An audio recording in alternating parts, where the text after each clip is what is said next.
Happy Thursday. I'm the Grace Strega, and I'm here to give you your daily collective read for today. We are going to get started on today's daily collective read in the next few minutes, but if you would like to get on the list for a personal reading, the list, as always, is open. As always, it is 3 cards for a donation of $29 or more. 4 cards for a donation of $23 or more for my subscribers, links in my bio. Please keep in mind there are 2 things I do not read for across these apps. Those are pregnancy and medical. Happy to give insight on anything in private readings, and you can book private readings on my site. We are going to start today with a brief recap on what we've been seeing in the cards over the last few days. We are also doing 2 giveaways today. The first giveaway we're doing is we will be doing a free reading for the highest gifter between now and the conclusion of the daily collective read. So if you're participating in that, I wish you a lot of luck in winning that. And we are also doing a giveaway today for a reading giveaway at 50K likes. So thank you so much again if you're participating in that. I wish you a lot of luck too. Prior to beginning today's daily collective read, I will be giving a brief recap on what we've been seeing in the cards over the last few days. But let me know how you're doing right now. Scale of 1 to 10. There are no wrong answers, okay? We're going to talk about a few things that are happening right now. So, a couple of things. We've got a couple of big things that are about to come through. One of the things that we're seeing is that on March 10th, Mercury is moving into Taurus. We've also got a Scorpio full moon during Taurus season. And we're going to talk about it because, you know, the thing that we're seeing that's being navigated right now, and I just want to kind of, and we also just entered Pluto going retrograde, and that is going to be retrograde until about, I think, October 13th, if I'm being correct. So here's the thing. One of the things that one of the things about this particular full moon that I think is beautiful, and I am someone who like lives for like a Scorpio full moon because they're transformative. They're working in the context of change, right? They're allowing for that space of adaptability. The thing about it is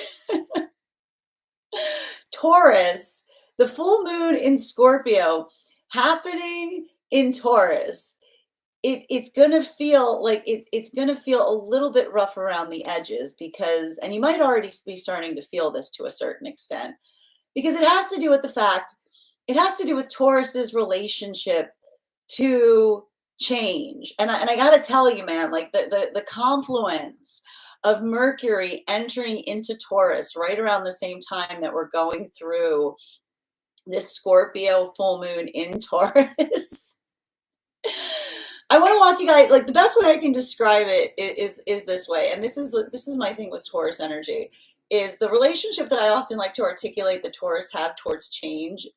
If you've ever seen Wayne's World, do you know Garth? You probably heard me say this before if you caught me reading live. Have you ever seen Garth in Wayne's World where that, like, there's that one scene where the character comes up to Garth and starts talking to them about all the exciting things that are about to happen, and there's just Garth just sitting there with this look on their face, like just like the pressure that's going through, like the internal mechanisms that are working through that point. And then he's got a clock in front of him and he just starts banging on the clock. And then he turns to the person and says, "We fear change." Okay. And so this little bit, this is what you might be feeling a little bit of this right now, because the thing about it, and we have to navigate this, you know, we work through the context of the fact that change is difficult, but and navigating through it is also transformative, right? Now, and a lot of this has to do, and the reason that this may be feeling like even more energetically volatile right now is we see that for a lot of those with Taurus placements, working through these lessons is like, this is like the essence of it, right? Because often those with Taurus placements have to navigate the paradox of comfort, right? Which is in order when we, and again, it's working through the difference between a groove and a rut. How do we identify, and this is where Mercury comes in. How do we identify between a groove and a rut?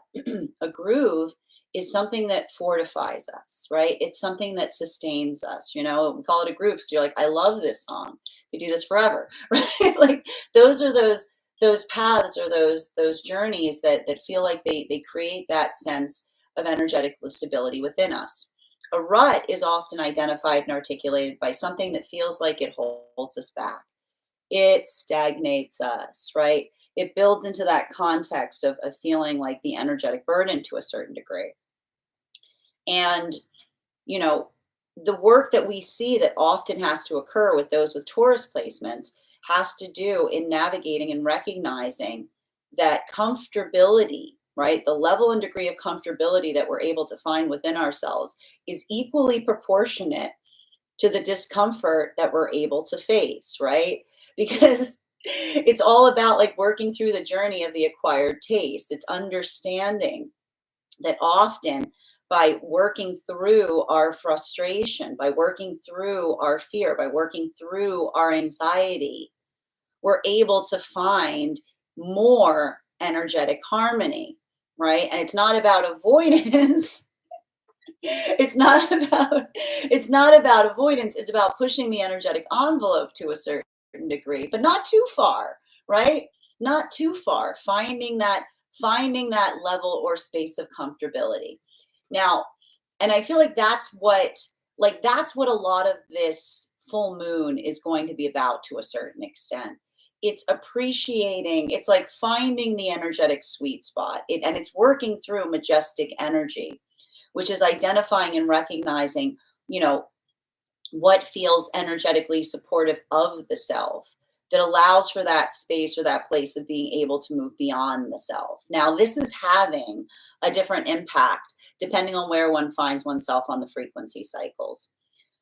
For masculine and feminine energy that is in separation, everything I keep on reading for the energy right now is saying that it's in magician energy. And what's beautiful about the fact that we're seeing that there's a lot of energy right now in separation that's in magician energy, and it's going to sound a little ironic, which is not surprising because Saturn is about to move into Aries.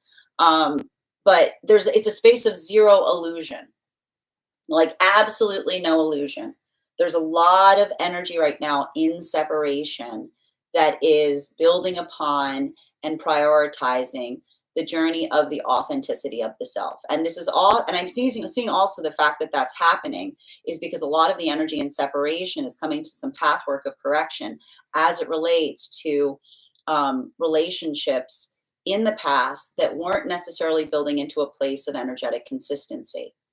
When we're in relationships that aren't energetically consistent, they do a lot of damage to our ego because that volatility, right? Like that space of not necessarily being able to predicate what's going to happen, right? It creates a lot of anxiety. And we were talking a lot about the fact that we saw that there was a lot of energetic release that was occurring, particularly during that eclipse cycle that we just came through that was really rough, about recognizing and working through the lesson that often something that's good but inconsistent is actually worse than something that is at least like that's negative but always predictable. Because at least if something's energetically in a certain space, you can predicate upon what's going to happen.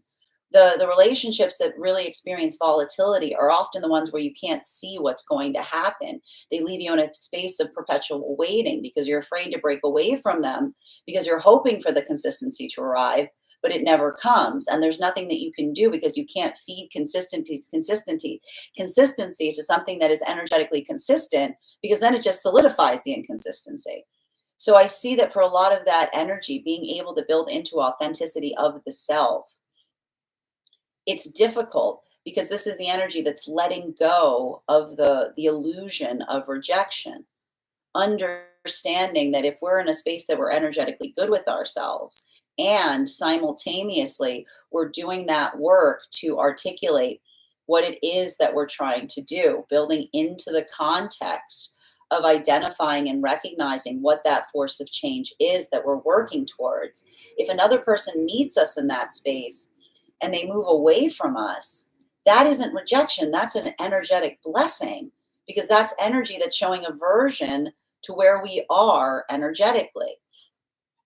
Now, for a lot of the energy doing that, it's difficult because I see a lot of new energetic connections that are starting to form, but they're holding back to a certain degree because of the lessons of the past. Because when we build into the context or recognizing and identifying what that change is, we just see that for a lot of that energy, wanting to move more quickly, but also trying to build into recognizing the consistency of what they're giving one another.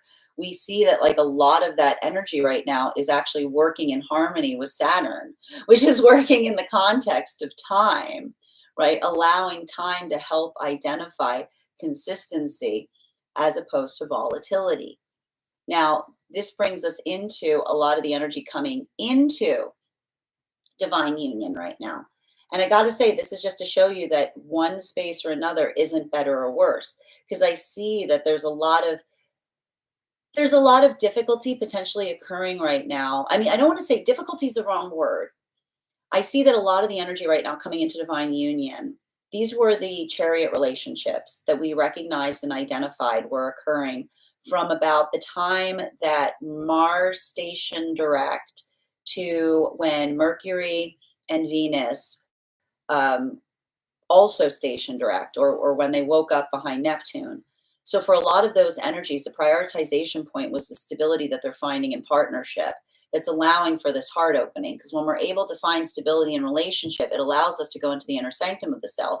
But often what happens as soon as we go into a heart opening is the first thing that often comes out is all the trauma that we've carried, right? Potentially even trauma that they didn't even know that they were holding, because this is what we talk about as it relates to navigating trauma. The body stores trauma, right? Almost protects us from it until it feels safe enough to be able to energetically express it. But what's beautiful for a lot of that energy right now is they're working through the sacred embrace of counterpart, giving each other reality checks, right? Feeling a lot of those experiences, like that recollection of something that upset them, but then building into the space of being able to look at one another and say, hey, you're safe here. You're here with me, right? And so much of that force and so much of that space of being able to do so, we just see that is the energy that is letting go of the past via the heart opening through the heart and throat chakra, being able to speak through it instead of react to it, that allows one to heal it. Now, I will say there's a very minor amount of energy that may be falling back into separation at this time. But that's because, again, we talk a lot about that work, that the reason that we work to heal ourselves is because often when we go through a heart opening and we're not ready for what comes out, we heal from trauma, because often when we don't, the consequence is that when we experience joy, the joy feels like a lack of reality, right? It feels like it doesn't feel like it's energetically real. But this is why we see that for a lot of the energy working in that space, that sacred embrace is the ability to feel something but still hold it together as they do so, that allows for that energetic breakthrough instead of a breakdown. But there is a small amount that may be going back into separation, because instead of being able to articulate through it, they're reacting to it, right? Because they're not ready to embrace the joy that awaits them in the healthy partnership. This brings us to a lot of the energy deep within divine union right now. And for a lot of the energy deep within divine union, I just see them navigating through temperance lessons, which is articulating and building upon the presence of time. There's a lot of work I'm seeing right now in regards to working through patience, having patience with the self, having patience with those around the self. Because everything I keep on seeing in relationality to that that space of being able to recognize and identify, to be able to work in the context of what it is that one is trying to move towards. It's I keep on hearing, like, and we saw this. This is energy that's continually taking the temperature, continually working through something. And this is either, again, trying to move something outside of the self in the directionality that one hopes to bring a sense of healing or peace to situations that may be feeling unresolved or experiencing moments of conflict, or working on inner conflict. And what is the gift or benefit that we're identifying, particularly in relationality to some of those circumstances? This is interesting because we saw that for the energy that is coming into divine union, that ability to effectively give each other the reality check, that is the energy that's looking at each other eye to eye. But interestingly, this is a lot of the work for the energy deep within divine union that is articulating and expressing the space of having each other's back. Because when we have that moment or that modality, right, when we build into the healthy relationship, it's beautiful because it's the gift of being able to build into the space of being able to articulate upon your doubts, your fears, your anxieties, and then having the confluence of the energetic partner that is able to help you articulate through them, giving you that sense of understanding where the work begins, whether it's inside or outside, whether it's something that you need to calibrate and change within, or it's something that you're experiencing without. So a lot of that work that we see right now, embracing Gemini lessons, it feels very productive. It feels very sensitive, but it's a lot of that fine tuning, right? And this is like, again, working through Taurus season, having to navigate through difficulty to get to the other side, right? That often allows for a deeper sense of comfort. So, like, working in that space of healing, but also, like, also talking about the ability of what it is that you're working to try to change. That is where we find all of the energy prior to beginning today's daily collective read. Now, if you would like to catch that full reading, you can find it over on the place where we keep the videos. You can also find it over on the place where we keep the photos. You can also find it as a podcast over on my spot at Tarot Church and over on my Substack. That said, we are going to get started on today's daily collective read in the next few minutes. But if you would like to get on the list for today, the list is open. It is 3 cards for a donation of $29 or more. 4 cards for a donation of $23 or more for my subscribers, links in my bio. Please keep in mind there are 2 things I do not read for across these apps: pregnancy and medical. Happy to give insight on anything in private readings, and you can book private readings on my site. Welcome. Let me know how you guys are doing though today. Let me know how you're feeling in this energy. Thank you so much, Simon, for the follow. How are you doing today, Beatrice? Hi there, Snow Tarot. Welcome too. Adam, thank you for sharing the live. Always appreciate when you guys share the live. How are you doing today, Bridget? And thank you, Rush, for joining us. Hello there, Chris. Welcome, C. Mike. Bridget, negative 1,000. What's going on? How you got this, dear? Hi there, Adam. I would rather, I'm not sure what you mean by that statement. It sounds very, it sounds very, it sounds very cryptic.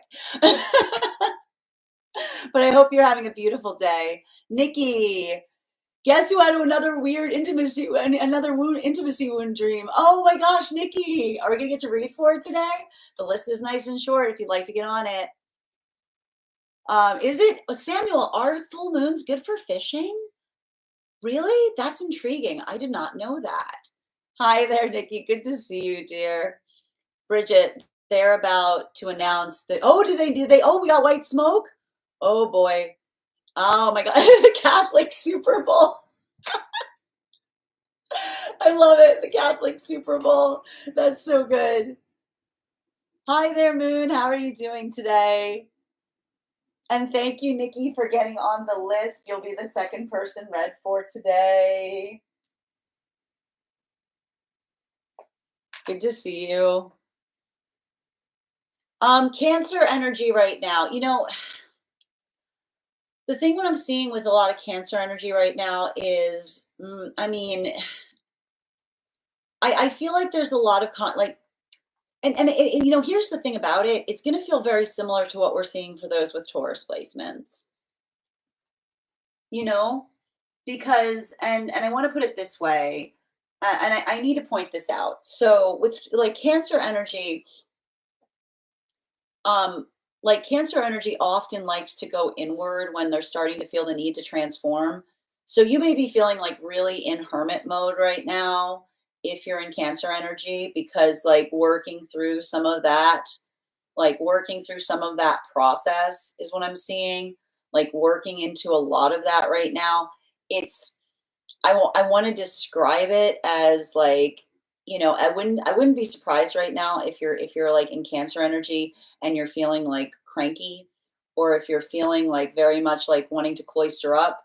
Like that's kind of like that's to be expected with the Scorpio full moon and how it might impact you. Hi there. Guess who got no sleep last night because I was thinking about all the things. Good to see you today, Bridget. Hi there, Moon. My mom is a Taurus and my dad's an Aries. Wow. Man, here's the thing, man. Like Taurus and Aries, it's like best friends or worst enemies. You know what I mean? Like it really it can work, but they have to be ready to do the work, you know? Like everything's fine until it's not. It's like everything's fine until it's not. Because when it's not, it's like Clash of the Titans. You know what I mean? It's a lot of that, like you can't bully me. It's like you don't scare me kind of energy. You know what I mean? Like it's a lot of that. Have to do to get my ducks in a row. Thank you, Bridget. Thank you as well, V, for sharing the live. I'm not Catholic, but I love myself a good historical event. I'm here with you for Nikki. V, I couldn't sleep for 2 days and I finally slept last night. I'm glad you got some sleep, V. Can I have my reading from yesterday today? Absolutely, I can add you to the list. That would be, we've got you at, where you will be, hold on a minute, let me just mark you off. We've got you on the third spot today. So if anyone else wants to get on the list for today, you'll be the fourth person read for. Hi there, Ms. Melissa. I'm feeling a little stagnant. Yeah, Saturn in Taurus. Sleep is all over the place. Just ground through it right now, Miss Melissa. Make sure that you're hydrating. Um, it can like the thing about it is like, and I want to say this, like Saturn moving in Taurus season, it can feel very heavy, right? It's heavy stuff, but I want you to understand, like I feel like your mantra right now is like I am getting stronger every day, right? It's working in the space of like being able to like work through that. And again, I make sure and the sleep right now, I've been telling everybody the sleep right now is trash because of where we find the planets. Make sure that you're prioritizing rest. Make sure you're hydrating, napping if necessary. Irma, your subscription's ending soon if you'd like to renew. I was raised Catholic, but I don't associate with any religion anymore, but still respect. Beautifully said, Bridget. Hi there, Nikki agreed. Catholic and Jesuit school. Also, we're going to have to talk about your ducks. Fine. Thank you for the follow. Nikki, Sin, I got to know what this full moon means with me as a Scorpio moon. C being a Taurus. I mean, you're going to love it. I think that you're going to love it. You're going to be like, bring it on. You know what I mean? Like, that's the thing. Like, here's the thing. Like, those with Scorpio placements, like it's Wayne and Garth energy. I feel like that's the thing about it. Like, I think that you guys are gonna be in like a Wayne and Garth thing because you're like, this is exciting. And then Garth is like, I fear change. You know what I mean? Like, so I think that like a lot of that space, like talking about the nature of change, right? Working through that. And also like understanding that and here's the thing, not like certain signs like run towards change, certain signs back away from it. You know what I mean? They're like, ooh.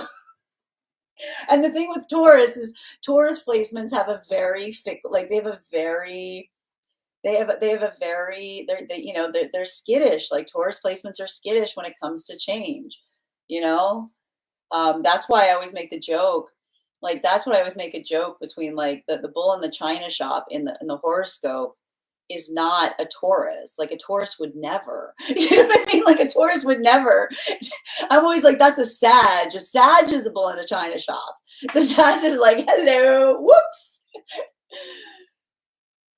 My screen didn't seem to save last night. I have to remember everything they said. Oh, you did. Did you get an astrocartography reading with Dom and Michelle? They're great. I had a great one with them. Hi there, Haley. Good to see you. Here we go. I don't speak Latin. They have to have a closed caption or something, don't they? Sacred, good to see you today. My masculine is avoidant attachment and has completely withdrawn, and it's very frustrating. Ugh.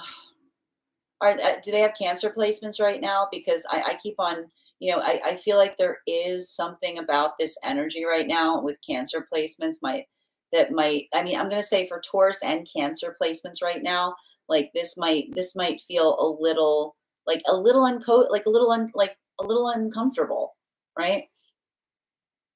Hi there, Adam. Thank you for those gifts.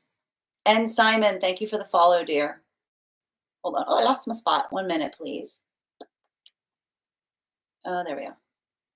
Hi there, doll. Hi there, Lana. Sacred, I'm emotional. I heard news of a dear friend passing. Oh my goodness, Sacred.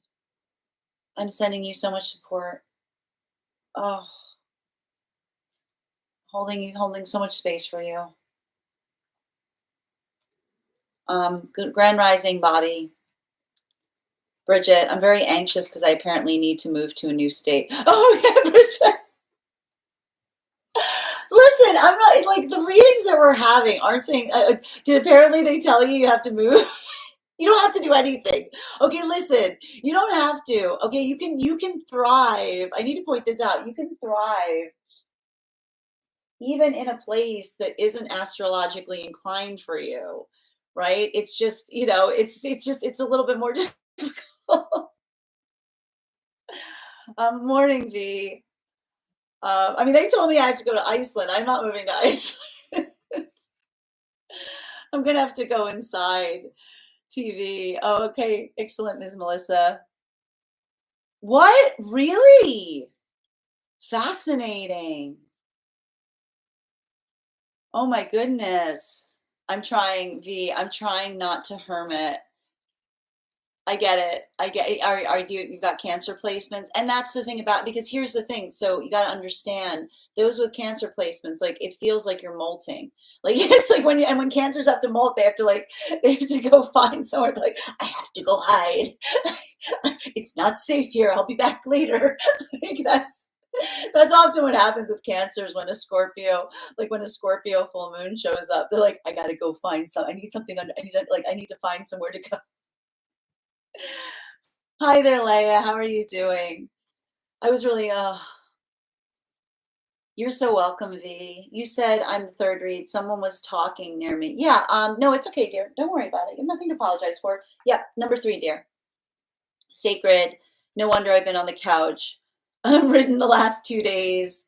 I'm a Taurus, Sun, Moon, Scorpio, and it's always a wild time. Yeah, here's the thing about it, it's kind of the same situation for Taurus right now that I was talking through that was happening for a lot of Pisces during their season, which is, so what's happening for Pisces during their season, like I would not be surprised if there's some Pisces that are like, that was my worst birthday, right? Because all the abandonment wounds of a bunch of planets like leaving the house and then like leaving their house and then like also going into like a bit of that yo-yo, like back and forth. For Taurus right now, it's hard because I just keep on saying, like Pisces right now are working through abandonment wounds. Aries are working through intimacy wounds, and Taurus are feeling like they're seeing red flags everywhere because there's too many planets in Aries. Too many planets in Aries, which just makes like it's like, it's like, like it's a lot of that. It's always a wild time. I'm a Taurus Sun, Moon Scorpio. But here's the thing, like that's you understand. Like you stand on your business. Like I actually feel like for someone who's a Taurus sun, like Scorpio moon, you probably understand, like you understand the assignment, you know? That's wild, Miss Melissa. That's completely wild. Bridget, oh, hold on a minute. Oop, lost my spot.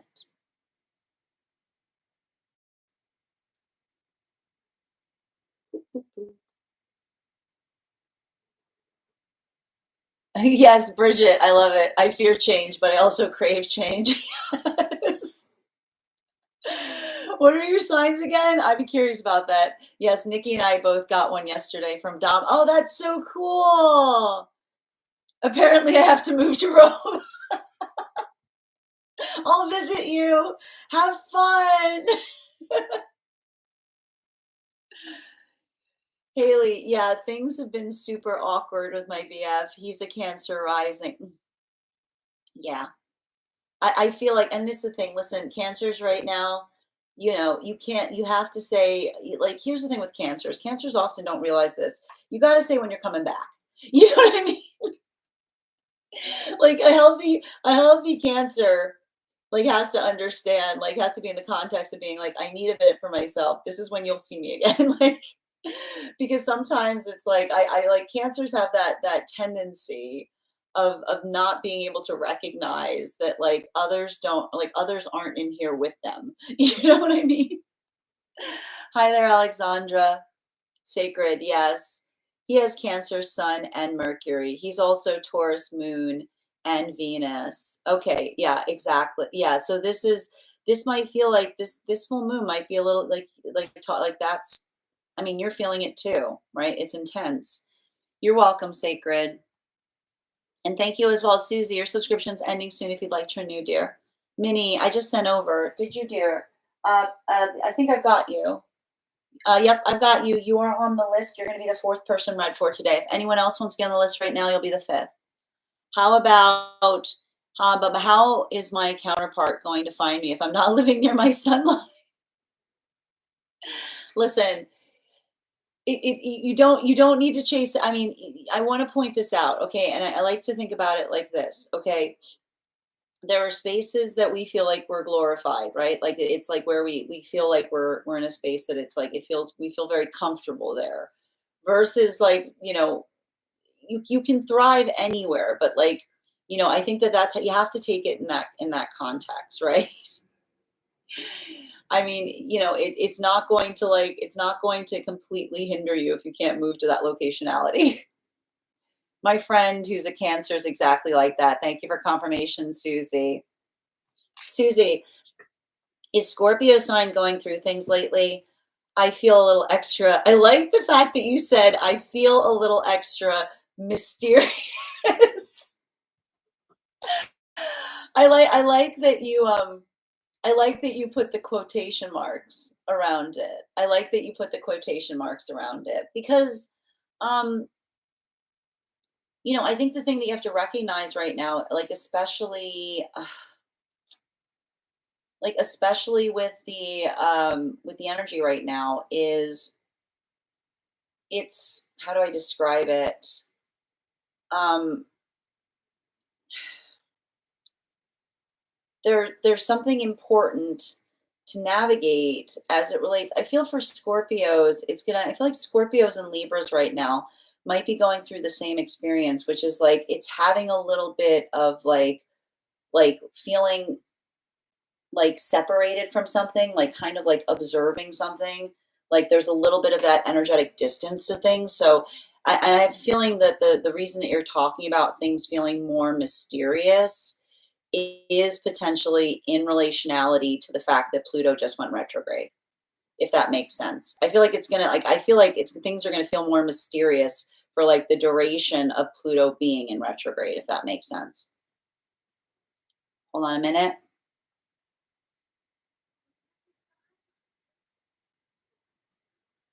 Just pulling back.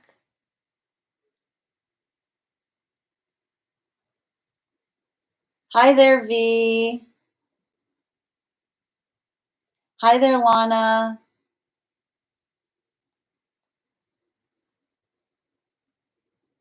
There we are.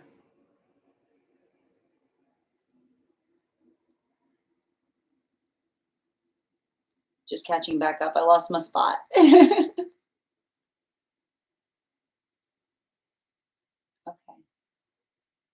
there it is. Um, the red flags, lots of Aries, and I have an Aries stellium. Thank you for confirmation, Sacred. Haley, I think they meant there is Scorpio rising and a Taurus sun and moon. Okay, thank you for clarifying, Haley. Iceland was also on top of my good list to move to. It's beautiful. I always make sure you take a trip there. It's gorgeous. Tyrion, thank you for the follow.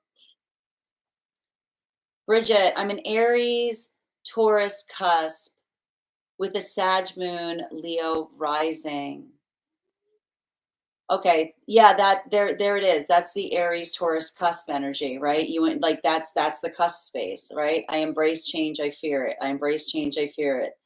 What did you think got filtered, Nikki? I hate change, but I crave change. Also seem to feel like I have to do it all at once. Yep, that makes perfect sense with that cusp. Sacred, we're at long distance and just friends. Funny, the sun line thing because I'm on his sun line. Oh, wow, that is intriguing, Sacred.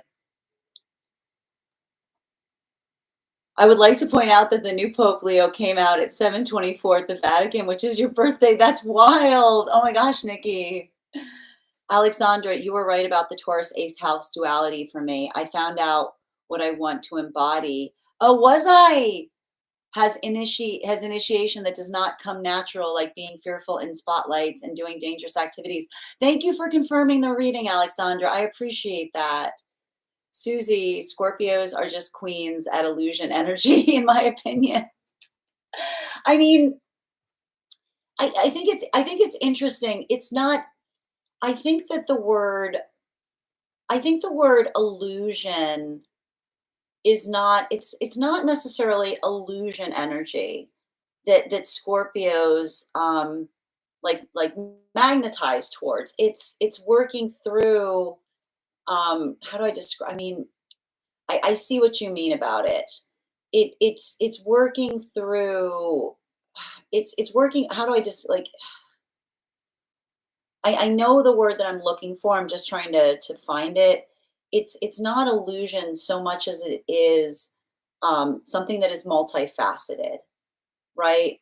Like it's captivation. It's working in the space of being able to look at something in like a variety of different ways, if that makes sense. You know? Hold on a minute. All right. Oh, I definitely make sense. Yep, you're welcome, Susie. That is powerful. Oh, hold on a minute. Okay, so how do I change that Taurus fear feeling? I mean, also do I do the thing anyway, but I would hold on, like to move past the anxiety of it. Um, I think that a lot of the work that we're seeing, Bridget, about kind of working through that right now, I think that a lot of that work is and we can talk, I think that we've seen this a lot in your readings, which is recognizing and identifying that the journey of moving towards the higher self is also about recognizing and identifying like what it is that you're trying to find within the self, right? And that's the thing. We talk a lot about the fact that like manifestation isn't a space of working through the stagnancy, but almost embracing some of that energetic transformation. So I feel like that's the thing about it. I think that the ability to like move the word change into transformation will help you in that way. Hi there, Amy. Hold on a minute. It's not my birthday, but the time is my birthday and he chose Leo. Yep, understood. Amy, my masculine's in hermit mode too at the moment, pulling back a lot since January, coming fast and going. Sending you support on that journey as well, Amy. Do they have a lot of Cancer placements? I like to move past the anxiety of it. Exactly. And moving it into excitement. Scorpio sun, Aries moon, Pisces rising. So I feel like there's a lot of that. I mean, I feel like Haley, you get it. Like that's the thing. Scorpio, Aries, and Pisces are much more adapt. Like there's a lot of adaptability in that sign work. I mean, I do the thing anyway. I just always push through it. By gosh, it's stressful. Exactly. Friends, we are going to get started on today's daily collective read in the next few minutes. A couple of updates before we do. First and foremost, I want to thank everyone who participated in our recent class on the Hangman. Our next class will be held on Wednesday, May 14th, at 6 p.m. next week at 6 p.m. PST, 9 p.m. Eastern. We are going to be continuing our journey into the tarot with a study on the death card. Don't worry, it's not that scary. If you would like to become a part of that tarot class program, all you need to do is head over to my Substack and become a paid subscriber.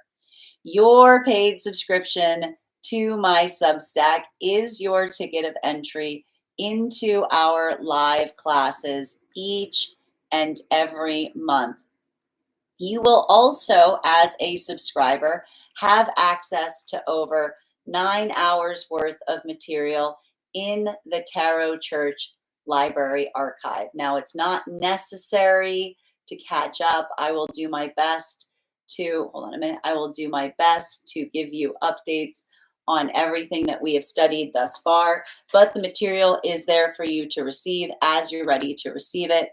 You will also have access to a one-on-one chat with me and the other students to ask any questions that you may have in relation to anything we are currently studying or have learned. And if you become a founding member, not only will you receive a discount on the full year's worth of classes, you will also receive a complimentary. You will also have full access to the entirety of the Tarot Church Library Archive. That is access to over 13 hours worth of material in an ever-expanding library. You will also have access to having the optional choice of receiving a one-on-one mentorship class with me, wherein I will meet with you personally to assess where you are on your journey and utilize the tarot and understand and help you utilize the classes to the best of your advantage going forward. One of the things I tried to do with these classes was make them accessible to the absolute novice tarot reader, as well as the seasoned reader. There's definitely something there for everyone. Don't let your lack of experience or your robust experience prevent you from joining us in these classes.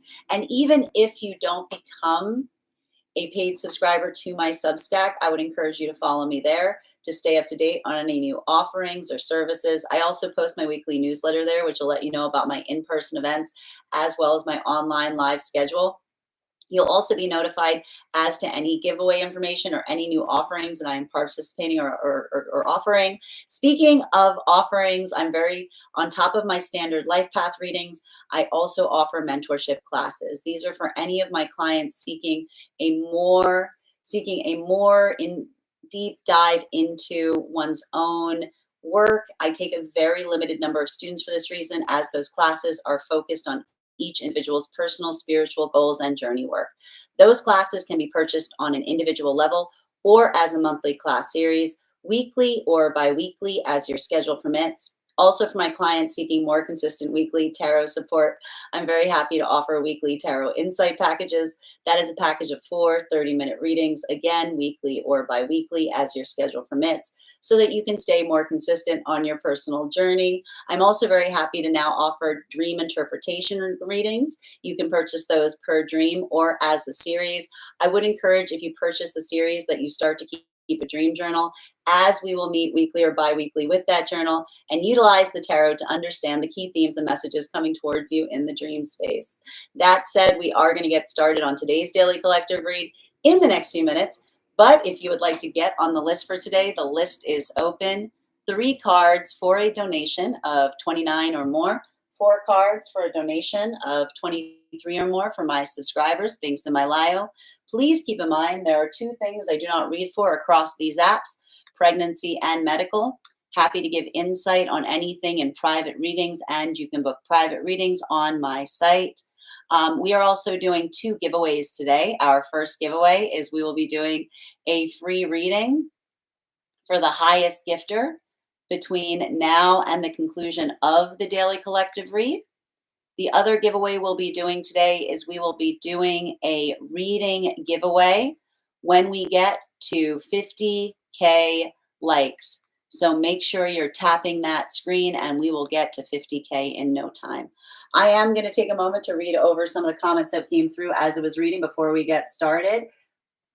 Thank you guys. Hold on a minute. Where's my spot? You're so welcome, Amy. And thank you, Maybe, for those roses. Libra Sun, Virgo Moon, Aquarius Rising. A lot of work in terms of balancing right now. You know, like, and I think it's really interesting. I think like those with Libra placements right now, oh, it's like it's working. You know, I think that the tricky part with having like a Libra Sun and a Virgo Moon is understanding that perfect is a cardinal direction. It's not a location, right? Not letting perfect stand in the way of good, being patient with yourself in the process. Your Aquarius rising probably helps with that to a great degree. Thank you as well. You're so welcome, Haley. Absolutely, I see that. Alexandra, proud of you for doing it anyways. The feeling of doom is no joke. Well, and listen, I feel like that's kind of what like we have to work through with like the Pluto being in retrograde. It's sometimes some of that heaviness to a certain extent. Sometimes I just gaslight myself to believe that I'm the girl when experiencing anxiety. But you're like basically saying that you're gaslighting, but you are. Like that's the thing, you're like gaslighting yourself into the space of appreciating and building confidence. If that's what you have to do, right? If that's how you have to do it, if that's how you have to move into the space of building appreciation for yourself, that's okay. I was like, I bought the ticket and I was like, now I have to go. There you go, Bridget. Thank you for encouraging everyone to join the team, Bridget. Okay. And Leah, thank you for sharing the live. Grand Rising, Elisa. Good to see you today. You've got a Libra, Mercury, and Venus. I like Mercury. I like those positions. Because here's the thing. I feel like Mercury and Libra is working through balance. Mercury and Venus can be like it may create a space of wanting to rush things, right? Like that's the difficulty there. Nikki, I saw something one time that said, if you can gaslight yourself into a false negative reality, why not gaslight yourself into a positive one? That's a big, I mean, like, and that's the thing about it, right? We talk a lot about this here. It's working in the context of identifying and recognizing the good that we're working towards. And it's not easy, right? It's building into that adaptability point. It's building into understanding and recognizing what that change is. Yeah, I'm sure you're a perfectionist, maybe with all of like, again, like that's the difficulty. I mean, it's not the difficulty because like, especially with that Libra, with the Virgo, it's a very like remembering there's a lot of different directionalities that one can move towards in order to find that space or that sense of perfection. Autumn, Libra Sun, Pisces Moon over here. I don't know why socializing feels so hard.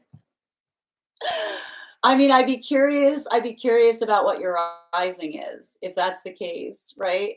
Like I can see it like Autumn, you're just like vibing out. All right, friends, we are going to get started on today's daily collective read, but if you would like to get on the list is open. You will be the 5th person read for.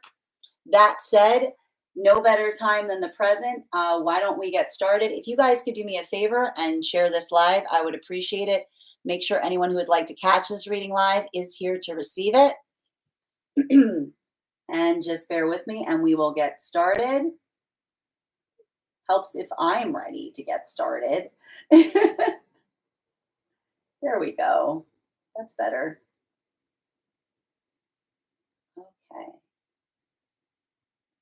Perfect. All right. Welcome, everyone. Happy Thursday. I'm the Grace Strega, and I'm here to give you your daily collective read for today, Thursday, May 8th, 2025.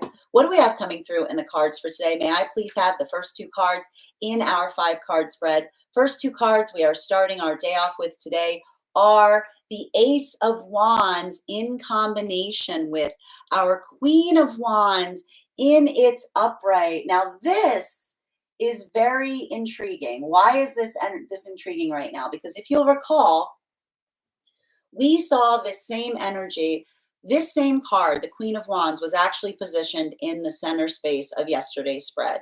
So we still see here that there's a lot of work that we're navigating in relationality to working through the space of confidence, working through the space of communication, recognizing and identifying what that work is and where it begins.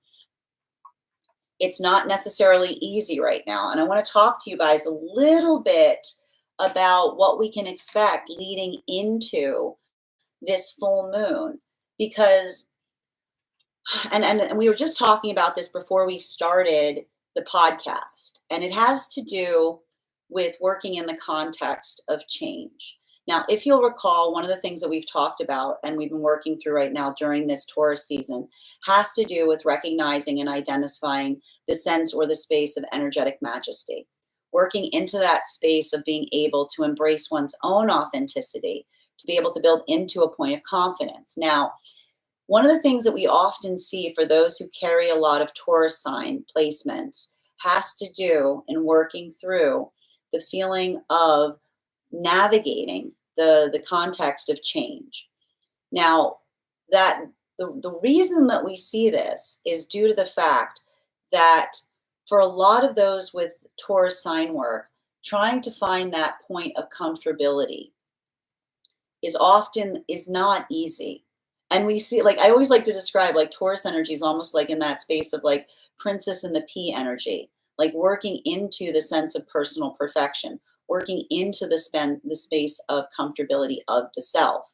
But it also has to navigate the fact that when we're working in that context, the ability to find comfort and our ability to identify comfort is directly proportional to what it is that we're able to navigate through that is uncomfortable, right? And we've talked a lot about this because we talked a lot about the difference between working in the space of determination, right? That hard spiritual work that requires us to effectively push against our own comfort zone, right? Not coming into the space that we feel like we're avoidant, not building into that space of trying to avoid something, but being able to work through something. So navigating through those hurdles, working in the context of that, I just keep on seeing that's what's so difficult about some of this energy that we're experiencing right now in relationality to the Scorpio full moon being in the Taurus energy, right? And I want to point this out because it's like it's working in the space of navigating through the concept of change.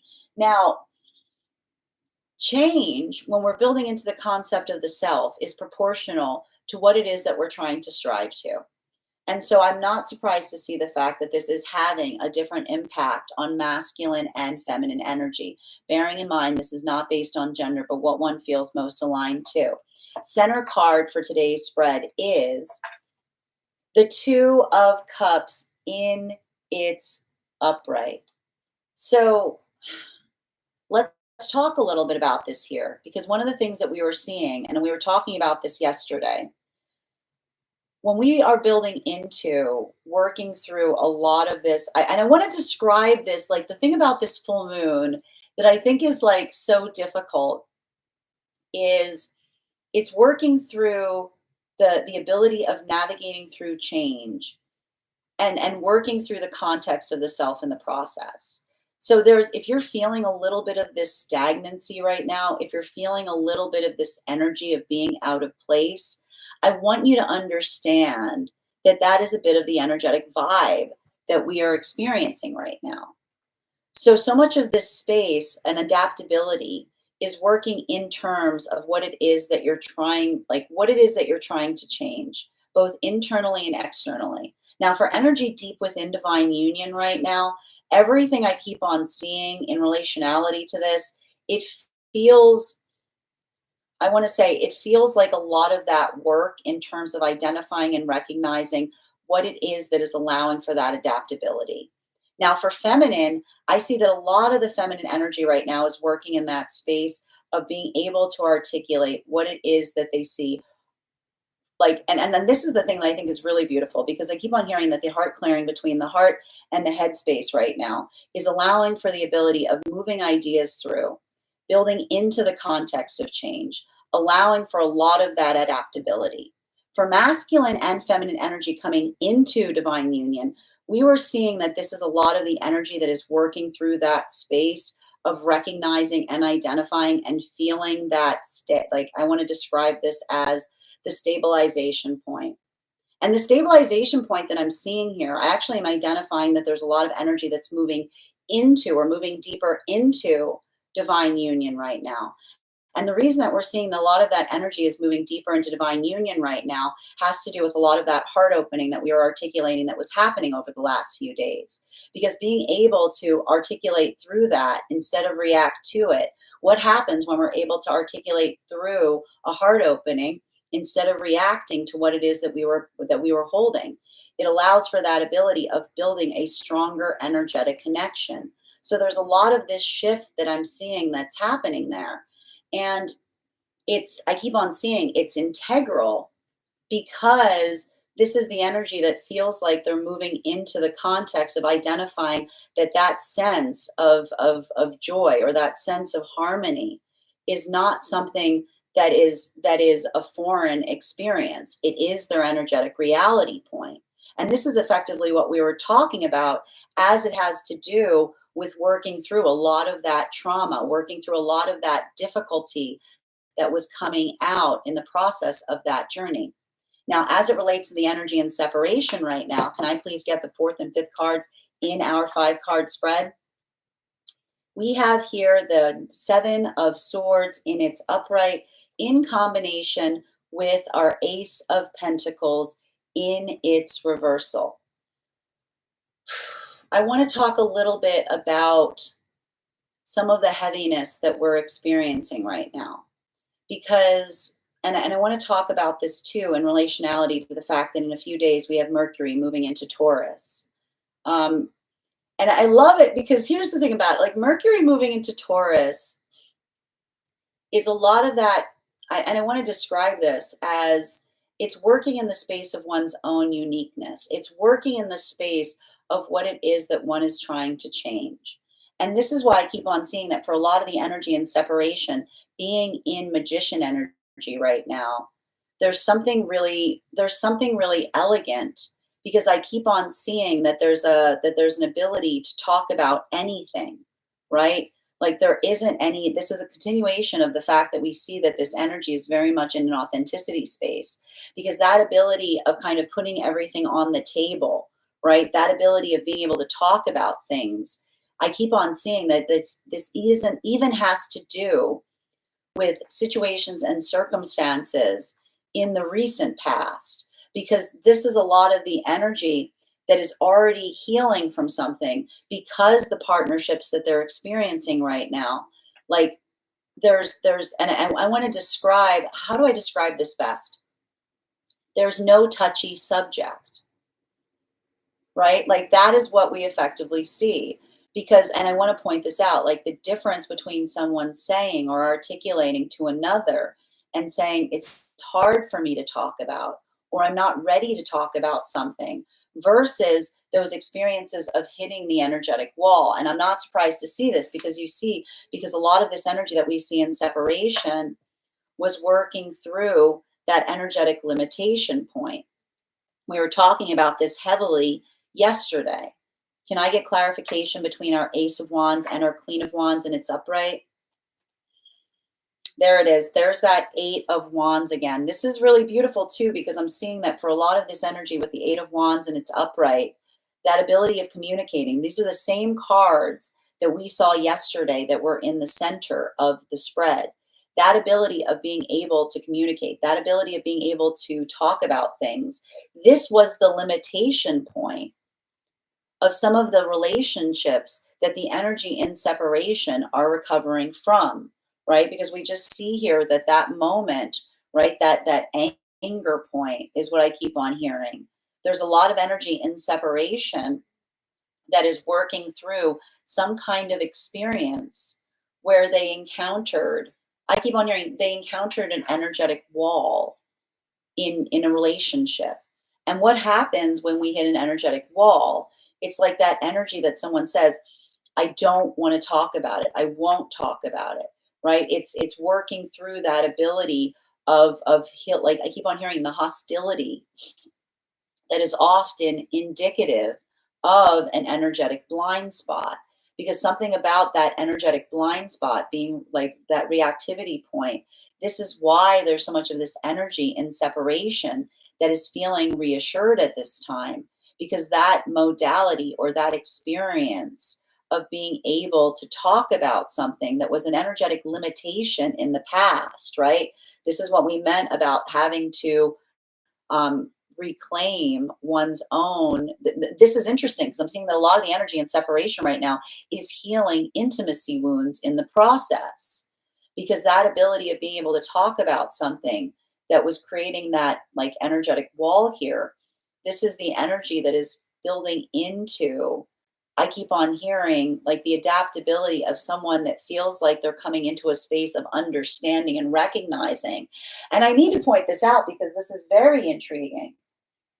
Like these relationships that are starting right now, I want to say like they're testing each other in the best way possible, because they're not testing each other, but they're testing themselves, because this is the energy that's working into the space of basically like taking this like putting the touchy subject on the table, right? Like healing through something by immediately articulating upon it. So there's a lot of that. I keep on hearing it's a lot of that continual work to try to hash things out. Now for energy coming into divine union right now, clarification between our Queen of Wands in combination with our Two of Cups in its upright. Can I get one card to clarify? Clarification coming through right now. Wow, there's a lot of wand energy on the table with our Seven of Wands in its upright. So how do I articulate upon this right now? This is, I want to say, I feel like I see a lot of energy right now coming into divine union that is recognizing or feeling the fact that they've energetically shifted. And why do they feel like they've energetically shifted? Because I keep on seeing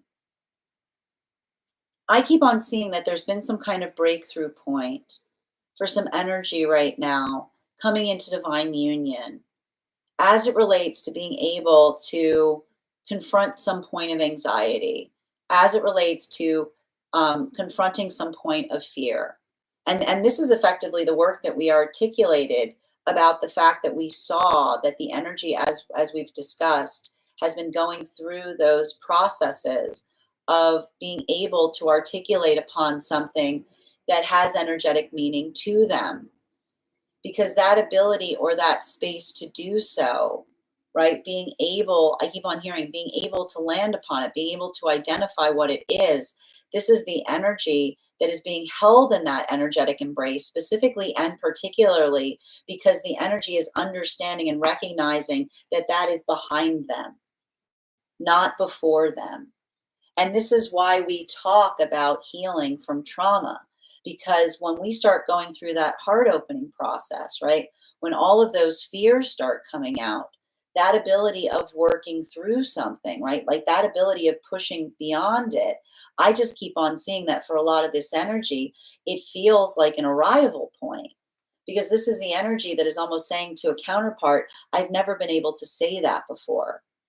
But the reason that they're saying, I've never been able to say that before, is because when we find the fortitude, right, when we find the strength to be able to articulate upon something that we feel, instead of react to it, it allows for its own, like I keep on hearing, it allows for its own sense of arrival, because this is the energy that feels like they've arrived to themselves, because they're arriving into consciousness of something that they've been energetically carrying. This brings us to the energy deep within divine union right now, clarification between our Two of Cups in its upright in combination with our Seven of Swords in its upright. May I please have one card to clarify? Clarification coming through right now with our Page of Cups in its upright. One of the things that I'm seeing right now, and this is very important because I see even here this is having a different impact on masculine and feminine energy, bearing in mind that this is not based on gender, but what one feels most aligned to. For how do I describe this best? For feminine energy right now, um, and this is these two cards, like for feminine energy right now, I see a lot of the energy in Queen of Wands, bearing in mind, again, this is not based on gender, but what one feels most aligned to.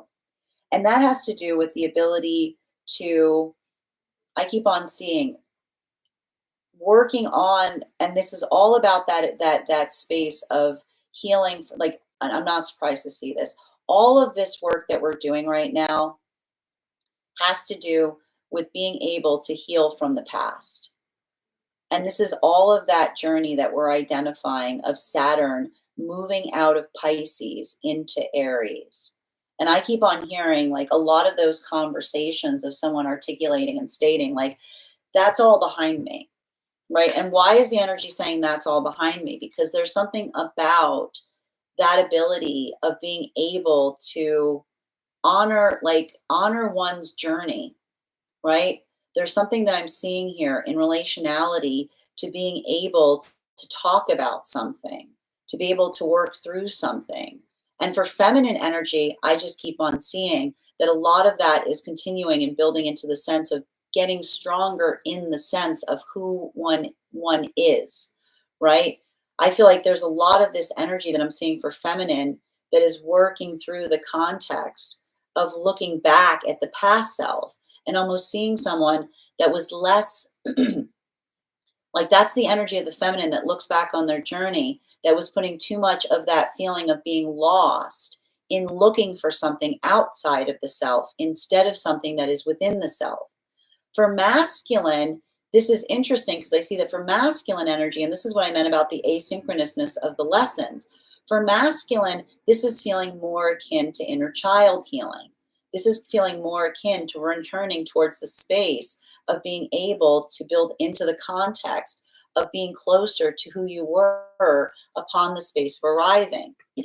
In both of these energies here, we see that there's a journey of reclamation that's occurring, and it has to do with coming into the space of authenticity. And that's what I keep on seeing right now as it relates to this like Scorpio full moon.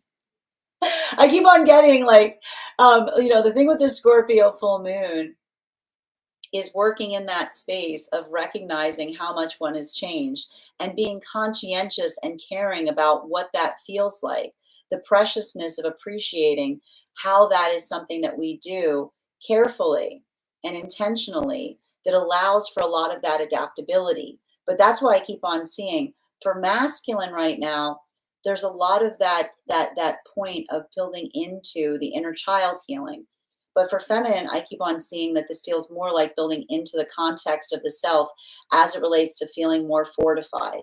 Continuing to get clarification between our Seven of Swords in combination with our Ace of Pentacles in its reversal. May I please have one card to clarify? Clarification coming through right now with our Knight of Wands in its reversal. The one thing I'm going to say, and I like this, because the one thing I'm effectively seeing that's happening right now is working through healing from inconsistency. And working on healing from inconsistency is something that's happening right now across all of the frequencies. This is a continuation of the lesson that we were talking about that was occurring over the last full moon cycle. The observation that something that is good but inconsistent is sometimes worse than something that is just like frequently not like frequently in the same trajectory. Because this is, I keep on seeing like it's working. I gotta tell you, it's like it's working through surprises. It's working through the space of surprises. And I keep on hearing that, and this is what I need. What is interesting is there's a lot of energy right now that is reclaiming the joy of being surprised, specifically and particularly because I keep on hearing the difference between a surprise and a shock has to do with a surprise is something that brings you into a point of delight. It's something that just makes something delightful. It's something that brings into that space of being able to recognize and identify, like looking at something and saying, how can I bring more joy to a situation? How can I move into the context of healing something in a better way? Versus those moments of shock, right? Moments of shock feel like it's feeling like you never know what's going to happen from one moment to the next, right? It's that feeling of the worrying through, like feeling that sense of anxiety. Now, what happens is a lot when we come from highly informed trauma environments, we're often feeling like we're ready for the energetic shock. But that's why I keep on seeing, and this is important because it has to do with something about the fact that Saturn is moving, right? That ability to recognize and identify, to feel that point of stability, right? There's a lot of the energy that's building into that context of articulating the difference between something that feels like it is energetically restorative, right? Something that feels like it's something that propels you forward versus moving away from energetic feelings that feel like they put you more in a space of lack. And that's happening across all of the frequencies. Now, as it relates to working through the path work in terms of what each is experiencing here, and it has more to do with the journey, very much like we were talking about. A lot of this cycle is working through the journey of the Stoic heart, clarification between our Eight of Wands in combination with our Seven of Wands. Wow, we've got three cards coming out right now, and they're all in their transverse. This is very interesting because one of the things that we're seeing that's happening right now is, how do I describe this best? Um, just give me a moment. 'Cause this is like, I want to point out what's happened right now is I was asking about how this is impacting across the frequencies. And as I did so, I got three different cards. So this is working through how each space is working through a lot of this journey right now. So we're going to start with the energy and separation. For the energy and separation right now, um, there's something really important that I'm seeing that's happening as it relates to building into pathwork of consistency. And that's why we see even now that there may be some frustration that's occurring right now for energy and separation, because there's a lot of this energy that wants to move forward. They want to like rush through a process, right? But they're slowing something down. Why are they slowing something down? Because this is a lot of the energy that is healing from relationships that were not energetically consistent. And what do we often see in relationality to relationships that are not energetically consistent? That often identifying that work, right?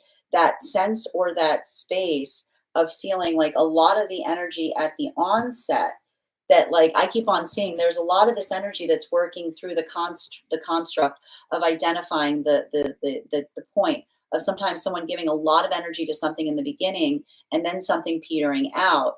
This is what I keep on seeing that the energy right now is working through, which is almost letting Saturn help them through some relationship hurdle via V being able to build into that space of consistency prior to building a deep energetic connection with someone, because this is the energy that says better to move slowly into something that is consistent than to energetically rush a process, build into a point of intimacy, and then experience an energetic shock if someone isn't able to build into the space of being as consistent in that frequency. So there's a lot of this work that I see that may be feeling frustrating to energy building into new partnerships right now, because it's almost like that sense of like trying to allow logic to intervene in a process that, again, if you were able to heal the wounds of trust, you know that you would be moving through more quickly. While for energy coming into divine union right now, I just keep on seeing that for a lot of the energy coming into divine union right now, this is why I keep on seeing this. I keep on hearing this energy coming into divine union, effectively saying, finally, why are we recognizing this at this time? Because for a lot of the energy right now coming into divine union, working through that context of, I keep on saying, working through that context of stability, right? And here's the thing I keep on seeing, for a lot of that energy building into that context, almost like immediately coming into the space of energetic safety in a relationship that then brought forth the feeling of the heart opening, and then not reacting to it, but instead articulating through it. This is the energy that's immediately, they're finally in a space that they're ready to heal something, because they're not acting it out. They're not bringing the trauma of the past into the relationship. They're talking about how difficult it is, or even potentially talking about how difficult it is not to do so. But again, I keep on hearing the talking is the key, right? Being able to move it from the heart to the throat chakra, right? To be able to talk through something instead of reacting to it. Like, that is the identification of the fact that you heal it. Something's happening with Chiron right now. Where's Chiron? Oh, this is why. Yes, because, all right, Mercury and Chiron, sorry, I just picked up on this. Mercury, that's where it's coming from. Mercury and Chiron are like on top of each other right now. So this is a lot of the energy that's understanding, and they're like almost apologizing because they're talking through something, and the energy saying you have nothing to apologize for, because you're expressing it, you're not doing it, right? Like, that's the energy. Like, I literally see a lot of energy coming into divine union right now, experiencing a lot of that breakthrough. And that's the stability, right? There's a lot of, like, that's the reality check. And I feel like that's, I told you, a lot of the energy right now going through the reality check as it relates to partnership via the heart opening. While this brings us to a lot of the energy right now deep within divine union. And for a lot of the energy right now deep within divine union, um,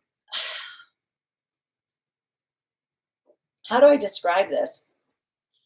The thing with the energy deep within divine union is it's working through the context of patience. It's working through the context of adaptability.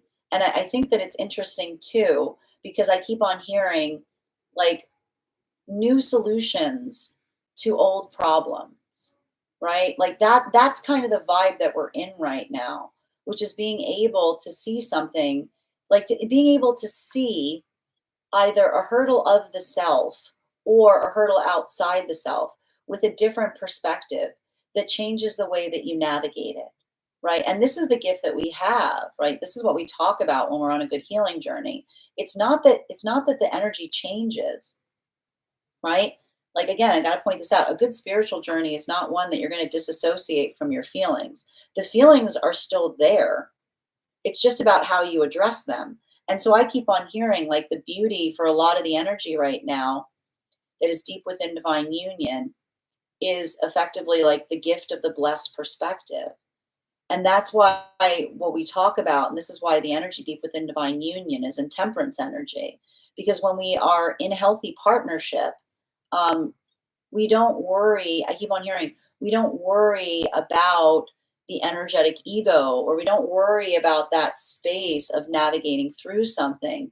We allow for a lot of that adaptability as it relates to being energetically considerate and recognizing and identifying like where the work is. So everything I keep on seeing about something here has to do with a lot of the energy. Like, I keep on getting, they're going very deep into Taurus lessons right now. And often Taurus lessons are like working through, the only way out is through. Like, the only way to get to something that is better is to work through the difficulty of the self as you navigate through it, right? It's like pushing through one's own energetic comfort zone, but doing so intentionally, being introspective at the same time, continuing to get clarification between our seven of, I love the fact that we had all three of them. And this is what I meant about the fact that right now we're going through asynchronous lessons, because it's the same it's working in the same space. It's working in the point of aspect or perspective of stoicism, but it's not easy because it's I keep on hearing it's working through reclaiming stoicism and understanding stoicism isn't just avoiding what is uncomfortable, like feelings. Like it's not just avoiding. It's like stoicism is not the journey of the stone heart. It's the journey of the stoic heart, the feeling heart. It's the heart opening, because a stone heart is a heart that says, oh, look, I've healed. I don't feel anything anymore. And being like, that's not, that's not healthy, right? Like that's not healthy. Not feeling something isn't healthy. Unattachment does not mean not feeling anything. Non-attachment means feeling everything, right? Having the full adaptability of doing so, but being able to be energetically like it's the energy of the activation point of being able to be intentional even as you're feeling something, right? Continuing to get clarification between our Seven of Wands in combination with our Page of Cups and its upright. Can I get one card to clarify? There's that Six of Wands in its reversal. Now, this is very intriguing because, and I want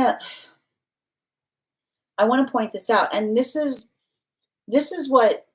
really important because it has a lot to do with the fact that Mercury is so close to Chiron right now. And let's talk. We're going to take a little minute to pause right now and talk about the significance of the energy of Chiron. So Chiron is the journey of the wounded healer. Chiron, the legend of Chiron has to do with an individual who experienced a wound, something that hurt them. And what did Chiron do? Did Chiron go around for the rest of their life being like, I got hurt like this, I'm going to hurt you? No, that's not what Chiron did. That's not what Chiron did. Instead, Chiron dedicated their entire life to understanding the nature of the energetic wound. And they never healed it, right? The beauty of the story of Chiron is the fact that Chiron never heals the wound that they carry. So all the time they're experiencing the pain of it, but instead they're giving out their energetic healing to those around them. That on the journey of trying to heal the self, and this is what happens when we're on a good spiritual journey, right? On the journey of trying to heal the self, we prevent the nature of the wound affecting those around us, right? We don't come into a space of bitterness. We don't hold our wounds bitterly, but we work in service of the wound to try to see how we can energetically heal it. So there's a lot of this energy that we're seeing here as it relates to being able to navigate the space of, I keep on hearing, the journey that doesn't work towards aversion, right? Doesn't work through that space of being like, yeah, I don't talk about that. Like, man, like, you know what I mean? Like that kind of energy. But this is why I see that across all the frequencies right now, something about being able to do that work, talking about something that is uncomfortable, right? Navigating the cringe, right? And even, and especially right now, having to do with some energy in separation. One thing I'm seeing here is there's a lot of this energy that is identifying and recognizing one another, because even in the space of talking about something, right, that they would have kind of felt like that moment of, again, and we talked a lot about those whim relationships that the energy and separation is healing from, right? Like working in the context of being like, if you do that, I'm going to go away, right? Or working in that space of someone who like doesn't like working through like the space of someone trying to avoid something. This is the energy that is finding the significant point of being able to work through their own energetic hurdle, because they identify it as, and this is what's beautiful about it. It's not the energy that denies that there's something that's difficult for them to do. And in the moment that they don't deny it, the minute that they start to work through it, they're already in the context of healing it. So there's a lot of, like, I keep on seeing, like, there's a lot of that space of the energy and separation that is articulating upon what it is that they're working through in ways that, again, and we see this even now, they're continuing some of the lessons that we see for the energy coming into divine union, working through the heart to the throat chakra, talking through it instead of reacting to it, that allows us to energetically heal it. This brings us to the energy coming into divine union. Can I get one card to clarify, please? One moment, please. Clarification coming through right now with, I love it, our Eight of Swords in its reversal. I want to talk a little bit like, and that's, and I feel like the reason I just like let out that like breath is because the energy itself is letting out that breath. It is the exhalation of having navigated something and feeling, and this is what I keep on hearing. Like, and I want to describe what I think is happening right now for some of the energy coming into divine union. I keep on hearing this energy say, I've never been able to say that before. And I can almost see the counterpart saying, that's because in every other experience that you've navigated, you reacted to that feeling instead of talking through it, right? Like that is, I told, like, I keep on hearing it's the sacred breath that allows for the context of being able to heal the story of the past by doing just that, by talking about something that happened instead of reacting in a way that makes one feel like it's still happening. So I just keep on seeing, like, and I keep on hearing this energy that may have even said to one another, like, I'm afraid I'm going to do blah, blah, blah. I'm afraid that, I'm afraid that, and this is the energy that talks, like, again, welcome to the Pluto in retrograde.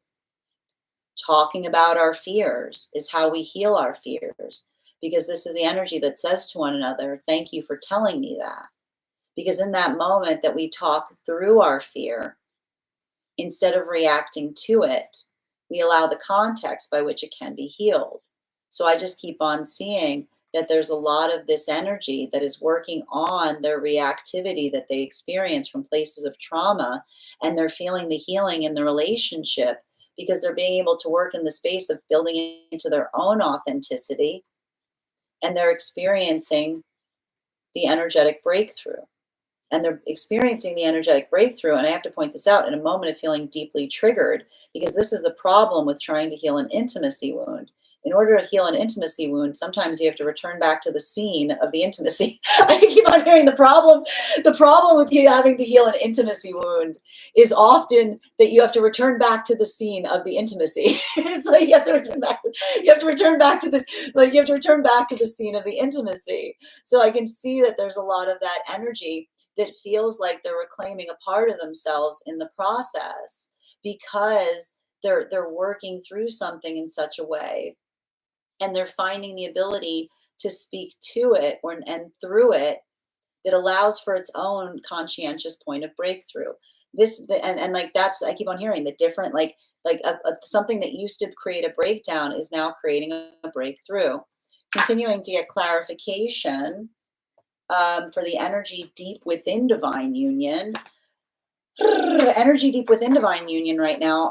Clarification between our Four of Cups and its transverse, the Two of Pentacles and its transverse, the Knight of Swords and its transverse, and the Six of Wands in its transverse. May I please have one card to clarify? Two cards coming out. We've got here the World card in its upright with the Queen of Swords in its reversal.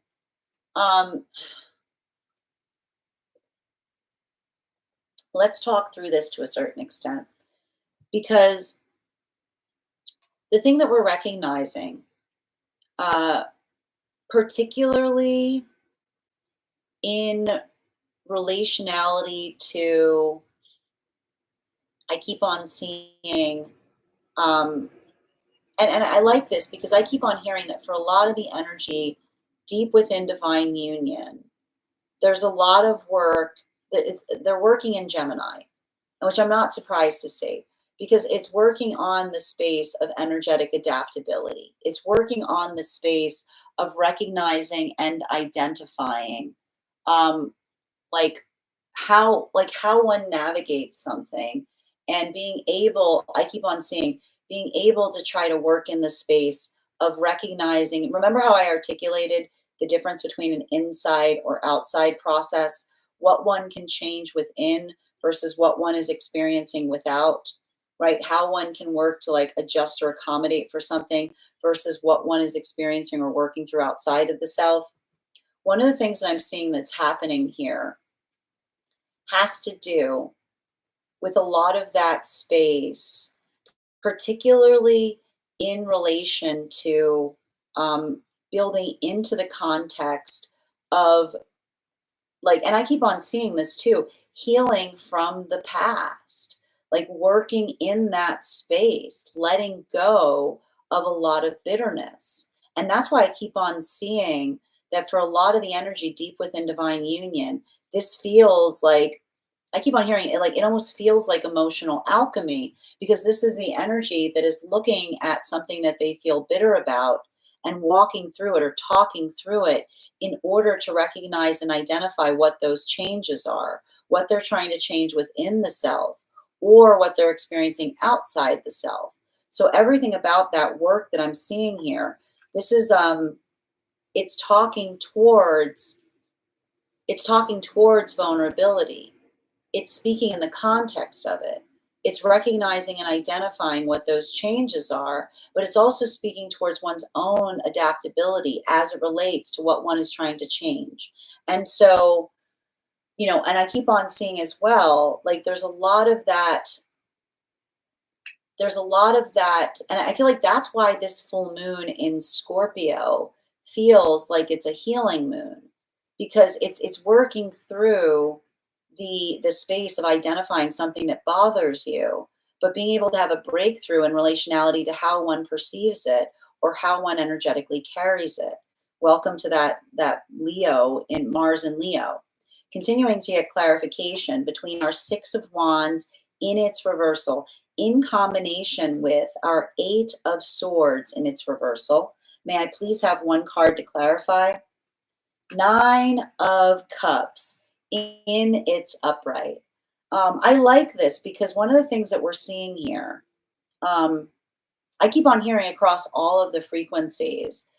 It's very interesting because I keep on hearing the words like no hard feelings. But the reason I'm hearing something here that feels like no hard feelings is because it's a conversation in the fact that when we have hard feelings, there's only one person who gets poked by them, and that's ourselves. Like, I think that's ourselves.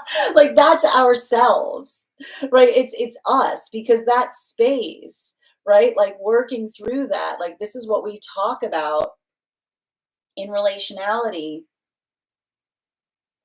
to healing through bitterness, right? Because when we build into that context of recognizing and identifying, like, that's the space, like that's where the work begins. Like, I keep on hearing, like, for a lot of the energy right now, the funny thing is I keep on hearing no hard feelings, but the no hard feelings that are coming through is not about situations outside of the self. It has to do with situations inside of the self. It's working through that.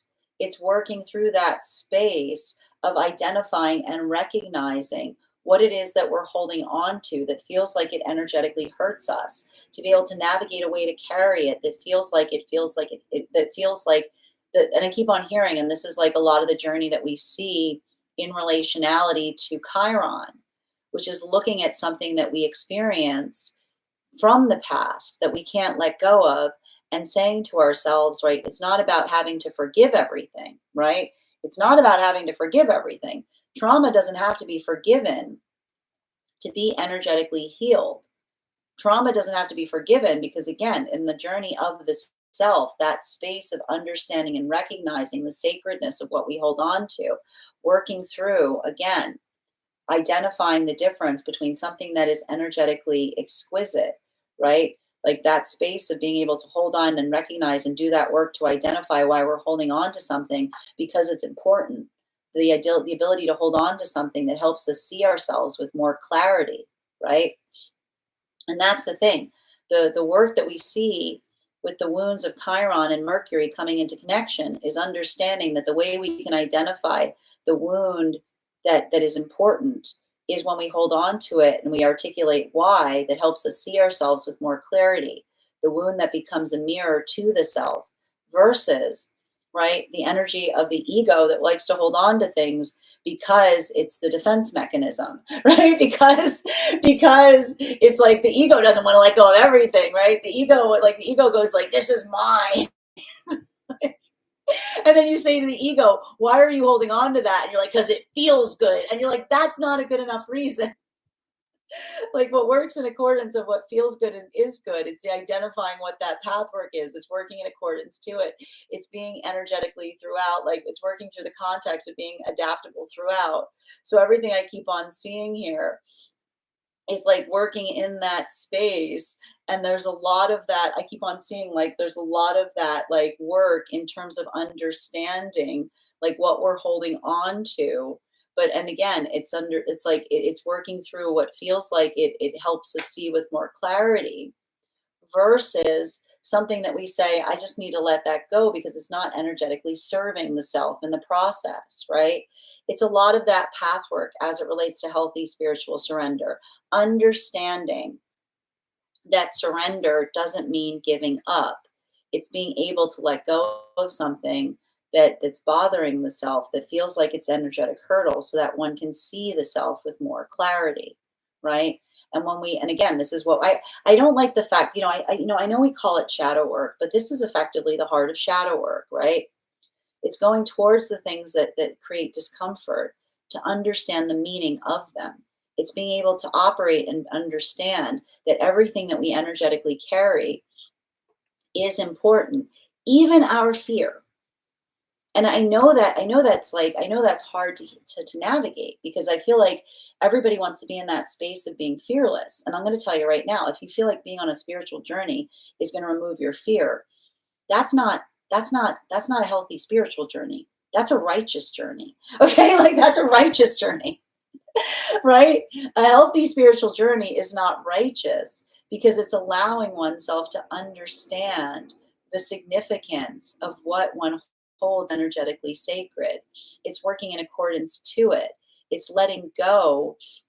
It's not gonna, it's like you don't go on a spiritual journey to feel like you're energetically right all the time. Often the healthy spiritual journey is understanding and working through the space of letting go and healing from those moments that you feel that something is energetically wrong, right? It's working in that space of adaptability that helps us, work in like that it's understanding what that why is. It's understanding what helps us see the higher self with more clarity. Final cards for today between our world card, our Queen of Swords in its reversal, and our Nine of Cups in its upright. May I have one card to clarify? Clarification coming through right now with our Tower card in its reversal. And I love to see this card here because, you know, the thing that we're identifying and recognizing has to do, and I kind of want to talk about this, and I want to I want to say that working through this full moon energy is, and it's working through the difference between a breakdown and a breakthrough. Now, let's talk about this because, and that's the thing, the vibration of a breakdown and a breakthrough can often feel very energetically similar. The disambiguation point is working in the context of understanding like what one is trying to intentionally move away from, right? Versus not being in a space of being able to let go, right? We often have an energetic breakdown. when we're in a moment of not being able to energetically let go of something, right? We often have those moments, right? It's like navigating through that change or working in energetic fear of change. This is why we talk about, like, we want to always be conscientious of the things that we're avoidant about, because often working in that space of being avoidant, like, this is often why, like, you ever notice you're trying to avoid something, you walk smack dab into it. like, like the universe is like, hi. But like that ability of doing so, it allows the context of being able to be energetically intentional. So when we don't, and it also has to do with the context of change, like working through the adaptability that change is a constant. And and this is, and I feel like there's a lot of that work to be done right now in the space of navigating anxiety, because anxiety, to a certain extent, we've talked a lot about this here. Regret, like when we have regret, it's when we're holding on to the past too much, right? When we can't let go of the energetic past, it's always like it's the energy that we see as regret, right? But not building into the context of allowing the adaptability to change. When we have too much fear of what's going to come, the predication point, that is often articulated as anxiety. So, how do we heal from regret? We heal from regret by holding new energetic standards for ourselves, right? Doesn't require us to be perfect. It requires us to recognize how far we've come. So building into the context that every day is an opportunity to heal from what we would prefer to do better. That is the gift. That's why we call it the present, because the present is the context by which things can change. And the beauty of working through the anxiety of the future is understanding that holding on, there's nothing more, there's nothing more punishing to the self than being afraid of something that hasn't energetically happened. Okay. Like that, like, yes, things are going to happen, but it's not being like but not over concentrating on that experience, to be able to focus on enjoying and working in the context of the moment. um it reminds me of a story. Like, I'm just going to say this story real quick because I feel like it's very relevant to the cards that I'm seeing here. It has to do with a story that my mother used to tell me. It's probably an apocryphal story in relationality to Saint Francis. It's a very Italian story because even when I tell the story, it's going to sound a little ridiculous. But the story is such that the story is that Saint Francis was sitting at a pool table and he was playing pool with his friends. And someone turned to Saint Francis and said, if the world was going to end, in an hour, what would you do? Right? And everybody in the story started saying different things. And then apparently, according to the story, St. Francis said, I would finish the pool game. Right? And it's building into the sense of understanding that anything can happen at any time, right? But when we're living with intentionality, we don't struggle with the weight of the unpredictability of something.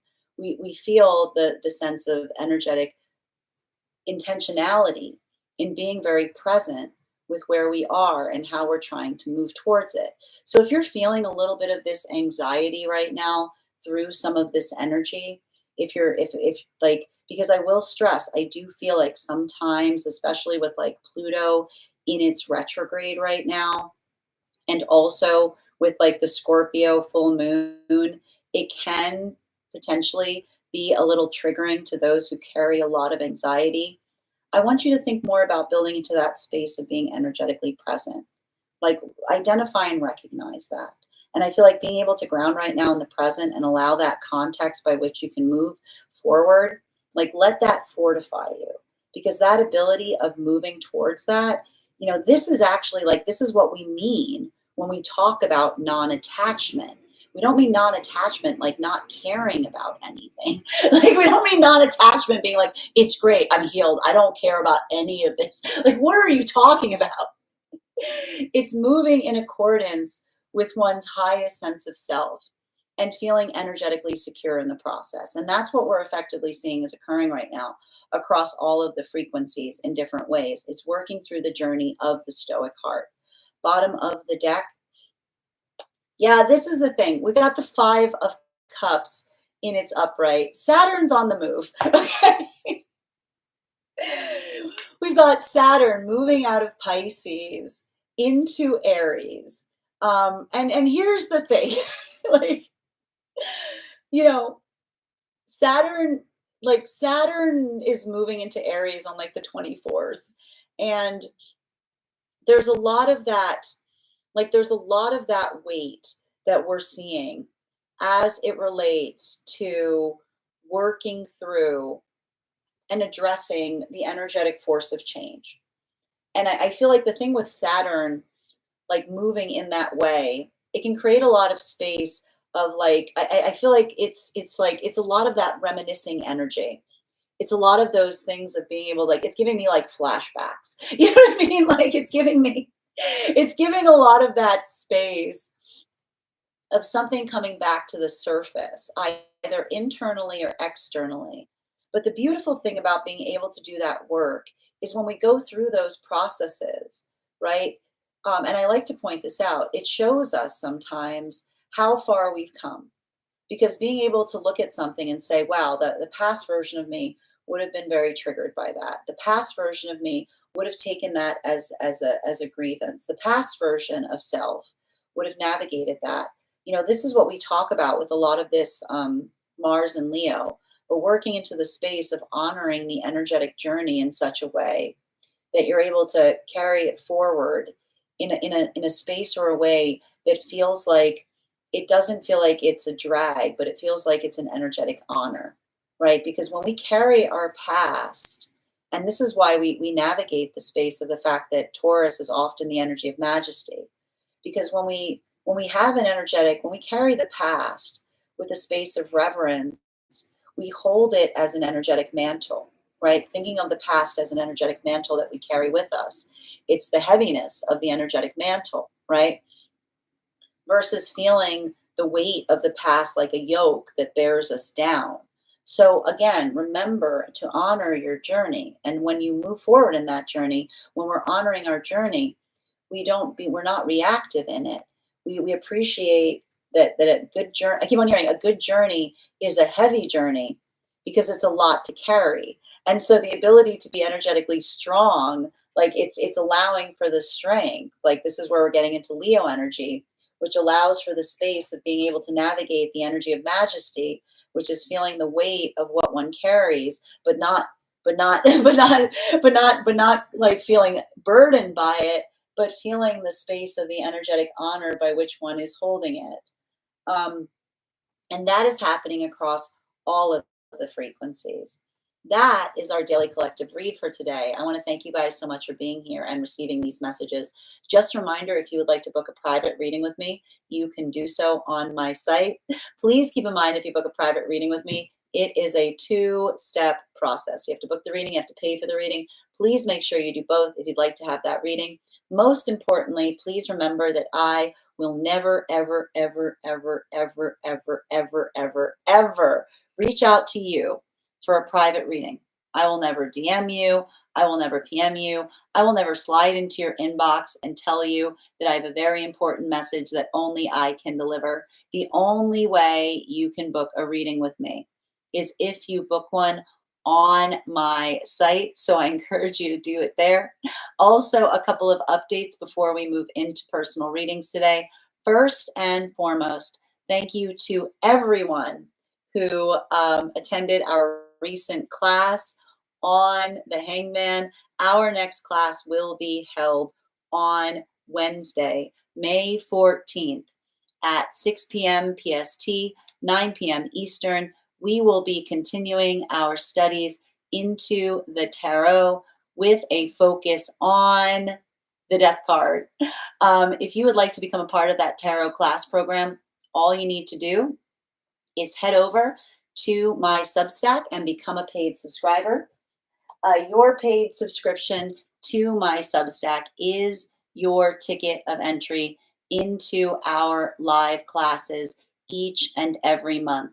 You will also, as a subscriber, have access to over 9 hours worth of material in the Tarot Church Library Archive. Now, it's not necessary to catch up. I will be doing my best to give you an update on everything that we have studied prior to beginning that class. But The material is there for you to receive as you're ready to receive it. You will also have access to a one-on-one chat with me and the other students to ask any questions that you may have in relation to anything that we are currently learning or have studied thus far. And if you become a founding member to my Substack, not only will you receive a discount on the full year's worth of classes, you will also receive a complimentary one-on-one mentorship class with me, where I will assess where you are on your personal tarot journey and give you insights in terms of how to utilize those classes to the best of your advantage moving towards your personal tarot goals. You'll also have full access to the entirety of the Tarot Church Library archive. That is access to over 13 hours worth of material in an ever expanding library. One of the things I tried to do in these classes was make them accessible to the absolute novice tarot reader as well as the seasoned reader. There's absolutely something there for everyone. Don't let your robust experience or your lack of experience prevent you from joining us in these classes. And even if you don't become a paid subscriber to my Substack, I would encourage you to follow me there to stay up to date on any new offerings and services. I also post my weekly newsletter there, which will let you know about my in-person events as well as my online live schedule. And you'll also receive my Mystic Meditation articles, which gives you updates on what we've been seeing energetically week by week in article form. I also want to let you guys know that on top of my standard life path readings, I also offer mentorship classes. These are for any of my clients seeking a more personalized educational experience with me. I take a very limited number of students for this reason, as those classes are focused on each individual's personal spiritual goals and journey work. Those classes can be purchased on an individual level or as a monthly class series, weekly or bi-weekly as your schedule permits. Also, for my clients seeking more consistent weekly tarot support, I'm very happy to offer weekly tarot insight packages. That is a package of 4 30-minute readings, again, weekly or bi-weekly as your schedule permits, so that you can stay more consistent on your personal journey. I'm also very happy to now offer dream interpretation readings. You can purchase these per dream or as a series. I would encourage, if you purchase the series, that you make sure you start to keep a dream journal, as we will meet weekly or bi-weekly with that journal and utilize the tarot to understand the key themes and messages coming towards you in the dream space. I want to thank you guys so much for being here today and receiving these messages, and we will do this again tomorrow.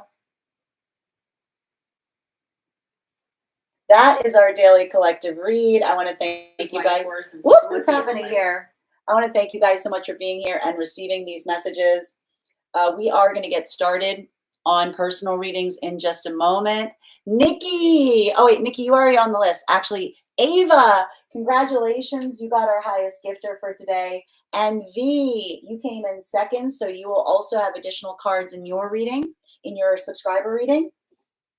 If anyone else would like to get on the list for today, you will be the 7th person read for. We've got 4 spots left for today before the list will be closed. 3 cards for a donation of 29 or more. 4 cards for a donation of 23 or more for my subscribers. Links in my bio. Please keep in mind there are 2 things I do not read across these apps: pregnancy and medical. Happy to give insight on anything in private readings, and you can book private readings on my site. If you'd like to see the full list of readings that we offer here, you can find them over on the on my tree that has links in my bio. We offer dream interpretation, life path readings, past life readings, highest priority messages from spirit. 1 minute, I gotta move these cards. Highest priority messages from spirit, pet readings, animal spirit guide readings, love readings. If you'd like to see the full list, if I've missed any, you can find it over on my tree that's links in my bio. I'm going to take a few minutes to read over some of the comments that came through as I was reading, but as I mentioned, if you'd like to get on the list, we've got 4 spots left for today. If you'd like to secure one of those spots before the list will be closed. Bridget, I mean, I do the thing anyway. I always push through it, but gosh, it's stressful. That's the spirit, Bridget. You're so welcome, Ami. Cancer, Sun, Pisces, Moon, Leo rising with my masculine. Sending you so much support right now, Amy. Absolutely. Thank you, Amy. Haley, I appreciate you as well. And thank you. We're good to see you today, Flo. Don't forget, and thank you for encouraging everyone to join the team, Bridget. Grand Rising, Elisa, good to see you today. All right. Hi there, Alexandra. I like the perspective of appreciating the self in that state rather than saying it's not you. Beautifully said. Um, and Dada, thank you for sharing the live. Always appreciate when you guys share the live. How are you doing today, Ryan? Hope you're doing well today. And thank you, Haley, for sharing the live. Always appreciate when you guys share the live. Hi there, Bridget. Good to see you. Thank you as well. I know change with a crying face. Eccentric, thank you for those gifts. Elisa, I like the idea of change, but actually embodying change, not so much. Tap to claim. I mean, listen, we're all there. Hi there, Big. Thank you for the follow. I can definitely embody change, but physical change.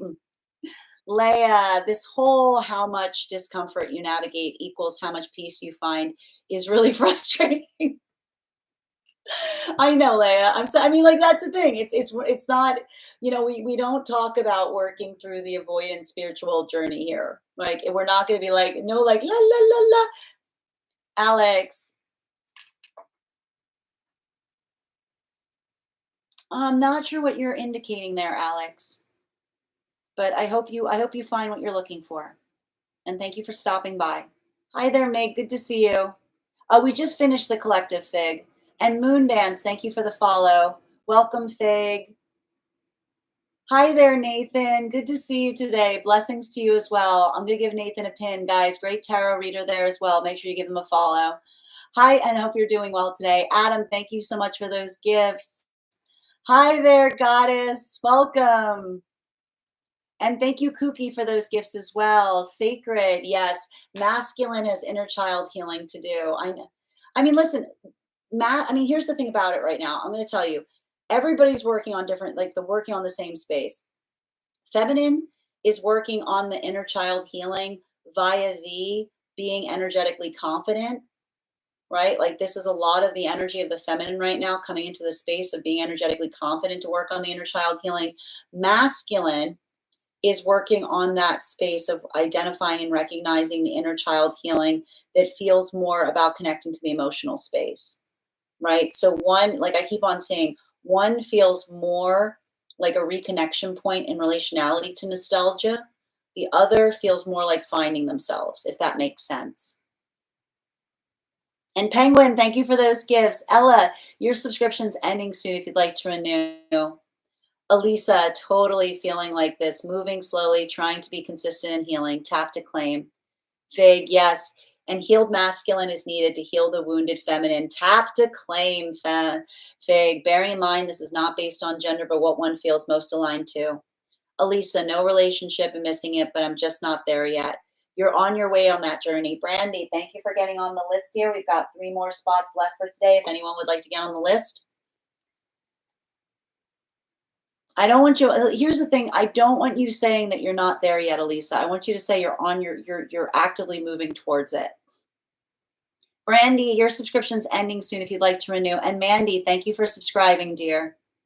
Thank you, Maybe, for sharing the live. Fig, thank you for encouraging everyone to tap to get to 50K. My friends, we are at 30.8K. When we get to 50K, I will be gifting a reading back to the collective. Thank you, Light, for as well. Hi there. Exactly. Stone heart is a numb heart. That ain't going to happen. At least not a literal scene. I like that, Fig. Look, thank you for the follow. Lovely day to you as well, Per. And yes, Esteban, the list is open and you are on it. You are after Bridget, dear. Grand rising to you as well. Thank you, Adelina, for the follow. Bridget, I will never allow my anxiety to hold me back from living my best life. What a beautiful, beautiful manifestation. I'm going to pin that because it's absolutely gorgeous. And Britt, this is so perfect for me right now. You're so welcome. Thank you for being here and receiving these messages, and thank you for the follow. Hi there, Nikki. I need to be more present for sure. I love that story. Tap to claim, Nikki. Yes, it was really an enlightening read. Thank you, Fig. I know it's a lot of anxiety right now, Rebecca. It can come up with some of, look, it can come up with some of this Scorpio full moon energy. That's why we're going to talk about it. And especially with like Pluto in retrograde, like we're not gonna avoid it. We're just gonna work through it. Bookcase, good to see you today, dear. I came in late. This spread is so intriguing and powerful. I can't wait to catch up. It's an incredibly powerful spread right now. It's very like the center row, like the center row is like I just want to describe like the center row that I'm seeing here. It's really beautiful. Nikki, I struggle so much with guilt when I'm not being uber productive or putting things off and overwhelmed.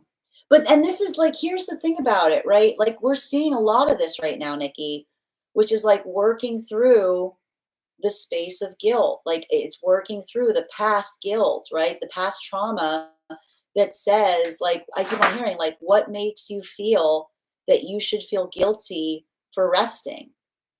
You know, causes me anxiety. And then I get the paralysis, which makes it all worse. Yeah, definitely not grounded in those states. But again, talking through it, not reacting to it.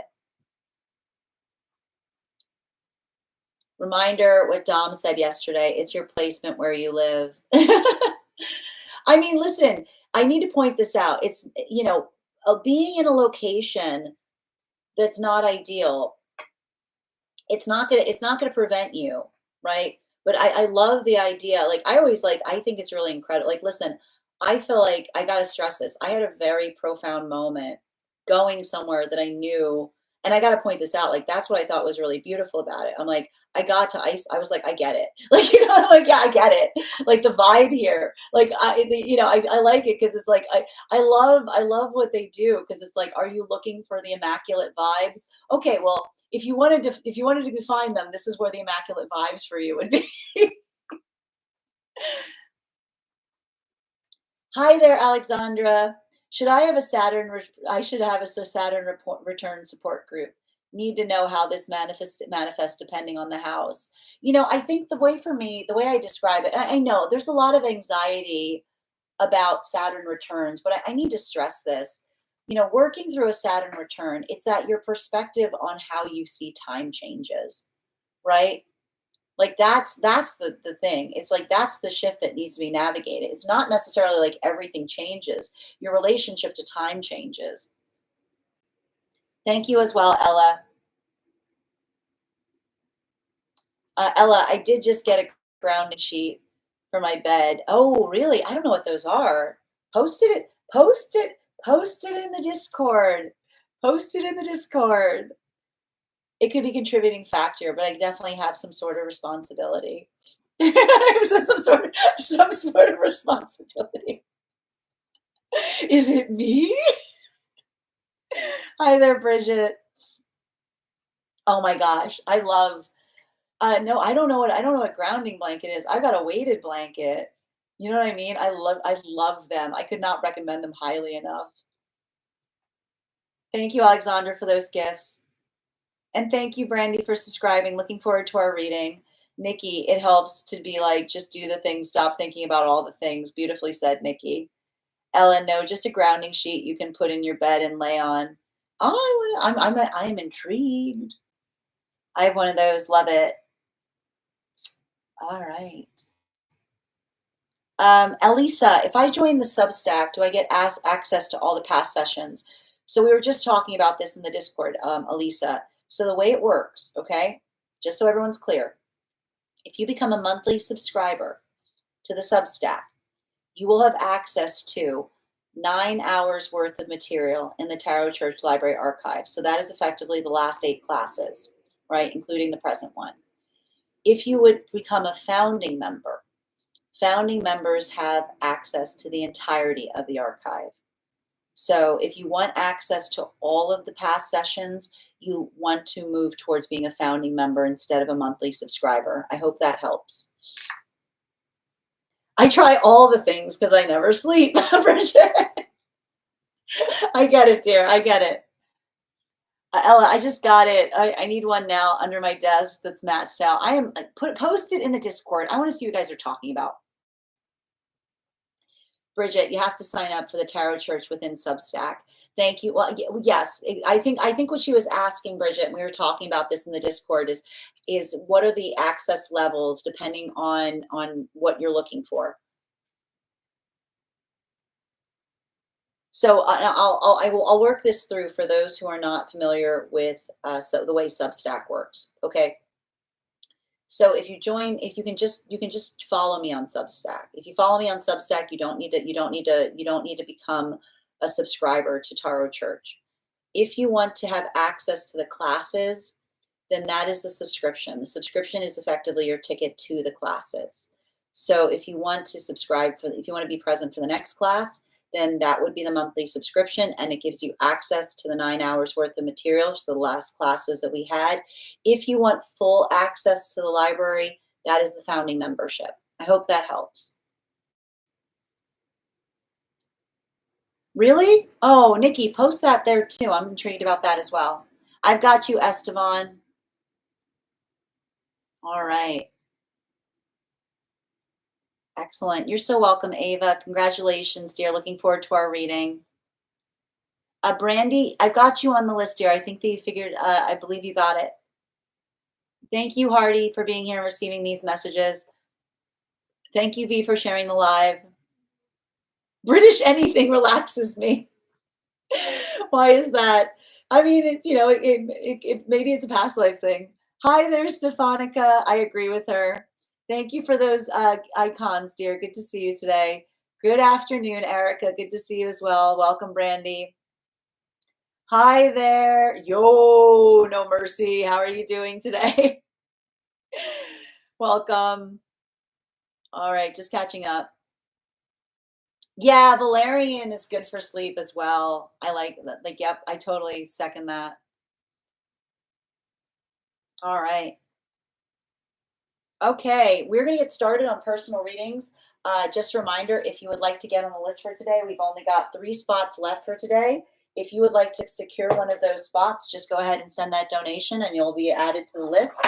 If you have information that you would like to share with me that you feel is relevant to our reading, for instance, if you have information on, if you'd like a dream interpreted, or if you have a past life that you would like more information on, all you have to do is either include it in the notes with the donation, or what you can also do is, if you are a subscriber, you can head over to our subscriber only Discord channel and you can post your information in the allocated channels for those for that reading.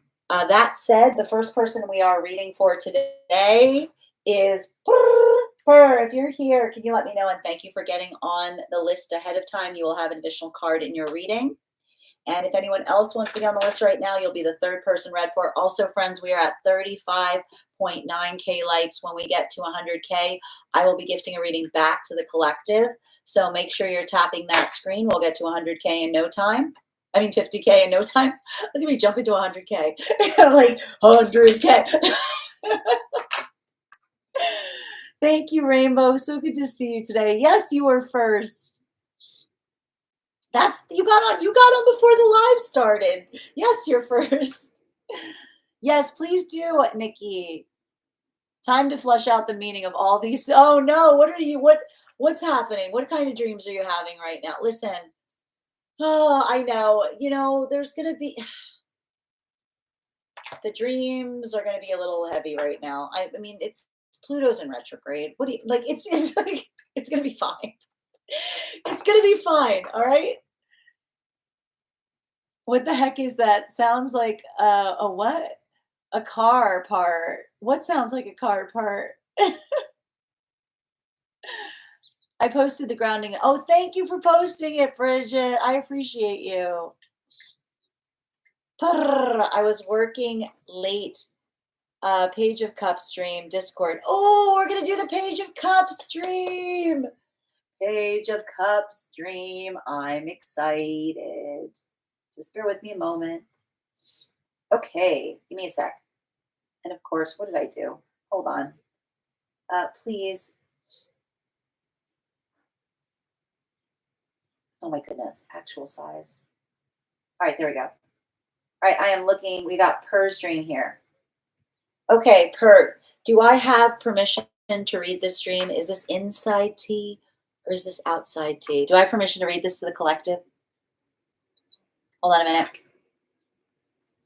Boop, boop, boop. I posted. Thank you, dear. Okay, Nikki's dreams deserve its own channel. Stefan. Facts, facts. Bridget's too. Bridget's too, man. The dreams are always dreams. The dreams are always wearing me out. I love it, Ella. No kitty meat. Oh, a hatch sounds like a car part. Fair, fair. I get it. Oh, look at all everybody's getting the popcorn out. I love whenever it gets the popcorn out. Pluto has us all in the dumps. No, but I'm bump. No, I mean, like that's the thing. You know, it's like that's gonna be the vibe. You know, until October. Until October. It's gonna be fine. You know. All right. Hey, creative, you are right on time. Outside tea. We love outside tea. All right, we've got some outside tea. We're doing this dream interpretation. And just a reminder, if you'd like to get on the list, we've got 3 spots open today. If you'd like to get me claim one of them. Let's get started. All right. Per's dream. There's parts. Okay. Part 1. I attended your live in person. Many people did. At an arranged location on the water in a warehouse. I haven't actually seen you in my dream. You were taking a small break from the readings. And when you were ready to continue the meeting, I was asked, I don't know by whom, to climb on a small shelf in a closet to listen. I refused to go into the closet because of the claustrophobic feeling it gave me. Not being able to listen, I could see and read the written messages from the collective on my phone. And so, like, at per, congratulations, and so on. It felt like I have missed my reading. Part 2. During another break later, I found out that my ex, whom I still am friends with, was at the meeting as well. He went to the men's toilets and I was waiting in front of the ladies. I was holding the door open to that space because there was little to no light in the toilet, so others could see something while visiting. When I was done holding the door, I let go of the door, but the door closed too fast. 2 guys were taken by surprise and were startled a little bit. One other guy asked me to pass a towel for his dog. It was hanging out beside me. I've decided to walk back to the live through the water shallow because my friend or ex-partner was taking his time at the men's room and I got bored. Somebody walked right beside me, like shadow silhouette. When I approached the water, a boy came towards me out of the water, holding a dead fish, a little creepy boy. I thought of the Page of Cups when I woke up. And he was talking in a nagging way to me and walked behind me. I saw my ex-partner walking back to the live in a different way by the mainland, parallel to me. As I walked with this shadow silhouette beside me, my right side, and the nagging boy behind me through the water, obstacles came out of the water like metal plates. The final obstacle was a steep slope, but I could climb it anyway.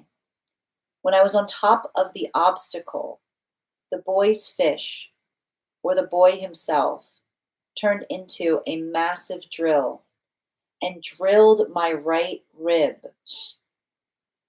I woke up to stop the annoying feeling of the drill in my rib cage. No pain, just annoyance. Can I get 5 cards to understand this dream, please? Highest party messages, please, from Spirit.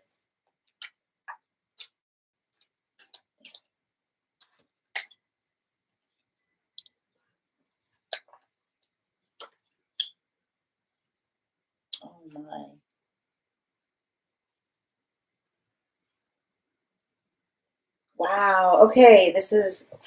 Okay. I'm going to walk you through. Okay.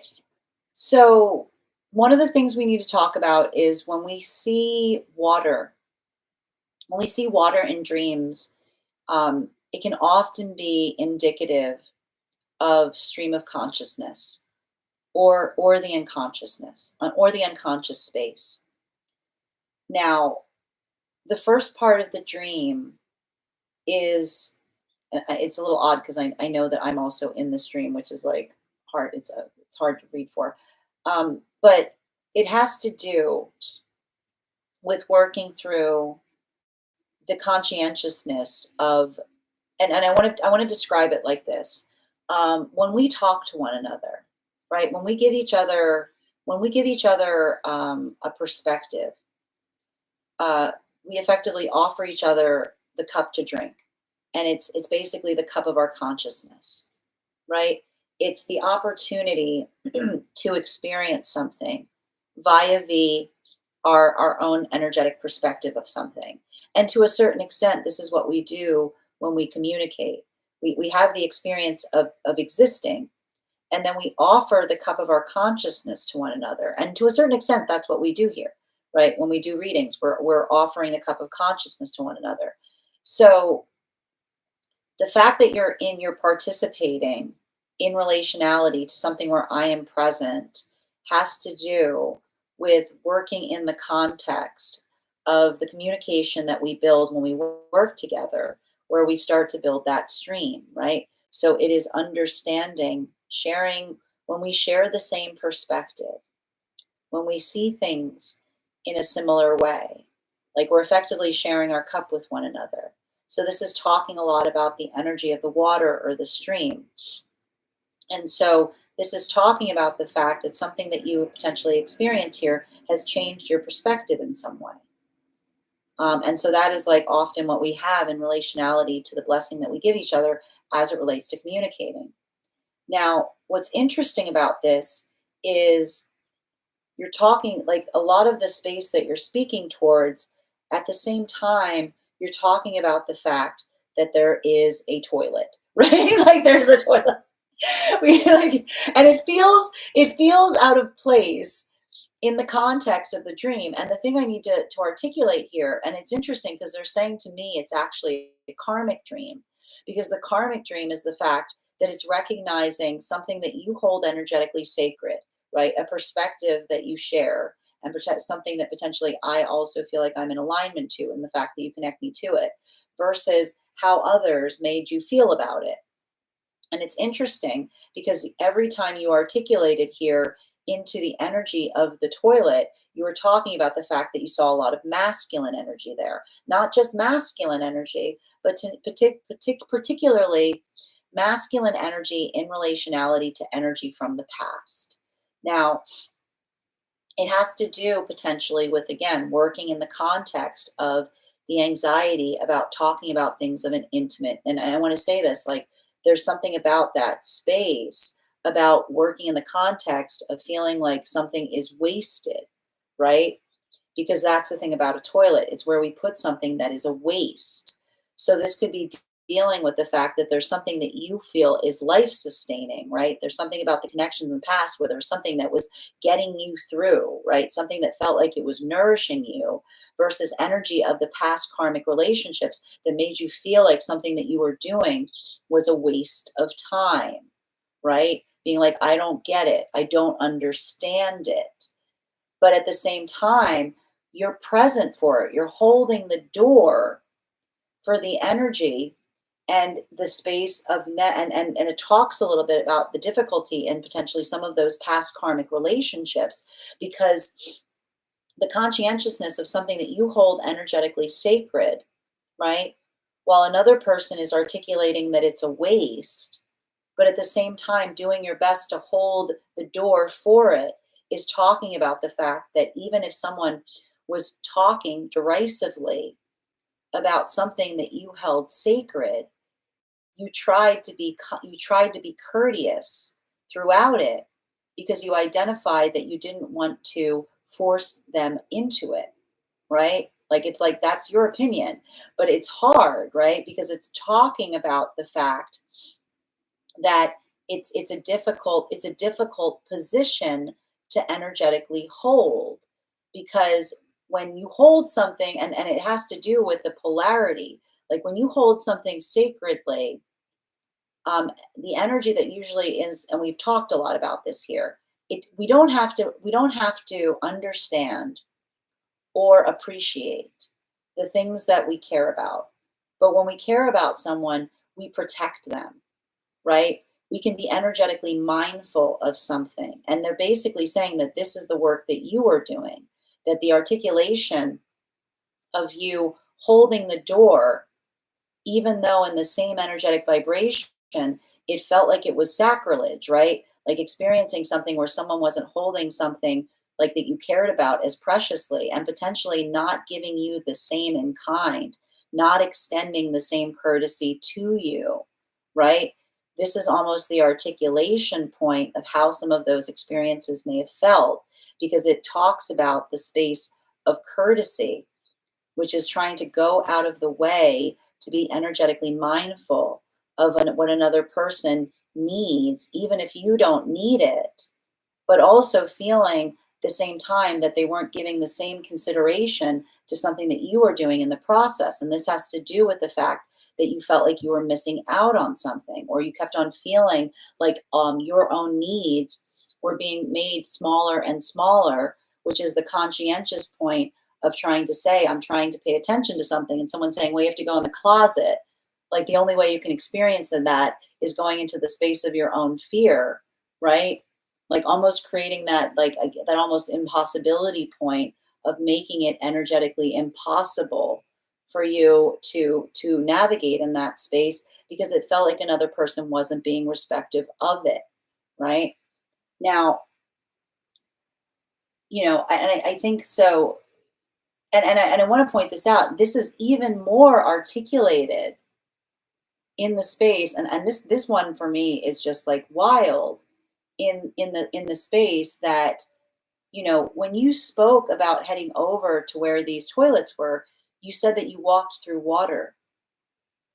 Okay, you walked through water and you were wet, and at one moment in the dream, an individual asked you to pass them a towel for their dog.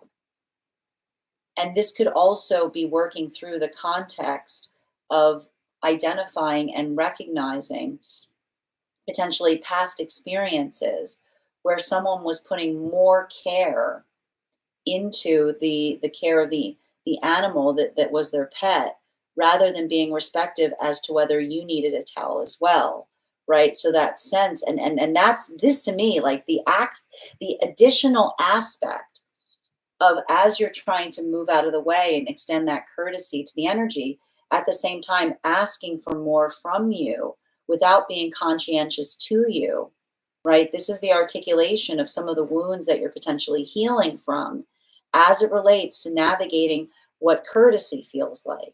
And again, remembering that courtesy doesn't require one to believe the same things that each other need, or to need the same things that one another need.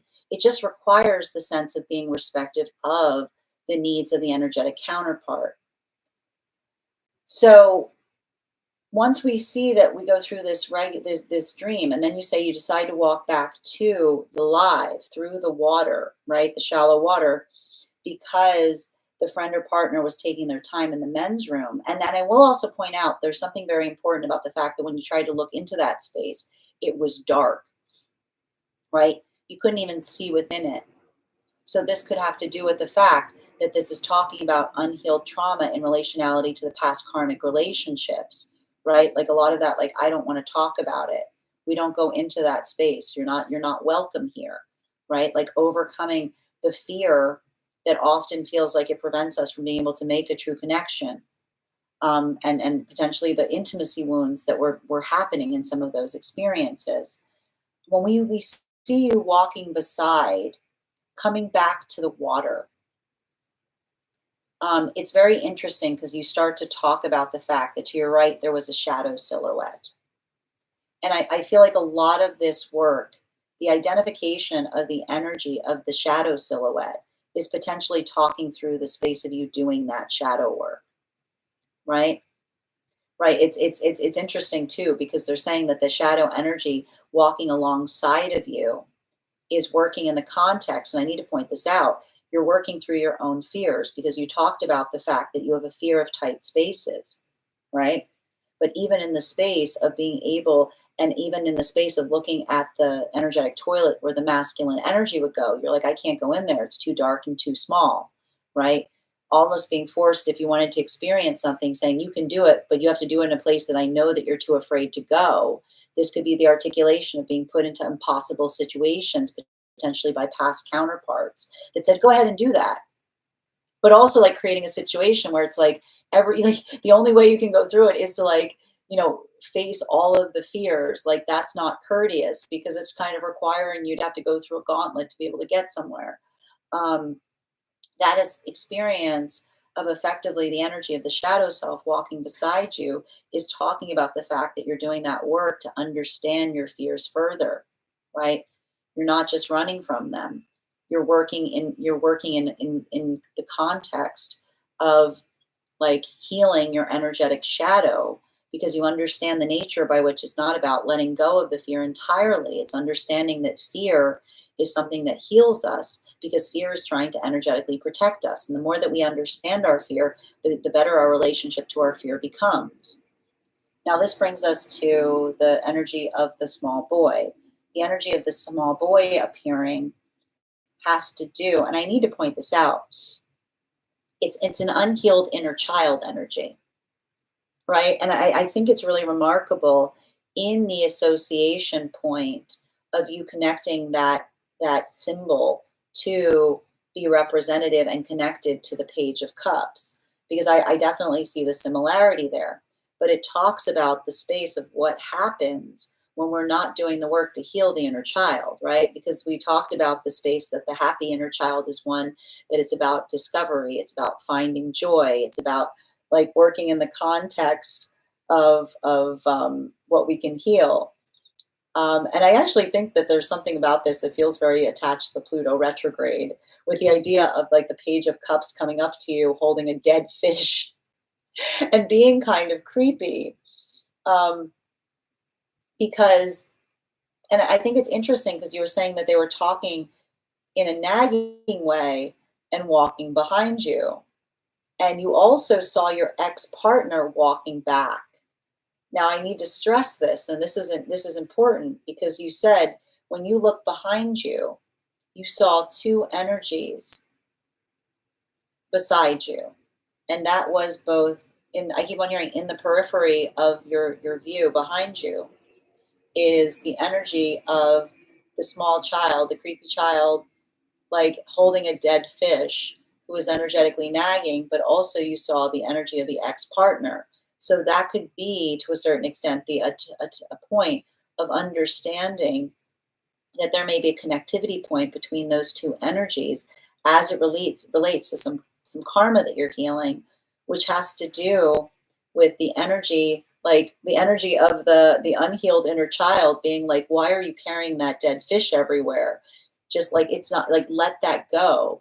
Potentially the space of someone who has a hard time letting things go that they would be better off not carrying, right? This could be articulation point of someone who like beats a dead horse or who gets very energetically bitter about something, right? Like, why are you still going on about that? Like, it's a lot of that energy of working into the ability of someone who holds on to things, not because they're not because they're alive. It's almost showing you. It's like I feel like the guide was trying to show you. It's weird to hold on to something that bothered you for so long, is what I keep on hearing, is potentially the conversation that you're working through as it relates to what another person is trying to communicate versus how you're experiencing it. Um, Now, I need to point this out. You said when you got to the top of, there was a final obstacle was a steep slope, but you could climb it anyway. It's interesting because they're talking a little bit about the fact that something about that journey of the self is now talking about where you are presently, which is about to like going through some kind of healing of a karmic cycle, climbing that energetic hill, but you're doing so not for the sake of another, you're doing it for yourself. And that ability of identifying that you kind of going through that breakthrough moment and suddenly that energy from the past drilling into you. And I think that this is really fascinating because it brings us, obviously, it brings us into the memory or the story of the fact that, the identification of the old tale that woman was created from man's rib, right? So almost like the energy of like the unhealed inner child of the masculine trying to drill into you to get their rib back is almost indicative of feeling like there's someone in the past who has a hard time letting something go because they're acting in such a way that it makes it feel like they feel like you just implicitly owe them something, right? Like you owe them something, but not being able to articulate what it is, right? It's like that undefinable, like, come back here, you owe me something. What? Nothing. That's the unhealed inner child talking, right? Because it's like the impossibility of asking for you to like, it's like the impossibility of saying like, you need to get forgiveness from me. And you being like, well, what do you need me to do? Nothing. There's nothing you can do to heal that. Okay, so I'm going to go on my merry way. No, you can't. Where are you going? Get back here. I can't. Like, why do you want me to come back? Or because you owe me. You owe me an apology. Okay, what am I apologizing for?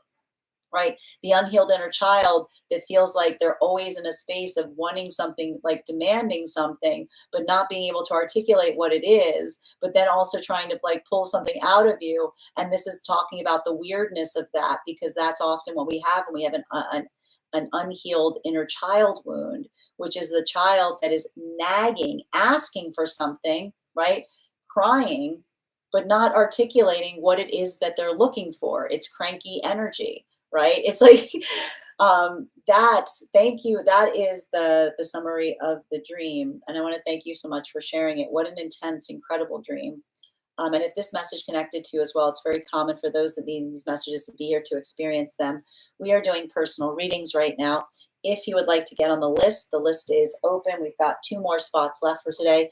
3 cards for a donation of 29 or more. 4 cards for a donation of 23 or more for my subscribers. Links in my bio.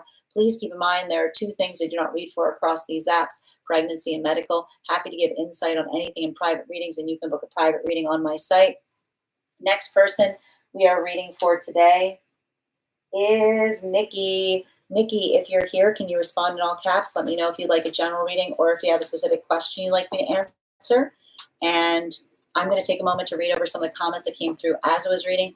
Also, friends, we are at 39.3K likes. When we get to 50K, I will be giving a reading back to the collective. So make sure you're tapping that screen. We'll get to 50K in no time. All right. Apologies, I've got a little bit of a glare on the screen, so I'm just trying to see more clearly. There we go. All right, and also, friends, we are at 39.3K likes. When we get to 50K, I will be gifting a reading back to the collective, so make sure you're tapping that screen. We'll get to 50K in no time. All right. We've got extra. And remember, your subscription's ending soon if you'd like to renew. Okay. And Per knows she can't have inside tea. I love that. Wow, let's do that. In-person live readings. I love it. Thank you, V. We've got 2 dreams that involve, I'm not surprised. Again, I'm like, listen, Pluto retrograde, there's going to be weird or gross things appearing in our dream space. We're already experiencing it. It's okay. You have nothing to apologize for with the length of the dream, dear. Intimacy dream. Bridget. Sophia, thank you for sharing the live. Always appreciate when you guys share the live. You need 20 cards. So wild. Thank you, V. Sharing cups with you and the collective. What a cute dream, sharing cups. Nikki and Per have similar dreams today. Oh, I'm excited to read them. I haven't read Nikki's dream yet. Interesting. Toilet equals waste. So simple, yet never would have connected it. Thank you so much, Bridget. Be surprised. I like that. Girl Koo read with the proposal. Yes. Thank you as well. Oh no, creative. Rainbow, after I came out to my ex, oh, sweetheart. I'm sending you so much support on that journey. Oh dear. I'm sending you so much healing on that. Per Sin, part one interpretation makes so much sense. I love this. You are on fire. Thank you, Per. I'm doing my shadow work with outside help. That's beautiful. I'm very honored to help you with your shadow work. And thank you, Sarah. Bring that shadow into the light. Yep, that's exactly what she was doing in the dream. I got you out on the list. T got on the list. T. So good to see you, dear. It's been a minute. I hope you're well. We've got one more spot available today if anyone wants to get on the list. Per, the ex partner was walking parallel to me, connected to the page X though as well. Yep. And again, even with the even I need to point out, even when you describe the fact that they were on land, they didn't want to get in the water, right? They didn't want to explore the unconscious. They're like, I don't know what you're talking about. You know what I mean? Like, I don't know what you're talking about. They're like, it's like I see them being like, what are you like, woo woo? I wouldn't be surprised if that's someone who was like saying like, why are you into all that woo woo stuff, right? Because they got their feet on the ground. They're like, not for me. And we were talking about Adam and Eve. Yep, there you go, Per. Yep. And Adam, thank you for those hearts. Not the circles. We were crafted from Adam's rib. He wants it back. Exactly. Wow. Yep. Like it's giving me a lot of this, like, you owe me. You owe me for what? You owe me for existing. Oh, okay. Thank you, Sin. You're so welcome, dear. And thank you for sharing that reading with me or that dream with us. All right. Such a cool, very cool dream. That was definitely, 'tis a dream in the Discord. I got you, Nikki. And praise. Thank you for the follow. I'm intrigued now. Let's go with Nikki's dream. Hi there from Ireland. Welcome, OC. I have monitoring. Oh boy. Okay. I've been having horrible dreams lately. Hey, Pluto's in retrograde right now.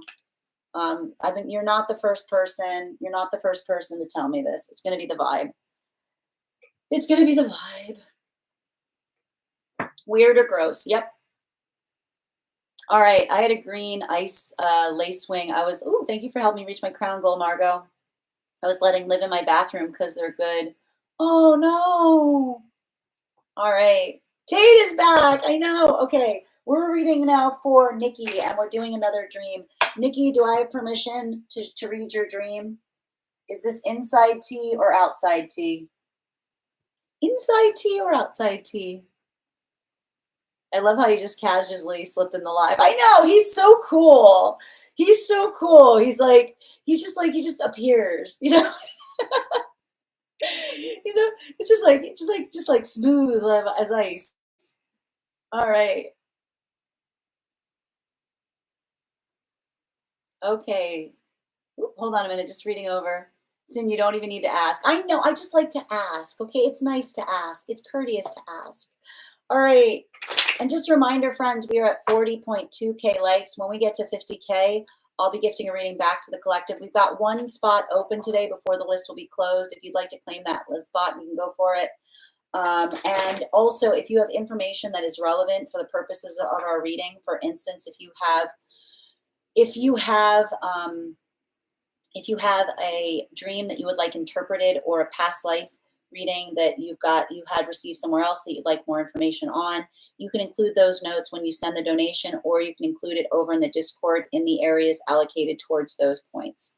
Okay, we are reading now Nikki's new dream. Here's the dream. I was in a work-like setting and my ex, who I work with in real life, was there. Wait. I want to make sure I'm on the right dream. Okay. Yeah. Okay. Apologies. We're going to start up again. I was in a work-like setting and my ex, who I work with in real life, was there. A key setting in the dream was the restrooms. I needed to pee, and he and the other guy I worked with went into the women's bathroom. I remember feeling uncomfortable. Like, why are you going in there? That's the woman's bathroom. I don't want to be around him. But I went in anyway. He went into one of the stalls and locked it. And for some reason, he used a big claw hair clip to secure the top of the door even more. I remember thinking, ugh, drama. And that the other guy would probably notice. since no one at work knew we'd been romantic. At first, I was super annoyed and grumpy about it, but then I felt bad for being that way. When he locked it like that, I suddenly thought, oh no, is he going to do something like unalive himself? Which is something he had kind of used as a threat in the past when things were rocky between us. That's when the concern set in. I looked through the gap between the door and the stall, and he was in there, kind of laying on the toilet looking sad, maybe crying and sniffing my shoes. He had a pair of pink ones and also these really dirty white ones. And I remember thinking, ew, at least clean them first. But I still had to use the restroom, so I went into the stall next to his. I was on the phone with my current partner, just saying stuff like, hey babe, I'm at work, love you, etc. Being normal and lovey, totally ignoring my ex's shenanigans. Then he crawled down and peeked under the side of my stall and was like, oh, is that the rock star guy?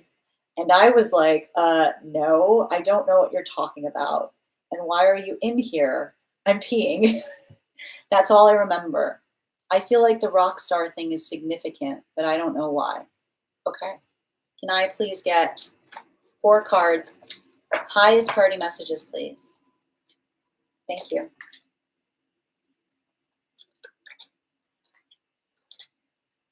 It's a karmic dream related to intimacy. So, you know, we're going to take a minute before we talk about this dream to talk about how we often feel when we're in a very important relationship. When we are in relationships, we see sides of ourselves that we show parts of ourselves to one another that others don't see, right? It's the space, the gift that we give to each other in partnership is the gift of being seen. And the thing about this dream that's so important is the context of the feeling that someone has abused the intimacy that you gave to them, that something that you gave to them that you felt was energetically sacred, they're now using to like brag, right? To show off, as it were. And I think it's really interesting how you actually phrase this. You actually wrote a key setting in the dream, and that caught my eye. You I think you revealed something there because you said a key setting in the dream. And so what there's almost this acknowledgement point on that is occurring here is the feeling that you're working through the trauma of feeling that you gave them the key. You allowed them that intimacy, right? And so a lot of this work is the feeling of articulating how it feels to have your emotional or energetic intimacy violated by means of how you fear another person is utilizing it. So what are they doing with the key that you gave them? The key that you gave them to hold preciously. They're bragging about it. They're letting other guys in. They're like, look where I can go. Like, it's okay. She said I could be in here, right? And what's worse than that is not only is someone is feeling like that space of someone taking something that you gave them sacred and potentially bragging about it, right? But also, and this is important, in relationality to the hair clip. Now, the one thing I will point out about this that I would like some clarification on, you said they used a big claw hair clip to secure the top of the door. I want to know, did you identify that claw clip as one that you yourself use, or did you not recognize it? Because if you did not recognize it, it is an even further violation, because it's talking about the anxiety point that not only did are they doing that to you, but that they do that in the context of conquest, right? Taking trophies, right? Being like, yeah, from this one, I got a key to the girls' restroom. From this one, I got a claw clip that I can utilize to secure the door. The anxiety of potentially building into allowing someone in that doesn't hold something preciously, but almost just adds it to the pile, right? Like in that space of someone who collects trophies that they then show off, not necessary, not doing it because it's needed, doing it because they just like to show that they have it. I got this one from that one. I got this one from that one. So even a further violation of the intimacy, because it creates the space of giving someone something that is precious to you that they're just using to show off to those around them. And this is, you're right, this is in relationality to the conversation of how you're expressing and feeling like that karmic work happens. Because, and this is the thing about it, when someone is in a conquest mindset, they cannot grapple with the idea of an authentic connection. When someone is in a conquest mindset, they don't have authentic connection. They never have the opportunity to build it. They're so built, they're so convinced, they're so important. Like when their prioritization point is looking at everything like a trophy, then they only see people in that way. And that's why it's so significant, because it's the articulation of what is happening between you and another person. You're not trying to show off. You just literally have to go. Like you literally said that in the dream. You're like, I have to, I can't wait anymore. But even as you're doing something that you know is necessary, the worst part is knowing deep in your heart that the energy is so much in a conquest state that even if you do something authentically, they're going to take it they're going to be like, they're doing that for me. They're trying to make me jealous. They're trying to, like, because they can't imagine the reality by which you're in a space of stability. And this is the articulation point with the fact that when you peeked through the door, right? And this has to do with the concept of what they're doing on the outside versus what you know is probably happening on the inside, right? The energy that's in conquest, refusing to acknowledge that they truly miss the connection, right? The connection, the authentic connection that feels like it's a dirty secret, right? Like, like almost like the space of like doing weird things with the trophy instead of just communicating to you how they feel, having to work on the fact that their inner self that craves intimacy isn't healed to the context by which it's articulating the fact that they're in that space that they can't admit their feelings, and it becomes weird, right? Versus the space of identifying and recognizing you building into an authentic connection with someone, just having a conversation as you would, and them looking at you and making the accusation and saying, how are things going, right? How are things going with that rock star, right? Because it's almost like that energy that's trying to diminish the authentic connection by trying to accuse you of the fact that there isn't one, by articulating the positionality of someone to try to make you feel bad about the fact that someone else, like that someone else is in a space of doing something wherein they are also seen and recognized. Bottom of the deck. And all of this is effectively, again, this is why it's a karmic dream, because the guides are giving it to you to help you feel and understand the nature of the relationship as it relates. And this is what's hard about intimacy wounds, because often when we're trying to heal intimacy wounds, and I think that this is a beautiful articulation of this, you have to go back into a situation to reclaim something, right? And often the injury of the intimacy wound is not the fact that you're authentic. It's recognizing the creepiness of the energy that took something precious to you and made it feel trivial, right? Not building into the space of the sacred, but the sacred that becomes profane. Bottom of the deck. And I feel like a lot of like this is, and a lot of this here, like especially with this Seven of Swords in its reversal, I think it's interesting because I keep on hearing the guides were showing you this to help you get the key back, is what I keep on hearing. But it's the key, like it's helping you get the key back because the key is not back by confronting someone, is what you have to understand, right? You don't heal an intimacy wound by getting back at someone. You heal an intimacy wound by reclaiming something that another person took from you, taking something precious and turning it trivial by making it energetically sacred again. So I feel like a lot of these energy, like a lot of this work that I see that a guide is doing in terms of helping you see these kind of like tableaus, as it were, is to help you work in that space of reclaiming something by showing you the energetic nature by which it was given, and why, like, and again, everything about these dreams, and this is why I like doing work with clients, to be able to look at dreams in sequence. This is not the first dream that you've had that says don't confuse these things, because often when we're going through into intimacy wounds, we can feel the anxiety of being like, oh no, is it happening again? And I feel like the guides are showing you this to say, can you see the difference?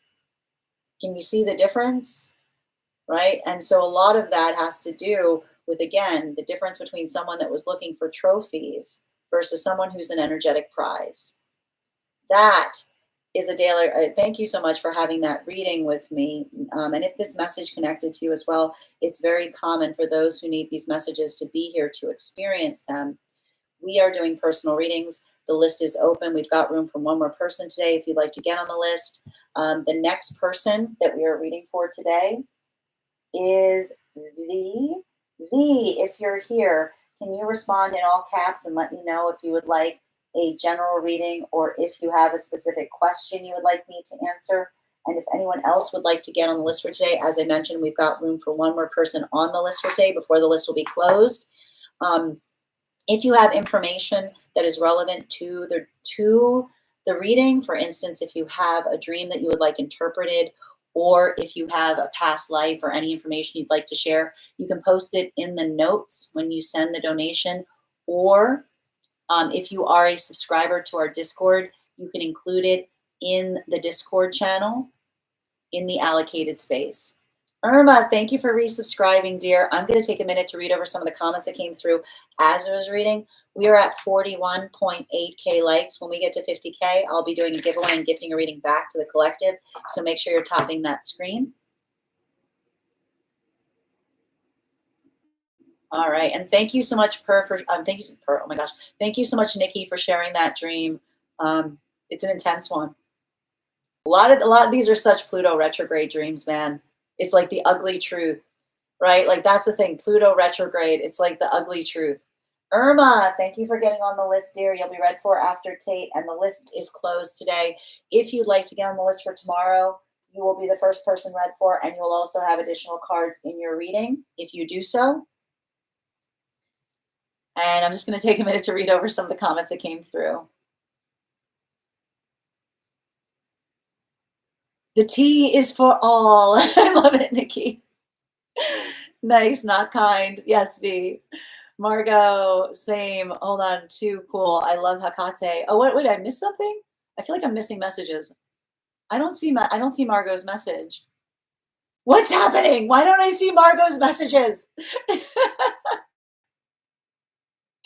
I don't see them. Oh my goodness, that's wild. I don't know what you guys are talking about. Interesting. Okay. Okay, Margot, I'm not ignoring you. Oh, wait, I see it here. Okay, I'm a newbie to all of this. I really want to learn more. Oh, welcome, dear. Thank you for joining us. Very astral of you. Thank you. Thank you. I keep dreaming of Hecate, and I think it's time to learn. Oh, wow, that's intense. Happy to do a reading for you on that. Okay, where are we? Sin, you don't even need to ask. I know. I like to check. The tea is for all. The claw hair clip, right? No, that was like that. It like the claw hair clip is like the icing. It's like the cherry on top. You know what I mean? Like that's the thing about it. It's like the claw hair clip is the cherry on top. Yeah, I mean, again, Toilets again. Yeah, I need to go. Few talking about this today. Thank you, V. Angelique, the list is closed today, but I've added you to the list for tomorrow, and you'll also have additional cards in your reading. Thank you, dear. Yeah, the sniffing. I know. I've had an ex threaten that in the past too. Oh, thank you guys for supporting each other in the comments. Hi there, it's my day. Good to see you. It's my day. That's Grace. That's you, right? Everybody changing your usernames. There's a goldfish in here. Give me a break. Rock star guy. I love that though. I kind of love that. It's gonna be really hard when I see him now to be like, "What's up, rock star guy?" He's an Astro rock star. I love it. Intimacy wound. Love you, Menopauska. Intimacy dream right now. 1,000 for Nikki. You get an intimacy wound and you get an intimacy wound. All right. He always said he loved my, he always said he loved my hair in that style. Jeez, Louise. Oh, it was familiar. Thank you. Oh my God, trophies. Yes. Thank you for confirmation, Ella. This is so, I mean, like, that's the whole thing about it. Like, the whole dream is like that. It's so wrong. Like, everything, it's just like wrong, wrong. It's like, it's, you know what I mean? Like, that's the thing about it. Stop taking my ish. I didn't even think about that. You're taking back all your stuff, energetically speaking. Exactly. Give me my stuff back, the shoes too. He was incredibly obsessive. Okay, there you go. This is wild. Thank you. What tea? Hi there, Virgo Steen. Good to see you today. Sending you support, dear. I swear they try to get me through my dream space too because I refuse. I mean, this is what, like, this sometimes happens with the karmic connections, right? But like, I feel like a lot of this is like I think that there's something about this here where it's like it's working through, like, I can feel like the karmic energy around it, but I'm also seeing the fact that, like, you know, and this is often, I need to stress this, like, often the reason that we have dreams like this is to help us understand the impossible situation that we've experienced as it relates to a karmic connection, which is like, again, like the dream that could be a conversation, like it's working through the impossibility of potentially feeling like you're in a, like you have an energetic connection to someone where their outside doesn't match their inside, right? He was very, yep. Oh, sending you so much support, Nikki. I'm here for the reading as long as I don't get a, oh no, listen, like, you know how it works, dear. If you have to do something, you're just added to the list. You can come back anytime. You know that it's my day. Yeah, you're getting your energetic stuff back in the dream space. And Margot, I think I got you on. Did you get on the list? All you do to get on the list is send a donation via my tree that has Binks in it in my bio. The list is closed today, but if you'd like to get on for tomorrow, you'll be the second person read for. Especially when I tried to set boundaries, that's when things got especially creepy. Sending you so much support on that journey. We will also be doing 1-card readings for subscribers once we get through the personals. Well, and that's the thing, right? Like, what are you, like, why won't you give me the stuff back? It's like working through the context of what they're doing with it. Oh, yours was from the 100K drawing. Thank you for confirming. Thank you, dear. Yes, I see you. Thank you so, listen, thank you so much for reminding me. I got you. All right. And thank you for coming back. You're actually going to be the next person that we read for. Thank you for coming back to claim that spot. And Irma, thank you for subscribing. The claw clip part. And thank you, Goose, for the follow. You're so welcome, Nikki. Martina, thank you for the follow. No, you'll never miss your reading here, Minnie. I always make sure you're here before I read. All right, speaking of which, the next person on the list for today is It's My Day. Can you let me know if you'd like a general reading or if you have a specific question you'd like me to answer? Just had Reiki, life-changing. Oh, that's wonderful. It feels like a good day for that. Thank you for confirming. Yep. Thank you for reminding me. I love it. I need to learn how to heal these intimacy wounds. It's hard, right? Because that's the thing about it. Healing intimacy wounds, sometimes you got to go back to the scene. You know what I mean? Like that's the hard part. But like the energetic, emotional scene, you know? Where did you go? Yes. If anyone misses today, I'll take it. No, no, you're coming back, and I asked you to wait, so you're the next person we read for. I'm here. I said it above. Yes. Thank you, V. Okay. So she can read my message. I sent her direct message in the Discord. Thank you, V. Yes, my brain was frazzled. Got it. I'm gonna have to get a read eventually. Oh, V, it's okay, dear. Okay, so V, you're right up after It's My Day, and then it'll be your turn, okay? Perfect. Thank you. Oh, and okay, so, yeah. All right. And can I please have highest priority, please, for It's My Day? 4 cards, please.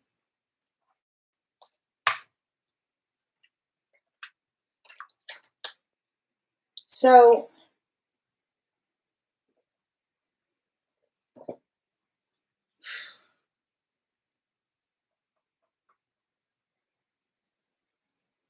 I, I'm gonna explain, like, speaking about something karmically here, I need to stress something. Um, this,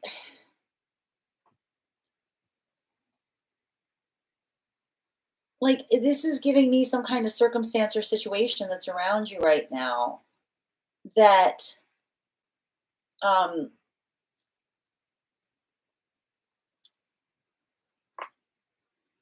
like, it's giving me some kind of energy of someone who's like coming and going towards you, but not being energetically clear about what it is that they want. Like this is like a little bit of like I'm sensing some kind of like energetic, like red light, green light energy around something here. Um, and here's the thing about it, like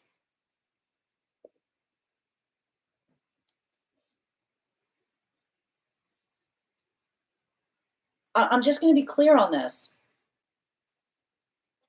State your business.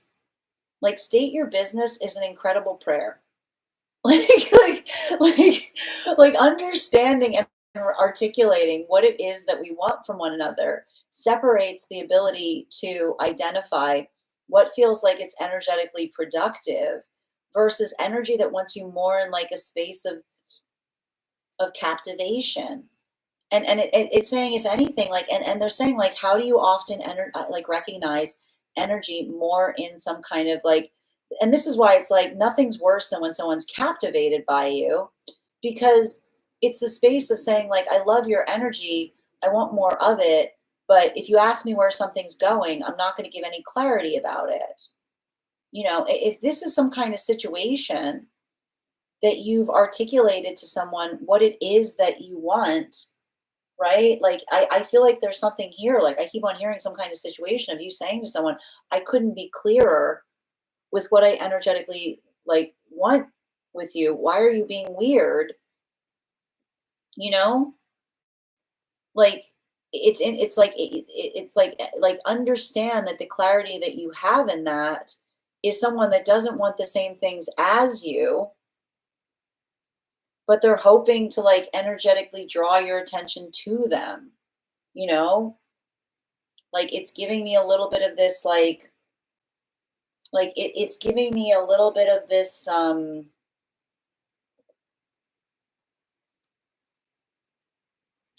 I keep on hearing like this could be a phone call, like this can be energetically productive. It doesn't have to be like it doesn't have I keep on hearing it doesn't have to be like that is what I keep on seeing. Um, you know, I think that the one thing I'm also gonna say is I don't like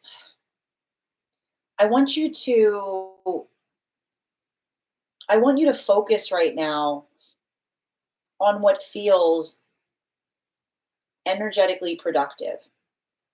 And I think we talked about this to a certain degree because you know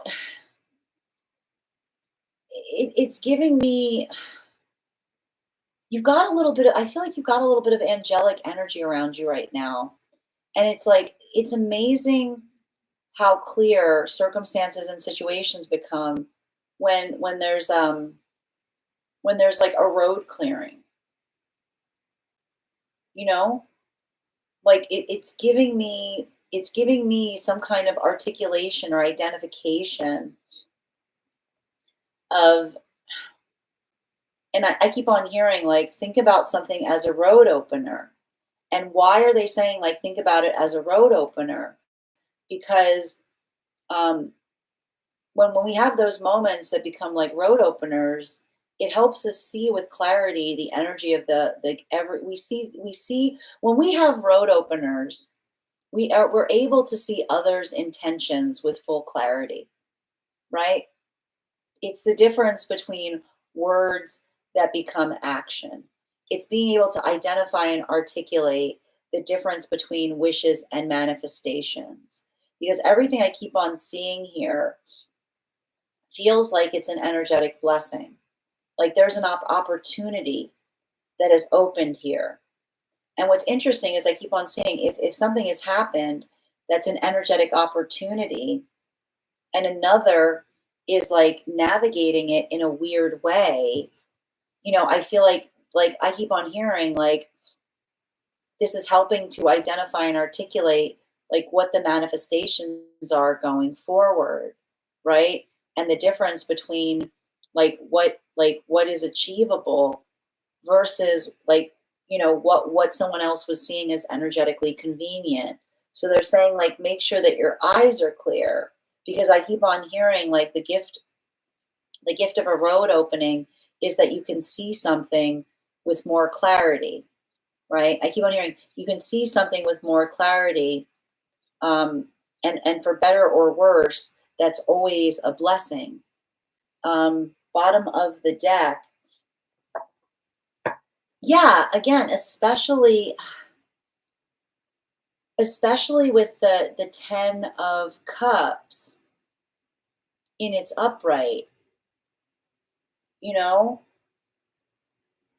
like it's weird because like I just keep on. I would be very conscientious about the conversations that you've had with another because they're saying even now like there's something about the words becoming the action, the difference between someone like what someone articulates in terms of what they would prefer versus what is actually energetically happening, because I keep on hearing like an energetic manifestation is in sight, and that clarification point, that's why I keep on hearing it feels like an energetically protected thing that's come towards you because it's helping you see the authenticity of the energy around you as it relates to um, what feels like I keep on hearing what feels like a blessing versus like someone looking at something. I keep on hearing from the space of from the space of like it's like, and I keep on seeing this like you can't help someone be brave, you know it's giving me a lot of this like the consistency is key, and the consistency is key regardless of the circumstances that we find another in. And it's the difference between like there's something about that clarity of sight in relationality to this moment that they're saying is an energetic blessing because it's I keep on saying better to see um you know how like what happens when you're navigating what is energetically a crisis point is what I keep on seeing. right? There's something about that that they're saying, like the clarity of how another person witnesses our energetic crisis helps us recognize and identify the difference between someone's words and their actions, right? The ability to like work through something in a space of trying to like move something faster that they articulate that they want, right? Like, oh, what a relief. That's no longer in the way versus someone backing away because the blockage point was something that they were leaning on. Thank you so much for having that reading with me. And if this message connected to you as well, it's very common for those who need these messages to be here to experience them. We are doing personal readings. The list is closed, but if you'd like to be on the list for tomorrow, you will be the second person read for. I'm going to take a minute to read over some of the comments that came through as I was reading. And also, friends, we are at 45K. When we get to 50K, I will be gifting a reading back to the collective in the form of a drawing. So thank you guys so much for being here and receiving these messages. All right. And Nana, your subscription's ending soon if you'd like to renew. Thank you as well, Creative. Good to see you today. I've experienced this as well. I'm saying it out loud without pressure, likely too politely. The job search has opened a window. Thank you. I got you, dear. I understand. I thoroughly dislike that energy and opened a door, I think. I pulled back and it's gone quite a bit because I think someone is showing insecurity. Sending you support, dear. Hold on a minute. Thank you as well, Kay, for being here and receiving these messages. Do you feel this in love, career, or life path, or all? I mean, here's the thing about it. I feel like it's happening, like, it feels to me like it's happening across a couple of different frequencies, is what I'm getting. You know, like, it's interesting because I keep on hearing the word celebration and devastation, like something that feels like it's coming together, but at the same time, having to see something that's very energetically painful at the same time. Yep, I've got you. Thank you, V. You're next, dear. I'm gonna pull that Discord note right now. Thank you as well, Rainbow. Oh, hold on. Hi there, Key. Okay, my grandma is. Oh dear. I can't. I don't do medical readings here, dear. But I'm sending you so much support on that journey. I'm sending you so much support and sending you both strength. I appreciate you as well, V. You're so welcome, Grace. Creative. Are you on the list? Yes, I've got you, dear. You're after Brandy. Okay. Also, V, you got our second highest gifter. So I just want to ask, because you're on the list, would you prefer if to have that additional card in your reading, or do you want to save it for your one card?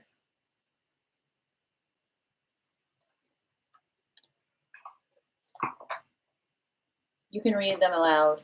Extra card in my reading, please. I've got you. Oh, it's another V who won. Thank you for confirming. I apologize. I really appreciate that, Per. Thank you. The other V who won. Thank you for letting me know. Okay, I'm not sure if they're still here. Okay, if they come back. Oh, I was very confused. It's okay. No, I saw two different V's. Okay, that's good to know. All right, let's get to it.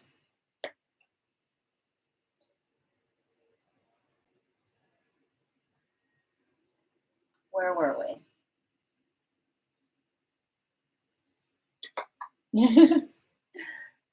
All right. I've got you, dear. And V, is this inside T or outside T? Is this something I can read to the collective?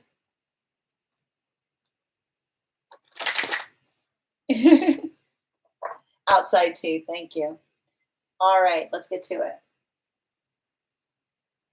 I'm feeling exhausting, pulled in many directions with multiple careers yet still unfulfilled. And I'm not sure where to focus. I don't know if me having so many careers is a result of needing to survive capitalism or if I'm on the wrong path. I'm not sure what career to direct my focus. After discovering my neurodivergence and masking tendencies, I'm having trouble trusting knowing what I actually like and what I actually want to do.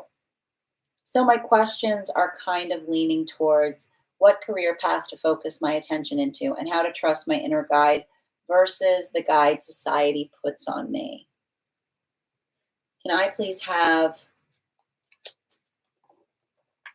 can I please have 4 cards, please, for V? Highest priority messages from Spirit.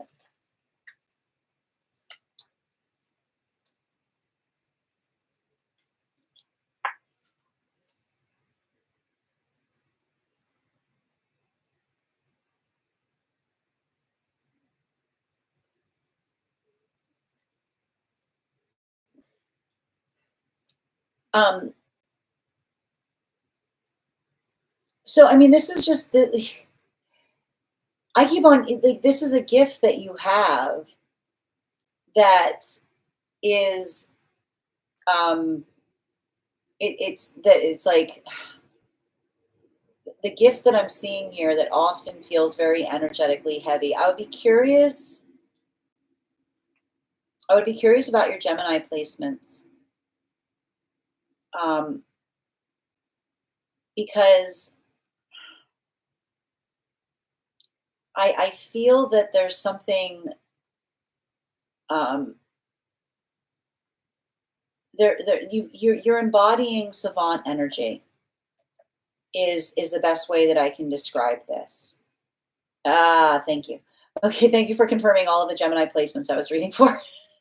um, and the difficulty with savant energy or someone who's um, with a lot of Gemini placements is I want to kind of quote the Robert Frost poem, which is, you know, there I was, and there's many roads, and long I stood, like long I stood, seeing the roads and wishing that I could go down all of the roads. But alas, I am but one traveler. And I think that there's something to be notated here because I can see the fact that um, like there's a lot of different directions that are calling to you for their attention. And respectfully, and it's funny because this isn't me, this is one of your guides. A lot of your journey is having to look at all those other roads and say to them respectfully, shut up. I mean, welcome to unattachment, which is like respectfully, with honor, be quiet, right? Like, shh, all right. And I think that there's something important about that, and the way you're going to do that, okay. And here's the thing, you just have to understand that your journey, the song of you moving in direction of you moving towards your path is going to sound like a lot of energy saying, come back, you're going the wrong way. It's going to be a lot of that energy of being like, you left me. Like, yes, you have to work in that space because, and I want you to understand, and this is how you're going to heal from it. Okay.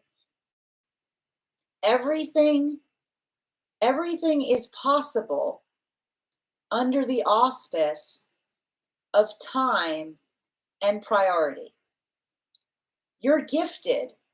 You got lucky. Most people spend their whole life trying to find something that they like. Like most people are like, what am I doing here? You don't have that problem. You got the opposite problem. You got an embarrassment of riches in the directionality of what your interest longs to proceed upon. And the way that you need to do this is you need to meditate upon what is that high. You're gonna like. I don't want you looking at the roads. I want you focusing. Like I want you to focus on what that higher self is. I want you focusing, okay? I want you focusing on what that higher self is. Take some time for it, meditate upon it. Be show me a window. What is that higher self doing? What does their day to day look like? What are they doing? Okay. And I want you writing it down. I want you writing it down. And then when you start, and then you're going to say to yourself, okay, there it is. That's what I am being energetically called to do. And here's the thing you have to understand. It's not about being called to do something. You're being called to do a lot of things. It's what you aspire and see that higher self doing that is what you're going to try to move and build in accordance to. And working in that space, right? Like I keep on hearing, you're going to have to quiet the children. You're going to have to quiet the children of those other paths that are demanding your attention, right? And saying to them, like, I care about you, but everything can be done in the space of time and prioritization. So that ability of doing so, right? Like working in the space of focusing, right? Whenever you start feeling that tug of being like, oh, I'd like to do that, I'd like to do that, be like, does that move in accordance with what the higher self is doing? And I keep on seeing it's not, and I keep on hearing, it's not that you're not going to be able to, and this is what's important, is what I'm also seeing here. You might be able to twist a bunch of these threads together. You know, there's something to be said about being multifaceted. There's something to be said about doing something in a unique way and having a robust amount of interests that build upon that thread. So when you're being called upon a different direction, ask yourself, is this a common thread? Is this something that I can integrate into the prioritization point by which I'm setting upon? And in which case, okay, you can build upon that. Because everything I keep on seeing right now is, like, I keep on hearing, you're experiencing a paradox of choice, right? And the problem is, when we've got a lot of different options, we sometimes feel paralyzed within making one. But that identification point of saying there's no wrong direction, you can't be off your path. Whatever you choose is in alignment for you. That ability of doing so, don't look around you to figure out what that is. Look within. Bottom of the deck. The song you will hear, and the song you will hear as you follow that path is going to feel is you're going the wrong way. Like the song you will hear.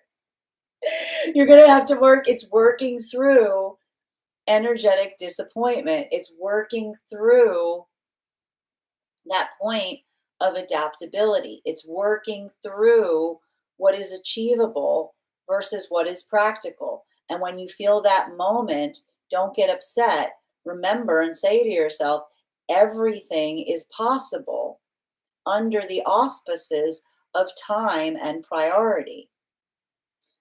So that ability is, I want you to say to yourself, it's not like some energy is desperate for something to put their time into. For you, it's going to be a lot of that work of having to say to yourself, this is what I'm going for. And everything else I'm interested in has to take a back seat. It's got to get on the side burner, right? It's still something I might be able to take along the way, but this has got to be my focus for now. Allow that prioritization point to guide you. Thank you so much for having that reading with me, V. And if this message connected to you as well, it's very common for those who need these messages to be here to experience them. We are doing personal readings right now. If you'd like to get on the list is closed, but you can get on the list for tomorrow, and you'll be the second person read for. We also hit our 50K milestone, so I'll be doing a giveaway and gifting a reading back to the collective.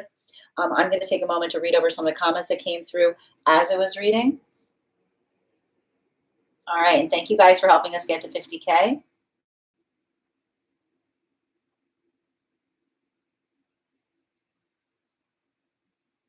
Gemini moon, Gemini Mercury. I was like, I'm sensing some Gemini placements. And they were like, Gemini, Gemini, Gemini.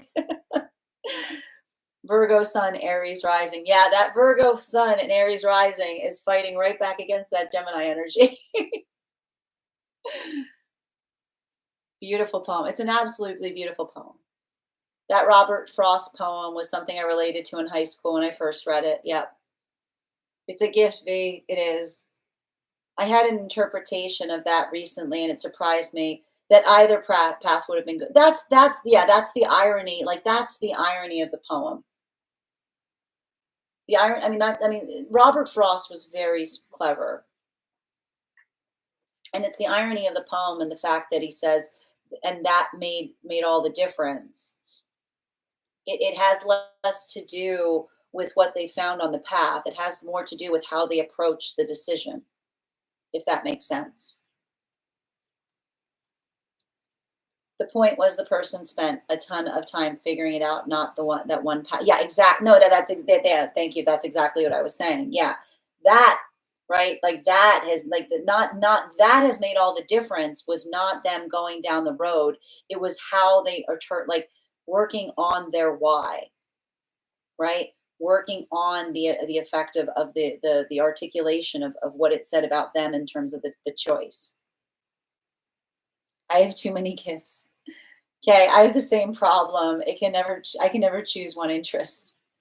The joys of AED, yes. The neurodivergent mind is a chaotic, volatile playground. Very much agree. Too many cooks in our kitchen. Yes, exactly. That's what it is. Yes. It's like, it's not like we need a chef. It's like there are too many cooks. Too many cooks. More like too many yummy snacks in the kitchen. That too. You gotta quiet them out. You gotta go in, right? You gotta do a little bit like that. That's that inward journey. What are they doing? What does it look like? Help me see it. I actually do mean joy in some ways. Doing one thing is boring. No, I mean, here's the thing. Like, that's what I mean about it's a beautiful gift, a horrible curse. It's like, meditation and journaling. I love it. Exactly. Yes, time to put baby in the corner. Exactly. Nobody puts baby in the corner. And thank you for the follow, Crystal. We will never be bored. No, exactly. No, it's the opposite problem. No, it's not about, you're never going to be bored. What's bored? That sounds nice. What do you mean? You don't know what to do? Like, you don't have anything to do? That sounds amazing. How do I get some of that? This is helpful, thankful. Yes, pulling the threads together, right? I keep on hearing multi-hyphenate. Even multi-hyphenate has a prioritization, right? Yeah, currently in the midst of it too. Thank you. But listen, it's like it's like it's the Scorpio full moon, the Pluto retrograde. It's like, you know, don't look around, look within. And honest, like, literally, okay, this is exactly like, this is your reading too, because this was almost exactly what I was going to tell you this was the same message that was coming through for that too. I got the Fool for one of my cards yesterday. I need to stress this. This is a Fool in its reversal. It's not just the fact that it's a Fool.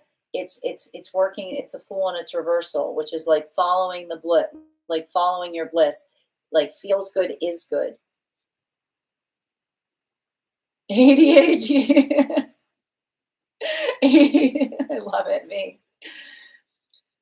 Unite. Yes. Assemble. Yeah, it is. It's like, it is. It's like Avengers Assemble.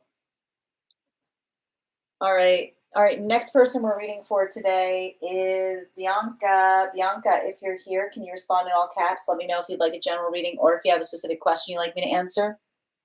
You're so welcome, dear. Gita, thank you for the follow. I have 10 different projects unfinished. Only one Gemini placement, but it's Jupiter. Wow. In opposition to Neptune. I like Jupiter and Gemini. You know, it's the thing is, and I'll say it even now, like with the opposition in Neptune, is understanding that, like, you know, it's not always just this or that. There's something about like meeting in the middle. This is my explanation for being hyperverbal and hyperlexic. It makes Gemini grow. No, that's very true. It really does. I totally agree. Alexandra, I relate so much with that and being multi-hyphenate interests. Thank you as well. Oop, hold on a minute. I'm surprised. I felt like it was for me too. I'm not surprised. Yes. Then Gemini rules 12th house, so I have to feel bad about working on it. That's fair. Are you sure? I don't. Gemini 12th house is like, are you sure? And you got to be like, yes, I'm sure. You're welcome, Kay. And Margot, thank you for the follow. Oh, you left it. Okay, thank you for letting me know, Bianca. I'm going to check it now. All right. Just bear with me a moment. 2 weeks until your Jupiter return. That's amazing. Yes, Ava, I'm happy to read the list again. We've got Bianca, Bridget, Esteban, Ava, Brandy, Danae, Tate, and Irma. Gemini, Moon, and Mercury. How does one focus? I know. Mercury and Gemini is like, what if we do two things at once? Like Mercury and Gemini is like, doing one thing at a time is such a waste of time. You know? What if we did two things instead of one thing? You know? Oh, I legit do multiple jobs at once. No, I know. That's the thing with Jupiter and Gemini. It's like, but why one? Why not two? Two better than one. Right? Like two always better than one. No, no, Mercury. One, no, but two. I'll be right back. We're going to get started on Bianca's reading. I need to take a moment and we'll continue. We had 50K. Wait, before we do anything, we've got to do the 50K giveaway. So this is what we're going to do. All right, I'm going to run for a minute. I'm going to be back in a minute. Yeah, but two? No, one, two. I'm going to run a minute. I'll be coming back in a moment and we'll continue with the readings. We're going to do the 50K reading as soon as I come back, and then we're going to do Bianca's reading. So I'll be right back. Yeah, goldfish. I'll be back in a minute.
Great. Where were we?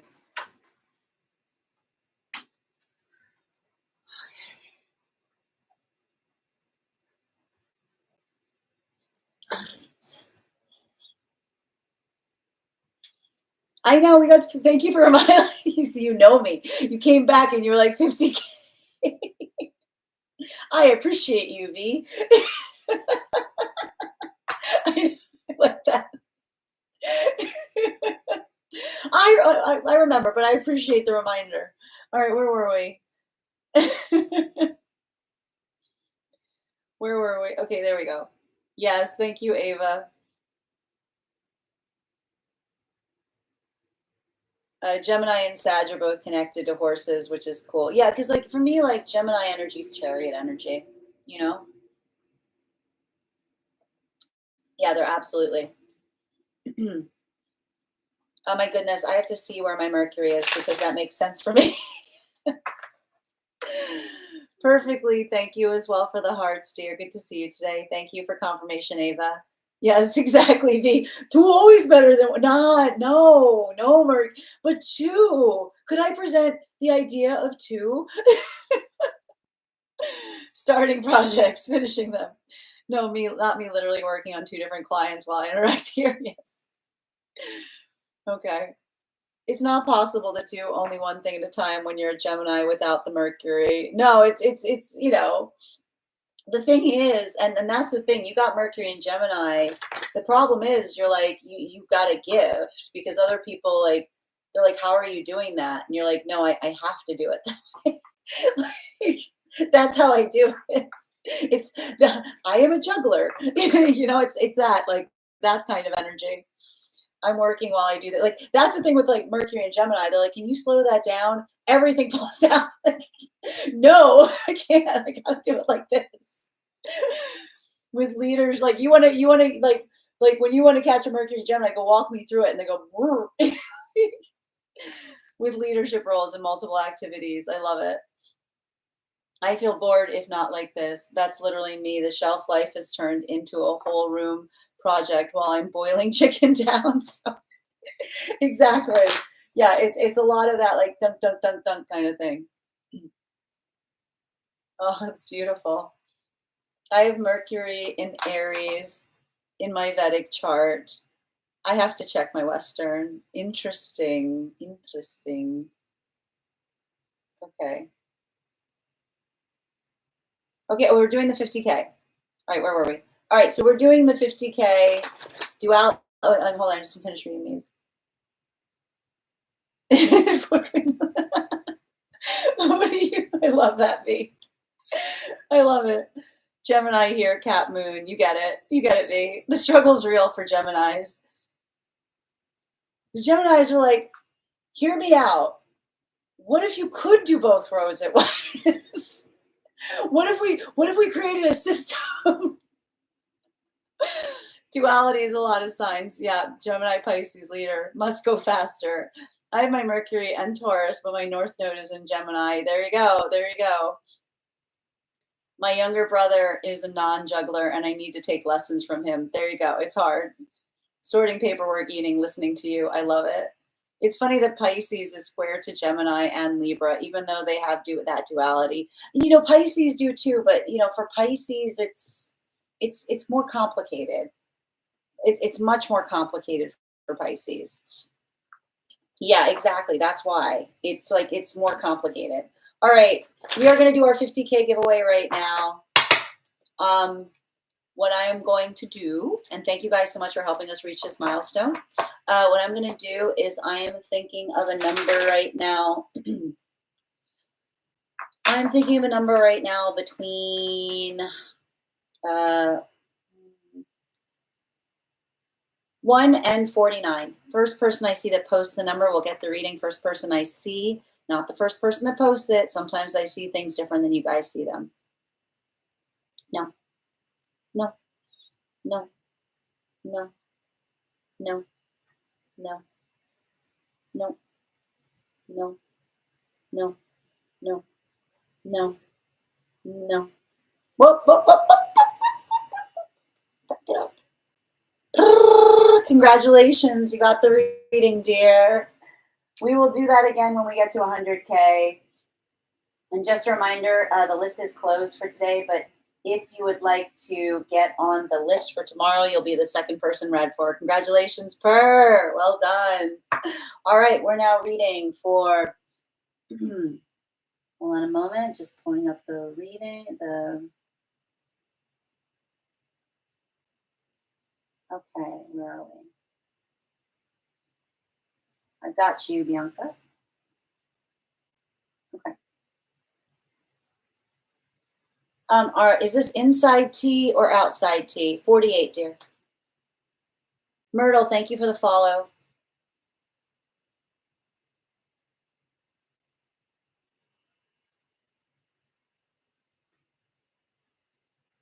Binks, can you let me know if we've got inside tea or outside tea?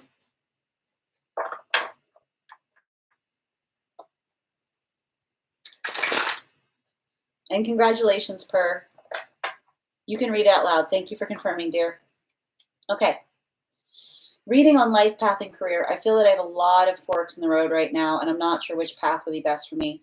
My highest good and reaching my highest timeline. I have some ideas on moving to Oregon and buying a house there, or moving overseas, or retiring early, or just living a digital nomad lifestyle, but I'm not sure what's best for me. And I'm starting to feel stagnant because it's like I need to know what the full path to take a step forward. I'm currently in my dream job that I've been wanting from a few years ago. Excellent. I'm so grateful for that. But now that I have it, I'm realizing I'm not as satisfied with it as I've been considering ways I can make passive income since I value freedom much more over anything. I would just like some guidance on how to proceed. I got you, dear. Can I please get Barit? 4 cards, please. Highest party messages from Spirit. Guidance.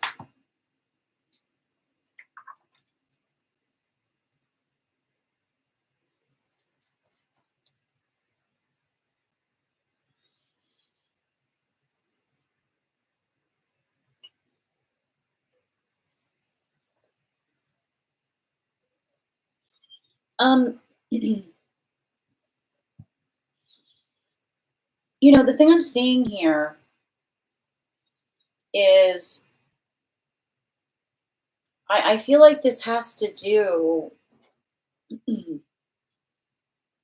I mean, I think you've recognized this about yourself. Like you're very goal oriented,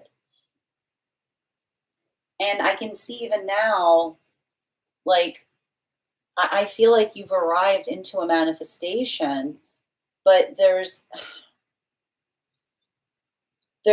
something I'm seeing that's happening as it relates to. And it's interesting because, and I want to know about where your Libra placements are, is what I'm seeing. Because, you know, the one thing I'm identifying here is,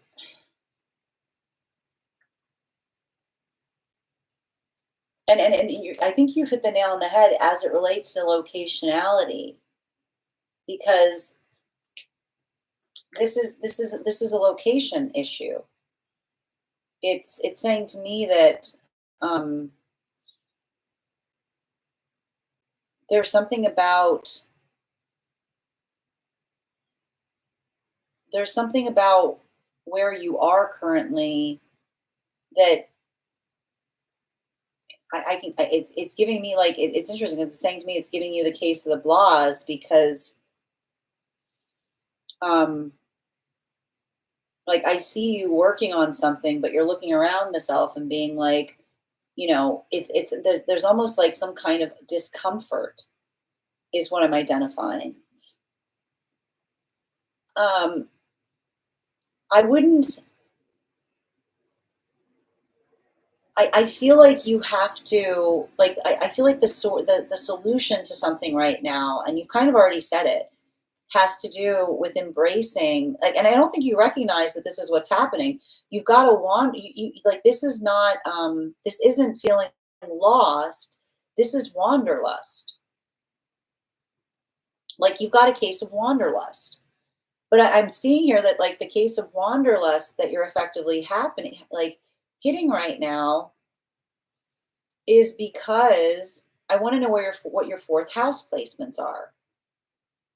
Um, because I feel like there's something about this that you haven't found a place that feels like home yet. And I keep on seeing that it's giving me a little bit of this energy of you kind of feeling like stranger in a strange land. Like, like, like this is too small. Like it's giving me a lot of Goldilocks energy. Like this is too small. This is too big. This is cool, but it's too cool. I can see. I can feel like there's something about you being somewhere that's cool. I see someone being like, this is too cool for me. Nope, nope. I feel like that's what's happening now. I feel like you're somewhere that's too cool for you. You're over the cool. You're like, this is not, I don't like cool. Like, it's too cool.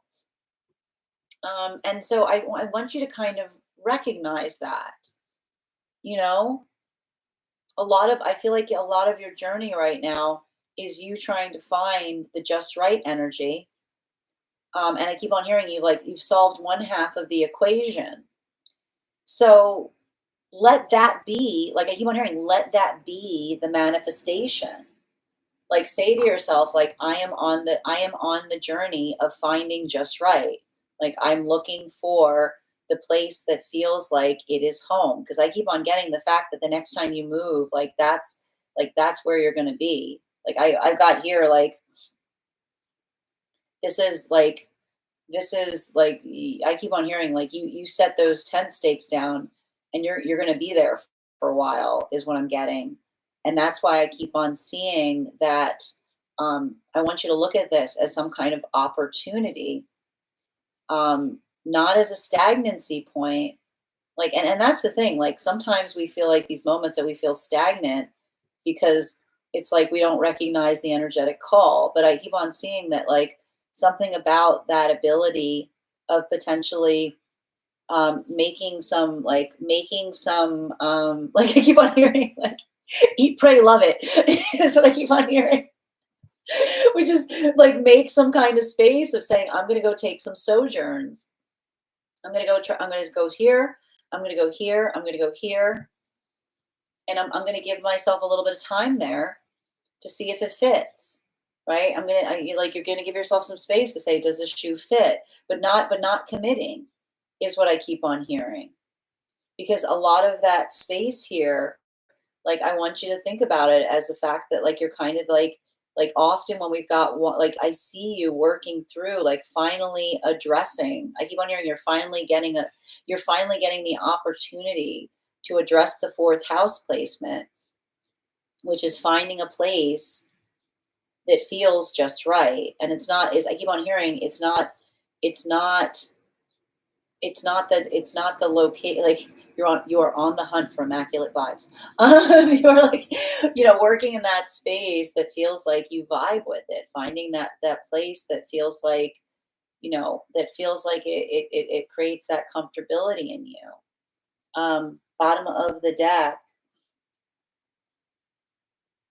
I don't know why I keep on getting the sense that you're somewhere that's you're too cool. Like this is like that's the I like to point out. I don't know if you had a Saturn return recently, but often when someone goes through a Saturn return, the reason that we're called to a place is the reason we leave it, which is like I came here because I thought it was cool. I'm leaving because it's cool. I'm done with cool. Like I am no longer cool. Like I don't want cool. Like it's giving me like something coming full circle in terms of feeling the shackles of someone of something like of a place that's like too like it's like I see like you've grown, you know, like you've grown, like it's like you've got different priorities here, you've acquired you've acquired, like I keep on hearing like when we like when we mature or when we build into a point of maturity, like we build refined tastes. And so they're saying like think about it as the fact that you're like your palate has refined in relationality to what it is that you're prioritizing.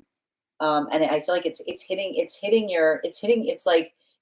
you hard in your fourth house placement. Is what I keep on hearing. Yeah, yeah, your house. Like, what does fourth house in Capricorn do? Is it practical?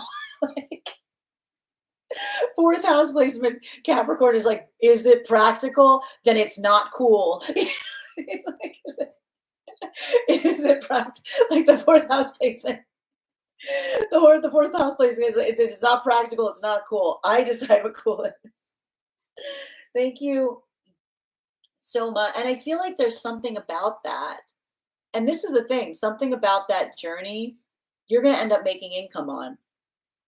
Like something about that journey, like that's what I saw about the passive income stream. Because like Capricorn's always like, you know what we could do? You know what I mean? Like it's a lot of that. Thank you so much for having that reading with me. And if this message connected to you as well, it's very common. Thanks. And if this message connected to you as well, it's very common for those who need these messages to be here to experience them. The list is closed today, but if you'd like to get on the list for tomorrow, you'll be the second person read for. And when we get to 100K, I'll be gifting a reading back to the collective. Next person on the list for today is Bridget. Bridget, if you're here, can you respond in all caps? Let me know if you'd like a general reading or if you have a specific question you'd like me to answer. And I know you're here, Bridget, but just, humor me. I mean, I've seen you in the chat, but I just want to make sure you're still here. And the next, and if just a reminder to anybody who's waiting for one cards, we've got 1, 2, 3, 4, 5, 6 people on the list right now. I'm also going to ask if there's anyone who'd be willing to be moved to the list to tomorrow. And we're getting a little, I think I can do it. We're just getting a little tight on time. But if you'd be willing to have a reading tomorrow, I'll draw additional cards for you. It's in the Discord. I got you, dear. And I'm just going to take a minute to read over some of the comments that came through as it was reading. Okay. Just reading over the comments. Hold on a minute. And I think, hold on. An astrocartography reading might help in a situation like this. I completely agree. Okay. 4 cards. Here we go. I just like knowing my intuition was right. I love it. Did you call it, Esteban? Did you also get that?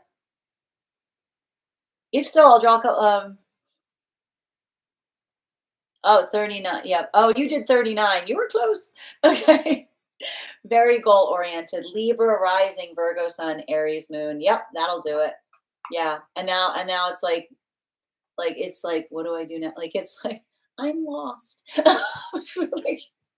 like that's Libra rising, Virgo, Aries. Like I need a goal or else I'm lost.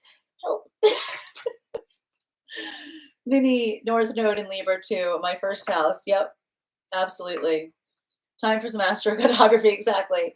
Yeah, at least in the US, West Coast would be perfect for me.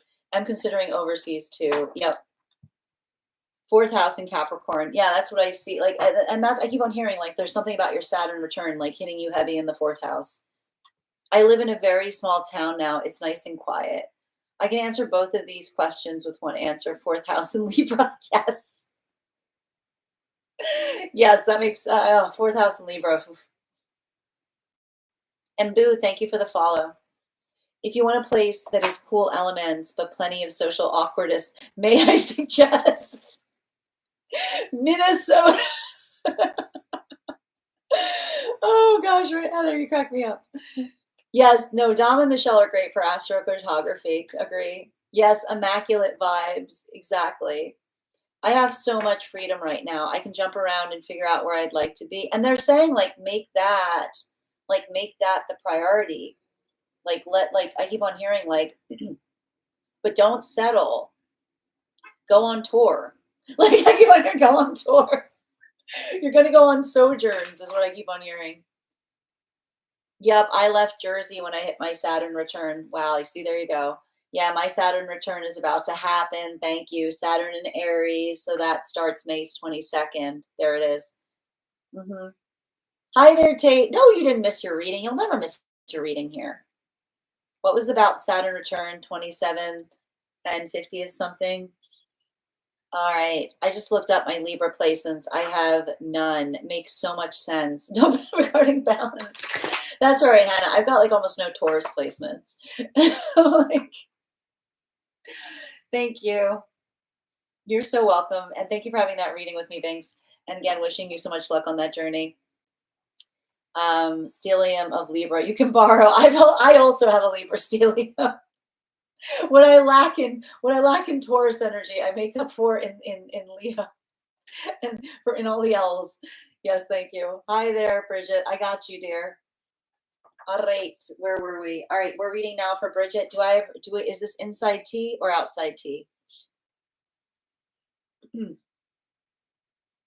Just let me know. All right. Fourth house in Libra, at least trying to make it seem peaceful and beautiful to the outside world. I mean, you have to understand it is peaceful. You've just got a very, very heightened sense of peace, right? What kind of tea are we having exactly? I sent it as a personal. I can read out loud. Thank you for confirming, dear. All right. All right, reading for Bridget.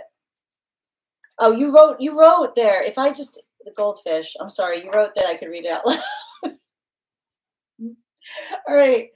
I'm definitely going to be moving for sure. I can feel this. I feel like I've been called to make space and declutter to prepare for this move. But I also, well, confirmation verb. I also feel like this move is not going to take place until I come into union. Can we pull cards around this? Is union dependent on me taking the leap and relocating, or does this mean the move follows the union's arrival?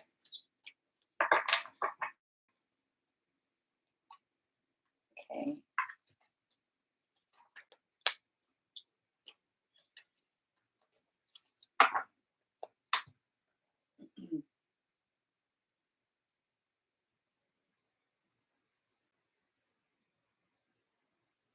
No, I mean no waiting when it comes to an energetic manifestation is what I keep on getting.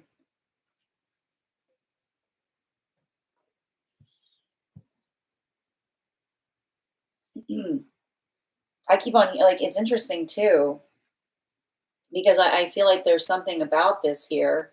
Um, you're not gonna I keep on hearing you're not gonna miss your divine counterpart, you know?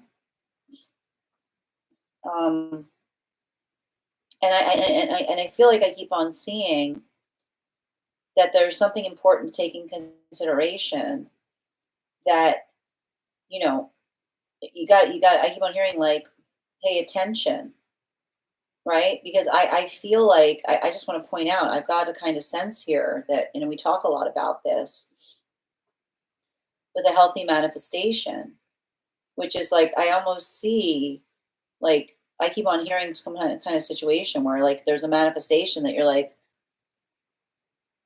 I'd like divine counterpart, please. Why do I suddenly have a feeling I need to move all of a sudden?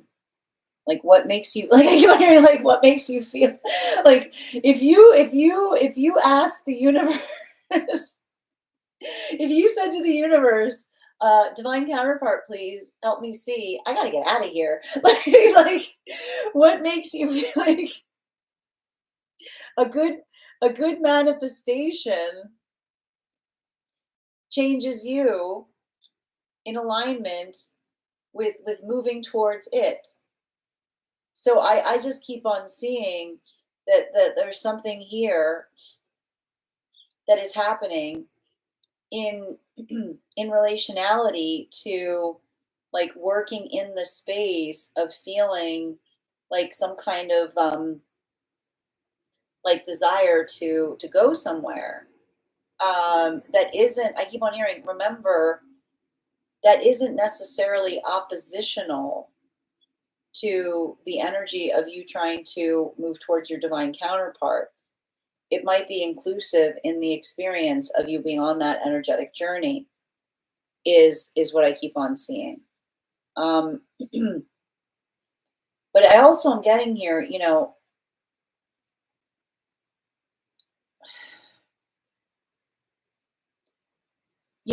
I feel like there's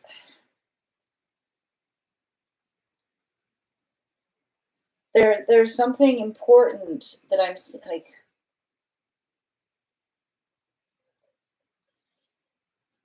like, and I keep on identifying this here.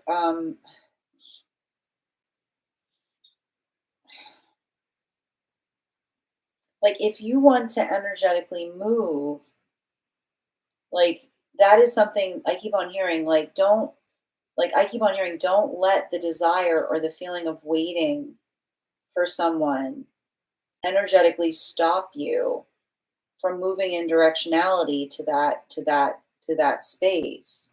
Because everything I keep on hearing about this is I keep on hearing the conversation.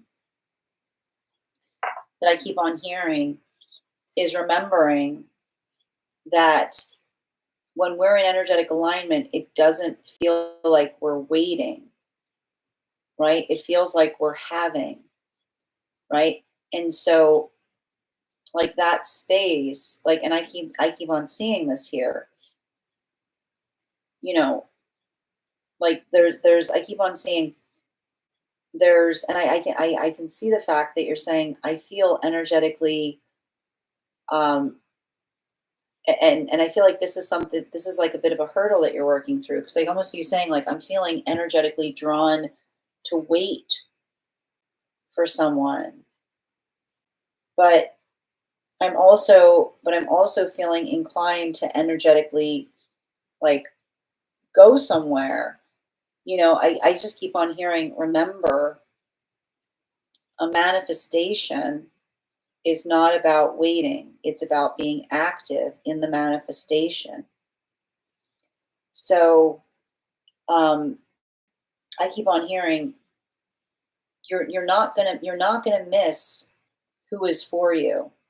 And they're almost saying to me, like, this could be a space. And again, you know, everything I keep on seeing is like answering the call or the inclination to wander. I keep on hearing like there's something about you energetically answering that call or moving in the directionality of something that I keep on seeing feels like I keep on hearing like it feels very much um, like recognizing and identifying that there's something about it. It almost feels like it's very similar to the read that we had recently with that wanderlust or that desire to go somewhere. Because every time I read for you, I keep on getting the sense of like pushing outside of your comfort zone. So they're saying like now it might be a really good time to like travel around or to sightsee because you may find something like on that journey that may help you like discover what it is that you're looking for or who you've been looking for. Bottom of the deck. Yeah, Knight of Pentacles, right? I keep on hearing something about the divine counterpart saying, "Don't wait for me, come find me." Is what I keep on hearing. I keep on hearing the energy that's saying, "Don't wait for me, come find me." Which is like why I'm seeing the fact that if you've been asking the universe to help you see the divine counterpart and you're suddenly feeling this inclination to travel, right? Like it almost says to me like there's that modality or that moment of like going on a little trip sightseeing. You know what I mean? Like pushing outside of your comfort zone because something about like moving in that accordance to that may surprise you. Because what again, like a good manifestation isn't looking to the universe and saying, where is it? It's following, it's working in accordance with the universe and saying, you know, like, surprise me. Like, surprise me. Thank you so much for having that reading with me, Bridget. And if this message connected to you as well, it's very common for those who need these messages to be here to experience them. We are doing personal readings right now. Um, the list is closed, but if you'd like to get on the list for tomorrow, you will be the second person read for. The next person on the list for today is Esteban. Esteban, if you're here, can you respond in all caps? Let me know if you'd like a general reading or if you have a specific question you'd like me to answer.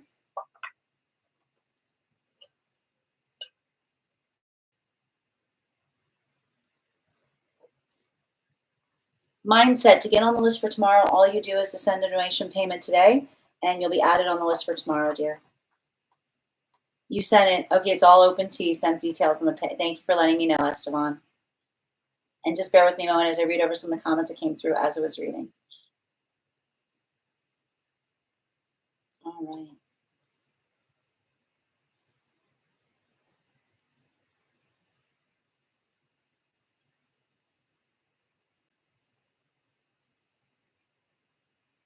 I was 27 when my Saturn return started and ended when I was 31. It's intense, Bridget. My North Node is in Libra, third house. And Uranus and Scorpio in fourth house Libra. It's a lot of Libra placements. It's here's the thing, like Libra placements, it's tricky stuff, man. Sorry, I've got the sun in my eyes. I'm just trying to find a space where I will be easier to read. Okay.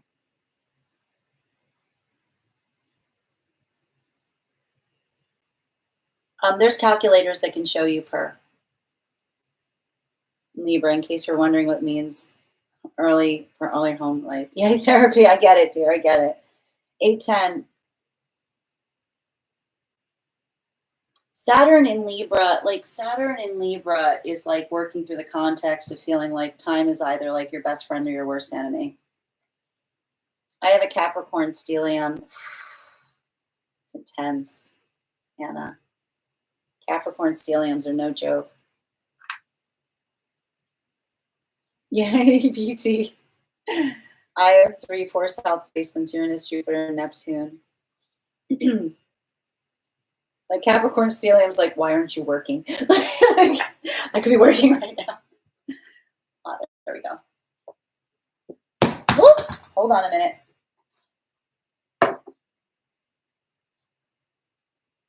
Interesting to have big Jupiter Aquarius energy in a Capricorn home. Oh no, absolutely. No, it's hard. No, it can be really difficult to have Aquarius energy in a Capricorn home. No, I get it. And then Saturn will be Pisces. You just had your Saturn return. I prefer not to move. Well, but again, if you prefer not to move, but you're feeling called to travel, like it says to me, like like that's what I meant. Like I feel like there's a little bit of that wanderlust that's coming in that's actually attached to the counterpart. I'm really content where I am, but I'm looking to travel. Okay, thank you for confirmation.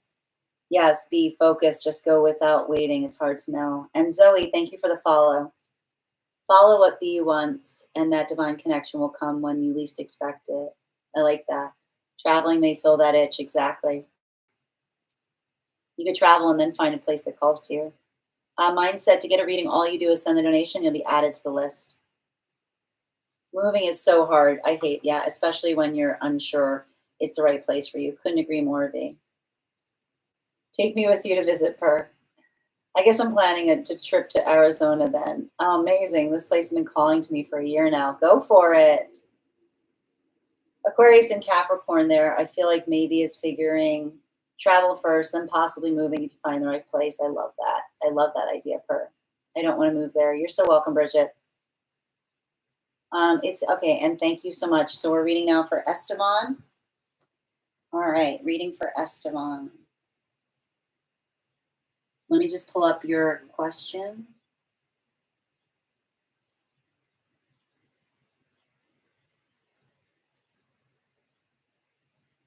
All right.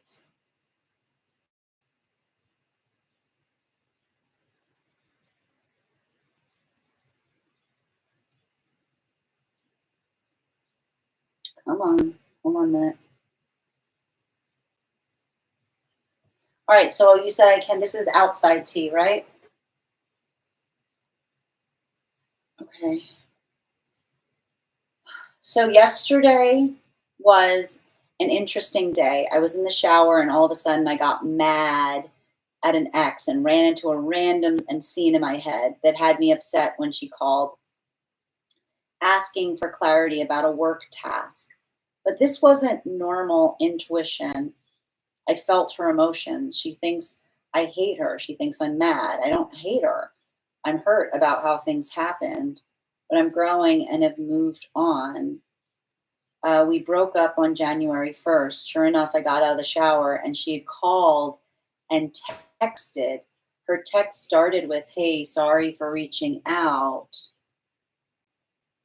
My question is, was the energy I felt um, from a connection that we still have, or does she still want to stay connected? I've done everything in my power to give her no energy, yet I can still feel when she thinks of me and us. I know it was more than just simple intuition because I had an intuition alarm go off later in the day and it felt different. I knew that was my energy picking up. Can I please have 4 cards to get clarity on what's going on with that energetic connection, please? Highest priority messages from Spirit.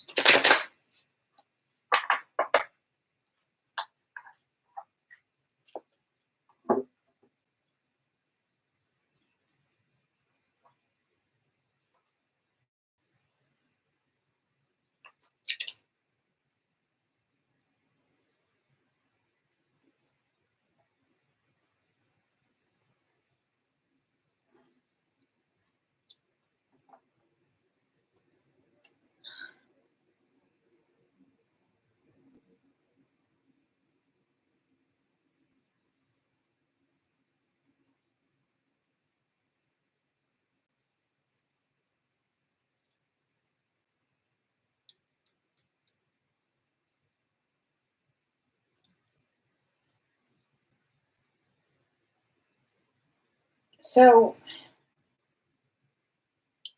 just working through what I'm seeing here.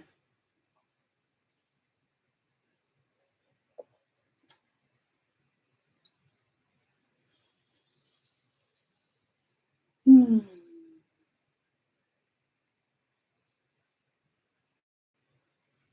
There's something that I'm seeing in relationality to,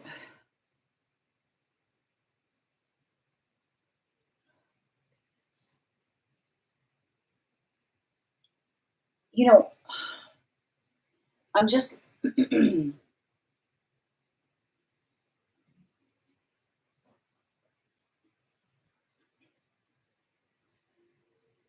so I'm seeing, I mean, I feel like what I'm sensing here, and I have to point out, one of the things that we can often utilize to recognize the difference between intuition and we talked a little bit about this, I believe, yesterday. A good way to kind of identify the difference between intuition, like something that we feel and know internally, versus something that we're experiencing from another, has to do with the recognition point of the familiarity of what we're feeling.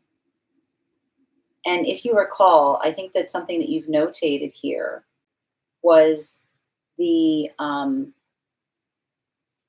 strangeness in relationality to the energetic hostility that you felt, because I can almost see the fact that you said, like, this isn't my anger, this is not, I don't feel like that, where is this coming from? So that recognition point is saying to me that that is something that is giving you an indicator of something that exists outside the self. And what's beautiful about it is you kind of got further confirmation in that, and the timing in relationality to the fact that once you stepped out of the shower, like, there you go. It was right there, right? It was almost like right there before you, like the evidence was clear as day. Like, like it's like I think it's interesting because for me it almost feels like the answer to the question, if you will. And I think that in a way, like, I feel like there is almost this beautiful harmony in you kind of putting that question out there, and then you having this moment that feels like it's the perfect answer to help you recognize what we were discussing, which is the identification point of having a moment when you were in solitude where you felt an emotion that was so foreign to you that you couldn't even identify it as yours, because you're like, that's not my anger, that's not my frustration. And then recognizing and having that insight as it relates to the volatility. And I have to stress this because I keep on seeing that therein lies the problem with this energetic connection, right? Which is often, I would not be surprised if this was a relationship that you had with someone wherein there was a lot of volatility because someone was misreading your intention, right? Like that ability of and even that moment, like you having the context. And this is why I feel like there's something about this karmic connection that's so painful, because they're saying that I keep on hearing therein lies the problem, right? Because when someone is from a highly traumatized space and they're constantly misreading, there's a lot of that. Like, it's like I keep on hearing, it's like it's having to navigate the elephant in the room that doesn't exist, because they're always seeing problems, like, like they're misreading, like I keep on hearing the silence that you're experiencing that makes one feel that everything is well, they're painting nightmares in, right? Everything was going fine, but then a lot of that difficulty, right, has a lot to do with some kind of energetic disruption that is potentially happening between you and the fact that this energy is carrying so much trauma that it feels like it's potentially interrupting the connection, because it feels to me like it's almost that space of projecting their anxiety and fear onto you, right? Like misreading the silence between you that you're seeing as peaceful, as them feeling like it's weighted, right? Like it's giving me a lot of that. Like I can feel the tautness of that connection, which often creates a space where we feel like we're walking on eggshells, because it's almost like creating that space of feeling like one has to constantly calibrate to like bring someone into a space of ease, because I keep on hearing the hyperactivity that was created from being in a space of not being able to like heal from the past, that is causing the past to energetically repeat itself. Um, I want to give you some bottom of the deck on this. Yeah, because I keep on seeing that, like, even in that, like, I think like, I feel like you had a little moment um, of recognizing and identifying, um, like how it must feel from like, and this is often what happens when we have a lot of empathy, like that moment. And this is why it feels like it's hard, because it feels like this is the karmic issue between you and another person, which is like, how do you, like, when we're not in a space that we can trust what another person says to us is true, it often creates that space of us misreading circumstances or situations. So I'm almost getting the sense of you trying to reassure someone and saying everything's fine between us. And them being like, well, why does it feel like it's not? And you being like, well, that might be due to the energetic trauma of something that you're bringing forth, right? Because I keep on seeing that there's almost like an energy around you that needs constant reassurance that everything is fine. Like I keep on hearing like, and that's not necessarily a bad thing, right? Like that's something that can be restorative, because they carry so much trauma that when they hear quiet, they don't hear peace. When they hear quiet, they feel, I keep on hearing, they feel that anxiety that rises up. So there's something about this here that that I feel like it's like almost like that point of insight to help you like regulate and navigate the perspective that they're experiencing, that may have been like, if there were some experiences here that were creating volatility or confusion, I almost feel like that feeling that you had was trying to bring something into a deeper point of clarity. I want to thank you so much, Esteban, for having that reading with me. And just a reminder that if this message connected to you as well, it's very common for those who need these messages to be here to experience them. We are doing personal readings right now. If you would like to get on the list is closed, but you can get on the list for tomorrow. It's 3 cards for a donation of 29 or more.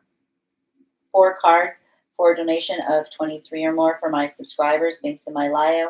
Please keep in mind there are 2 things I do not read for across these apps: pregnancy and medical. Happy to give insight on anything in private readings, and you can book private readings on my site.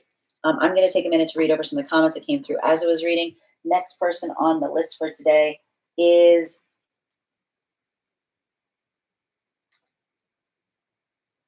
hold on a minute. Ava, did we do your reading? I think you're next on the list, Ava.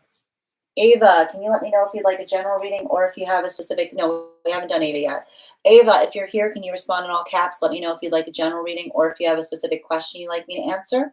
And I'm just going to take a moment to read over some of the comments that came through as I was reading.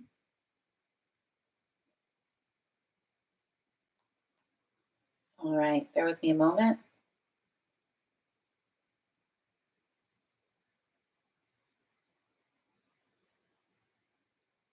I'm excited. I'm in Arizona. There we go.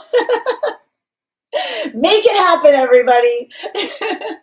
I've never been to Arizona. Oh, that's cool. It seems like a cool place. Your bee comes.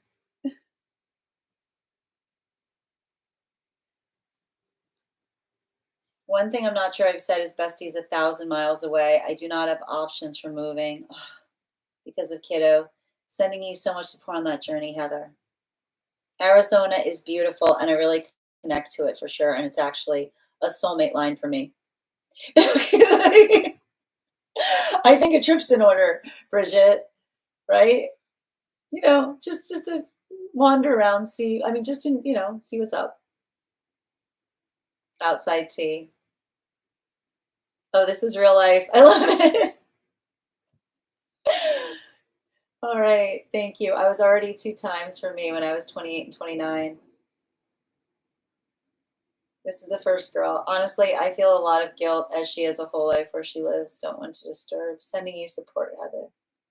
If anything long term and deeper were to happen, which who knows, but I think it's a factor. I mean, as long as you're communicating what your manifestation goals are, right?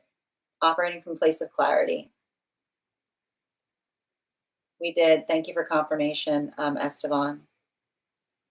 It does sound like a dream. Why am I always feeling sad when I read for Esteban? When you read for, it's. I mean, this is like I can see it here, like because I feel like we've read there's an well because when we don't heal from trauma, we bring trauma into our partnerships, and I just keep on seeing a situation or circumstance that is really difficult because it feels like honoring another person's wishes, um, but also like working in the context of saying like, it's like I see someone like there's a situation of someone saying, I am not the person that hurt you.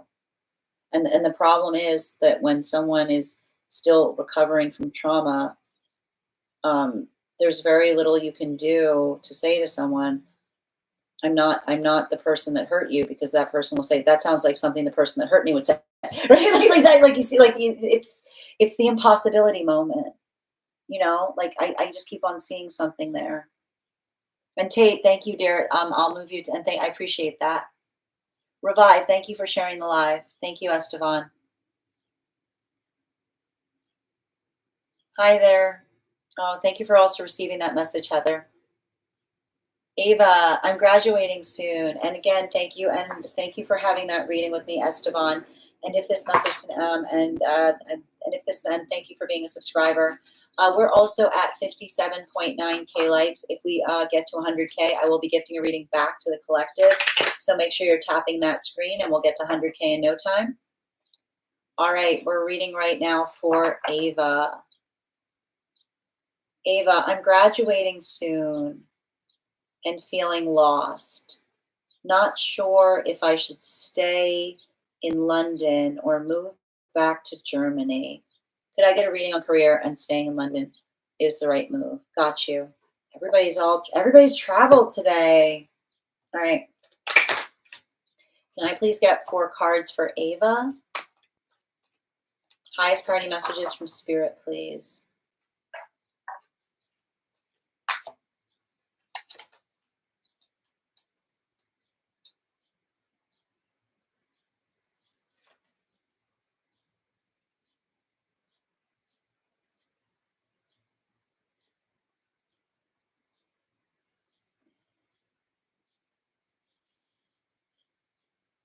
Hmm.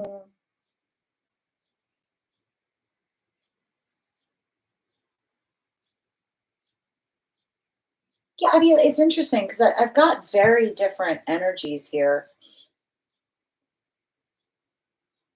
You know, I'm just gonna walk you through what I'm seeing energetically. Um,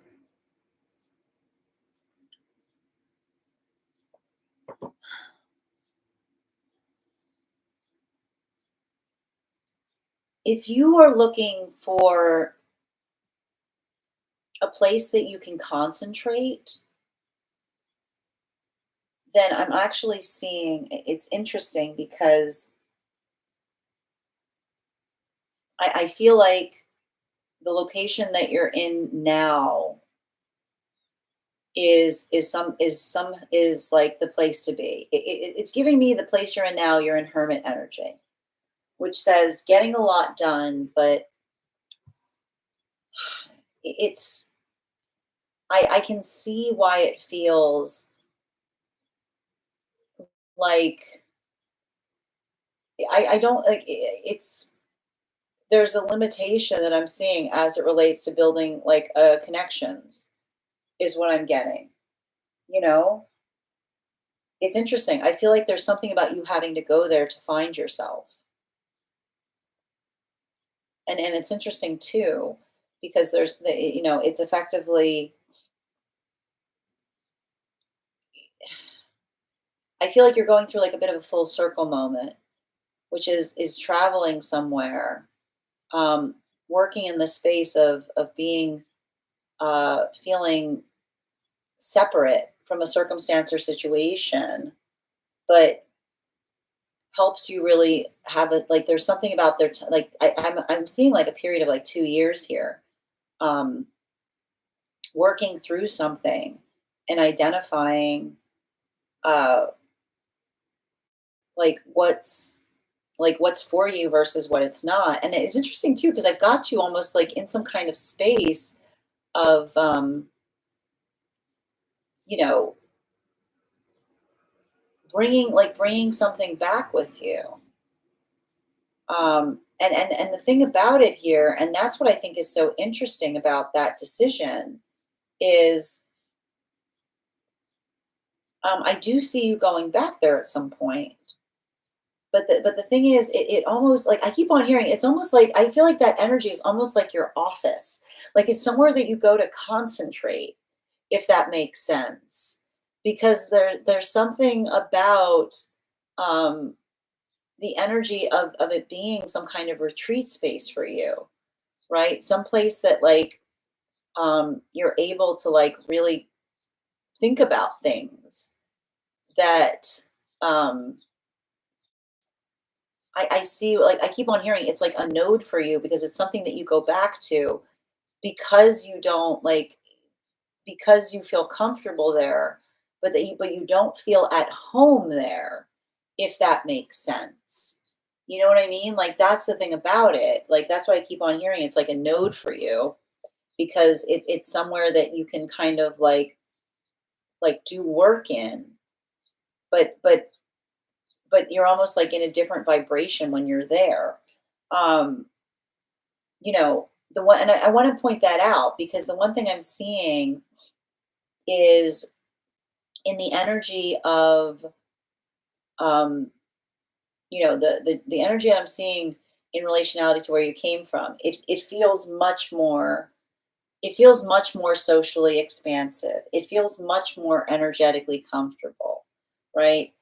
It feels much more in a space of building into the context of focusing on, I keep on hearing, um, like relationships and and like energetic networking.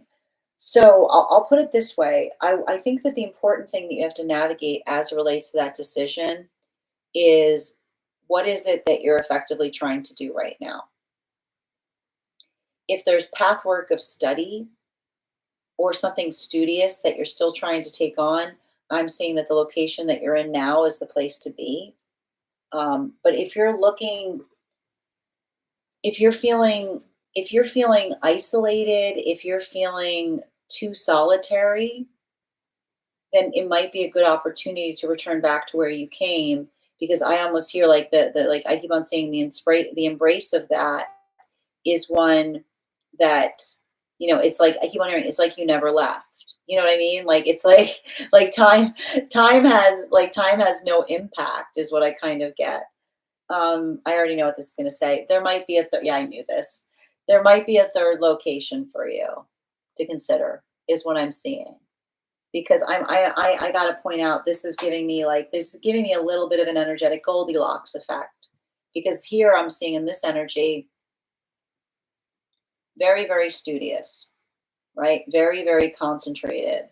When I see the world card here with the moon in its reversal, I'm just identifying something where it feels like it's very a lot of distractions around you, right? Like it's hard to concentrate.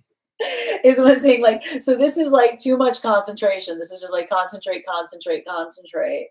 And then this energy here is like no ability to concentrate. So that like working in that space of being able to recognize and identify um like what feels adaptable, what feels like adjustable, what allows for that context of working through versatility. I just keep on seeing that there might be something about this being a little bit of an exploratory time for you, much like we've said, in finding something that feels like it marries both of these energies together in being able to like build into the pathwork of having like more like I keep on seeing like more of an energetic ability to build community or to have a little bit of that extension there, but also having some ability to not feel so much of the energetic obligation surrounding you. Thank you so much for having that reading with me, Ava. And if this message connected to you as well, it's very common for those who need these messages to be here to experience them. We are doing personal readings right now. If you would like to get on the list is closed, but you can get on the list for tomorrow. You'll be the third person read for. Next person on the list for today is Brandy. Brandy, if you're here, can you respond in all caps? Let me know if you'd like a general reading or if you have a specific question you'd like me to answer. And I'm going to take a moment to read over some of the comments that came through as I was reading. Hi there, Heather. Hold on a moment.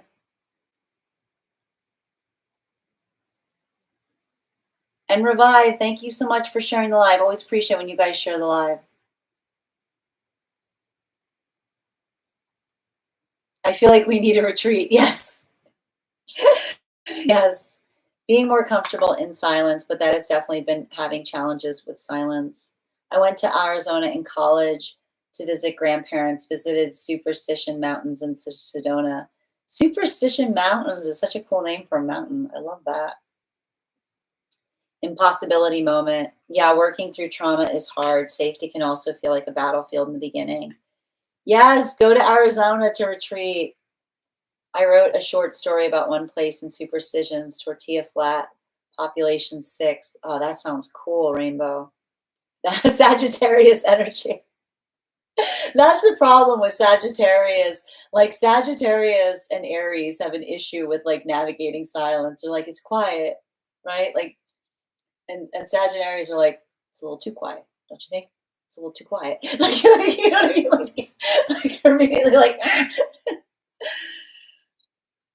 yes. And again, congratulations, Ava, on almost graduating. That's incredible.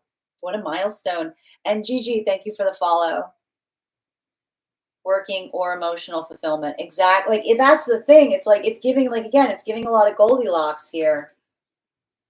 Oh no, I had a feeling. Well, again, let the feeling be confirmation. Hi there, Brandy. Good to see you, dear. You're so welcome, Ava. Absolutely general about the union I'm building. I've got you, dear. All right.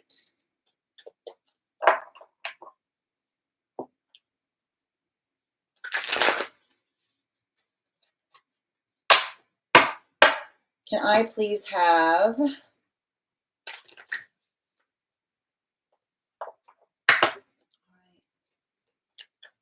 whoop, they came out fast. All right, Brandy, we've got a bunch of cards here. We're gonna read all of them because that's what we do. Wow, hold on, there's a lot. Give me a minute. We read them? All right.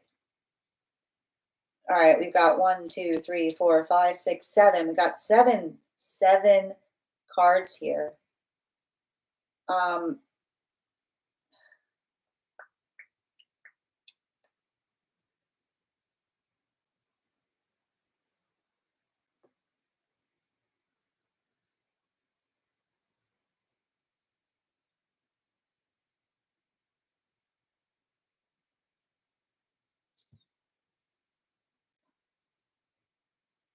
So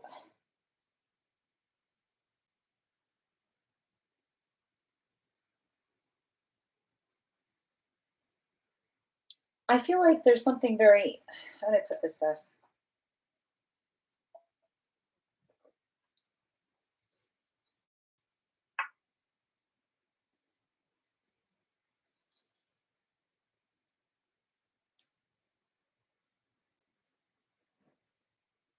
I mean, I just keep on seeing, I feel like I keep on hearing it's not so much a union so much as a change in mindset, you know? Like that's what I think is so, that's what I think is so important here because I'm just identifying that,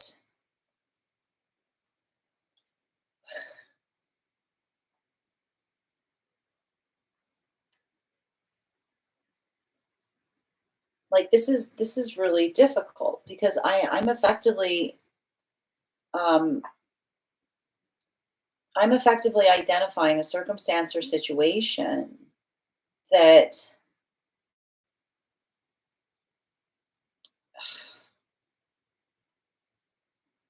you know, and I gotta say, like, how do I describe this best? Um, you know, and I'll put it this way. You know, when we work towards when we find ourselves, a lot of the journey of finding ourselves is working through the context of feeling um, like I feel like there's something about you constantly feeling like you're a fish out of water, or constantly working in the space of feeling like, um, and I can see this. Like this feels like you healing from a lot of generational trauma that was put on you in some context. And that's what's so difficult when we're healing from generational trauma is, the thing of like it sounds really nice in theory, like generate healing from generational trauma sounds great, but it's hard to do because it's often the sound of walking away from something that you don't like, that you just say like I'm not going to continue doing something that's creating something that's painful, you know? And I feel like that's what's difficult about something here because I can see even now, like I see you working through something that you're saying, I've never felt better, I've never felt worse, right? I've never felt better, I've never felt worse because I see you kind of moving into an energetic connection that feels like it's reaffirming. It feels like it's helping you recognize and identify, um, that something about yourself was always energetically precious. But I keep on seeing that the reason that it feels like it's so much worse is because it's it's reaffirming something that you fear, like it's making something that you experience so much worse in the context of what the possibility could have been that you weren't necessarily able to recognize, you know? So I want you to understand that to a certain extent right now. Um, and here's the thing: if you miss the Daily Collective, this is all the Daily Collective has been talking about right now, particularly with a lot of the energy coming into Divine Union right now, because they're finding that consistency point. They're finding that those relationships of seeing and experiencing like reliability, and a lot of that,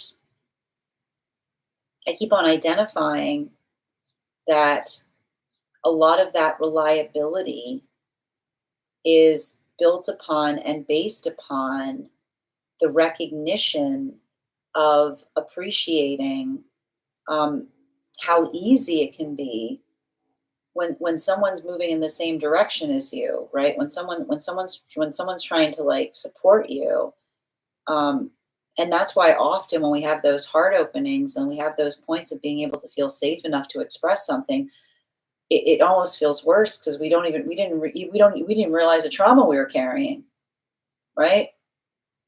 Like that's why we talk about the fact that we heal from trauma, not to make room for more trauma. We heal from trauma because when we work into the context of joy, it it feels unreal. Like it feels unreal. It's like, and that ability, and I keep on seeing if you're talking through it, right? If you're talking through it, if you're clearing that heart and throat chakra instead of reacting to it, then congratulations. Like that is the sound of change.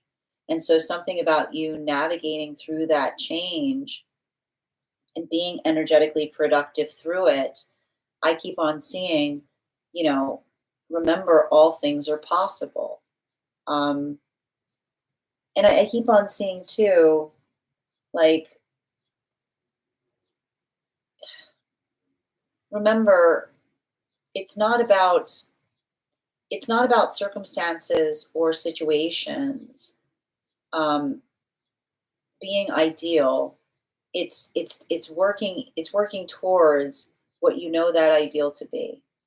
And I keep on seeing, like, remember that a healthy relationship is one that you can always hash something out, right? Like it's not, I keep on seeing like you being able to work through that space and saying like, look, I'm sorry, this just reminds me of something from the past, right? Like our emotions, I keep on hearing, remember, our emotions are never a burden to someone who wants the same things as us, so long as, and this is the important part, so long as we bring with them our own prescriptions, right? So long as we come into that space of being able to articulate um, what that meaning is, right? Not bringing the emotions to another like a puzzle for them to solve, but saying like, this is how I'm feeling, and this is what could help me through this feeling. Like something about moving towards that productiveness or that pragmatism. Like just remember, like like healthy energy doesn't hold our errors against us.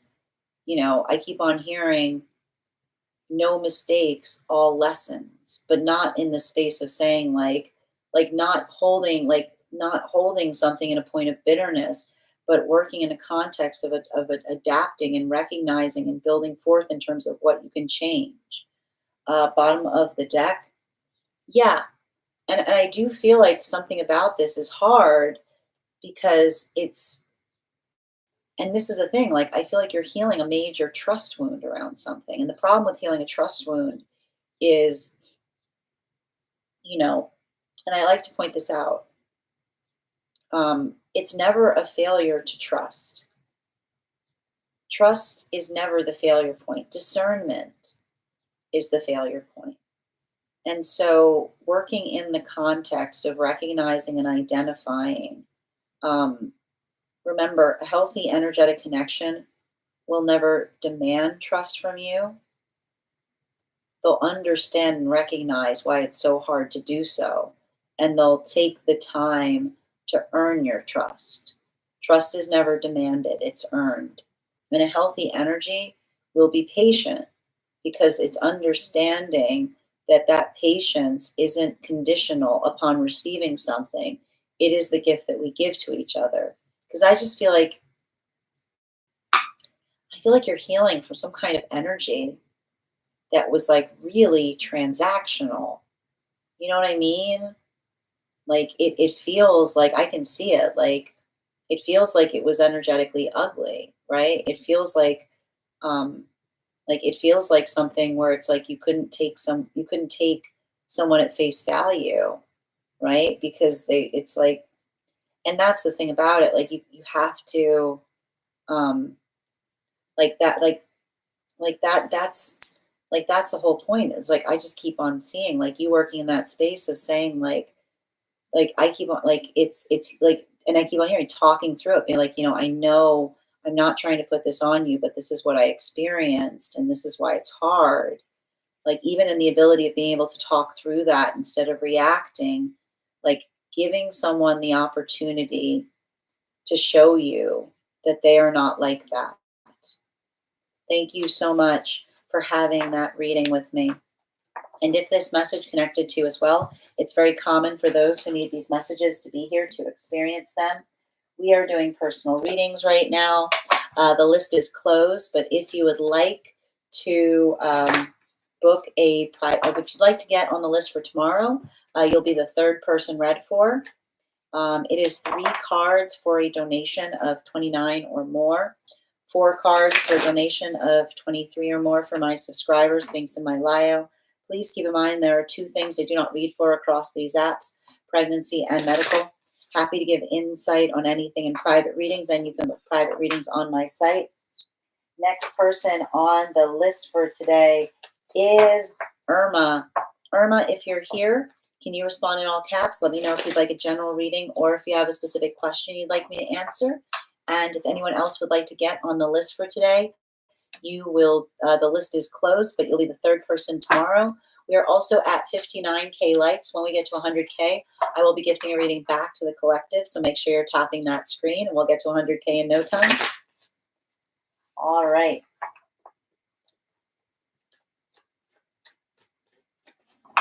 You're so welcome, Brandy. Thank you for having that reading with me and sending you, and thank you so much for, and wishing you so much support in your journey. And thank you for being a subscriber. I'm going to take a moment to read over some of the comments that came through as I was giving that reading.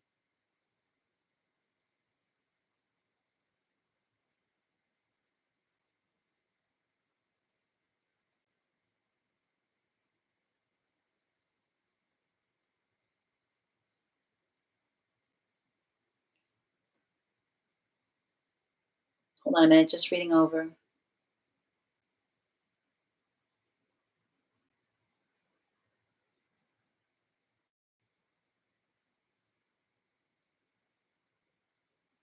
It definitely has been total change of mindset. Rainbow, I feel much more of a hermit now, having states I can no longer safety visit factor 2. I feel like I sound like a downer. I actually am decently positive and hopeful about life. That's beautiful. I mean, I think, Heather, I feel like you're taking a different approach to things, right?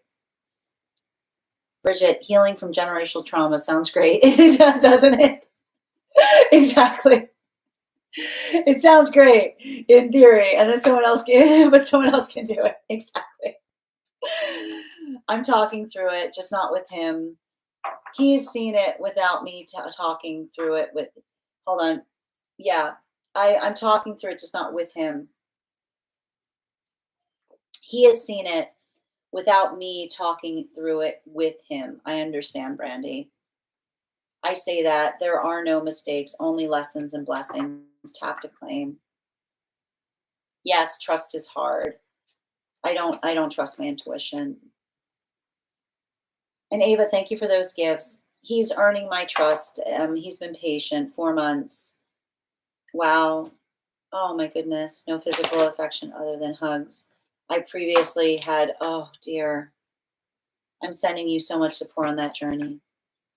But again, thank you for sharing your story here. And I hope, like, again, like, this is a lot of, like, I feel like there's a lot of this work, but I keep on seeing, like, a lot of this work is helping to restore your faith, right? So sending you so much support on that journey, Brandy.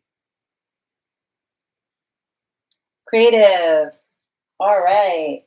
I put my request, I put in my reading request in the general tab on Discord. It was a bit to type out. I've got you, dear. All right, one moment.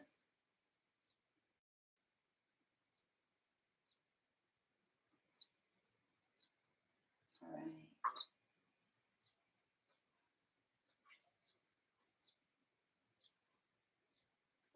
One moment.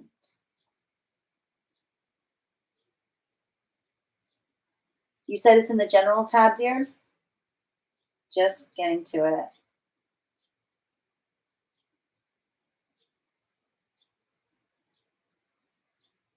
Okay.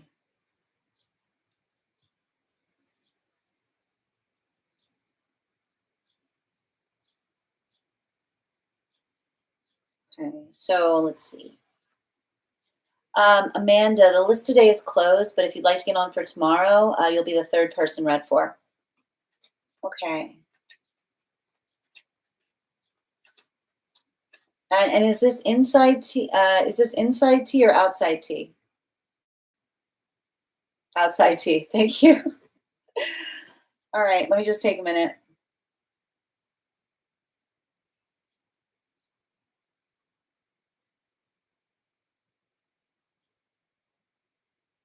Hold on, we've got a fake account here.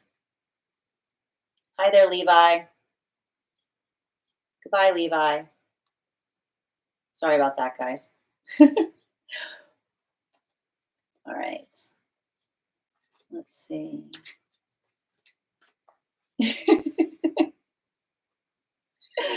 Ooh. I love people. All right, where were we? No outside tea for you, Levi. Love it. Where were we? All right. Just a moment, please.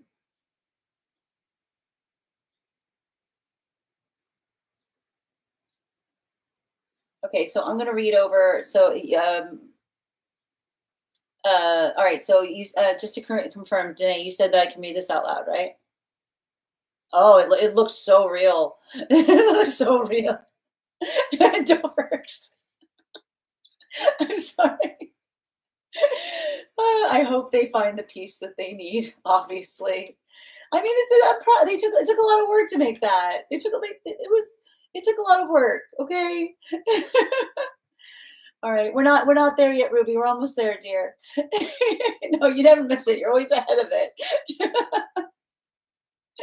All right, we're reading for today. And for those who are waiting for one card readings, we've got two more, and then we've got three more, and then we'll be doing, and then we'll be doing one cards.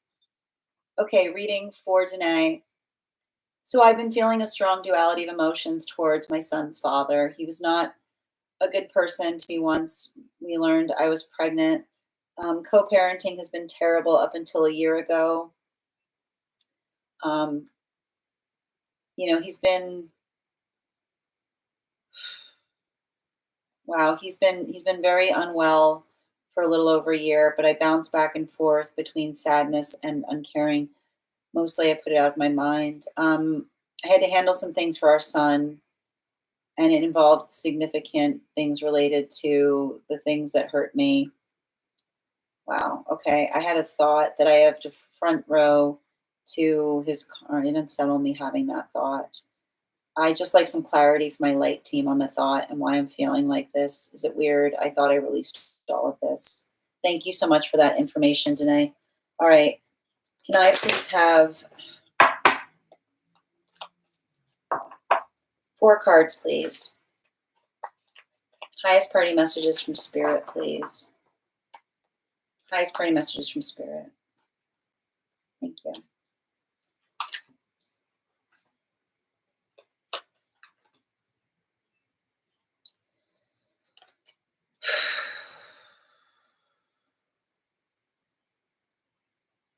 I mean, I keep on seeing that there's something important to navigate. And I think like there's, effectively they're basically articulating and saying your mantra is, I'm doing my best to navigate an incredibly difficult position, is what I'm seeing. And I keep on seeing that, um, you know, and I want to discuss this because they're saying, and I think it's important too, because you talked about 14, hold on, 7, 14, 15, 6. Okay, yeah, thank you. You're having to work through um, like 2 very different spaces, and the thing about it, and they're saying that it's also indicative of the numbers that you articulated that you're seeing right now. And I want to describe it as such, which is when we navigate a space of recognizing that someone has hurt us, right? Um, it's incredibly painful because I see a situation where you had to put some kind of emotional distance between you and another person. And the thing about it, and we talk a lot about that with energy that's in a space of trauma, which is the care doesn't go away, right? It's not creating a space that I keep on hearing like the love has to go somewhere. But the difficulty in caring about someone that isn't in a safe that isn't in a safe space to be loved has to do with the fact that we show our compassion to a certain extent via the energetic distance that we create from someone, you know? Like it almost creates like I feel like there's something about navigating that relationship that feels really difficult because I see some kind of path work where you tried to heal something. You gave someone many opportunities to try to resolve what was karmically between you and them, but they couldn't move beyond the space where I keep on hearing like the need to defend ourselves that creates that space of the hypersensitivity that effectively only ends up hurting those around us.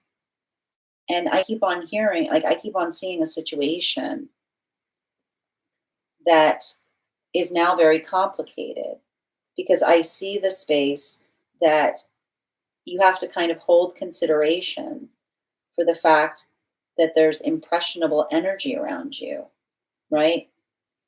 Allowing them to be in the context of being able to appreciate the facet by which they experience someone, but also not wanting to come into deniability as it relates to, and I see you and I see like working in the space of identifying and saying, I don't want to like how I keep on seeing is like how does one do that? How does one build into the sense of not wanting to be energetically false, but also not wanting to, but also feeling like there's a lot of pain there.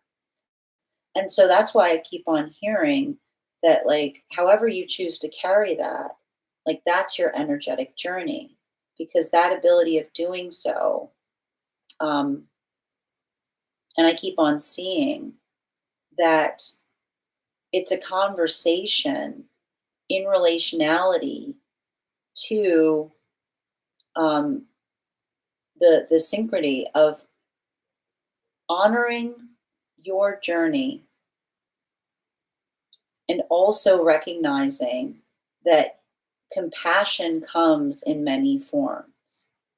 And so that's why I keep on seeing that I keep on hearing, don't let someone tell you how you have to be compassionate to a situation, right? Compassion. And this is often, like this is often the work that we have to do, which is saying that compassion is effectively recognizing and identifying something that is supportive to the self, that allows the context of changing. But it doesn't require us to move into a space of discomfort, right? It doesn't require us to move into a space of, um, like, I keep on saying, it doesn't require us to move into a space of saying, of feeling that, um, like, how do I describe this? And I think that this is what I'm seeing is so difficult around something. And they're saying to me that it has to do with that five, like the 5,000 versus the 717, which is, I just keep on seeing is the recognition of, I feel like there's something about this that it's like you under, like,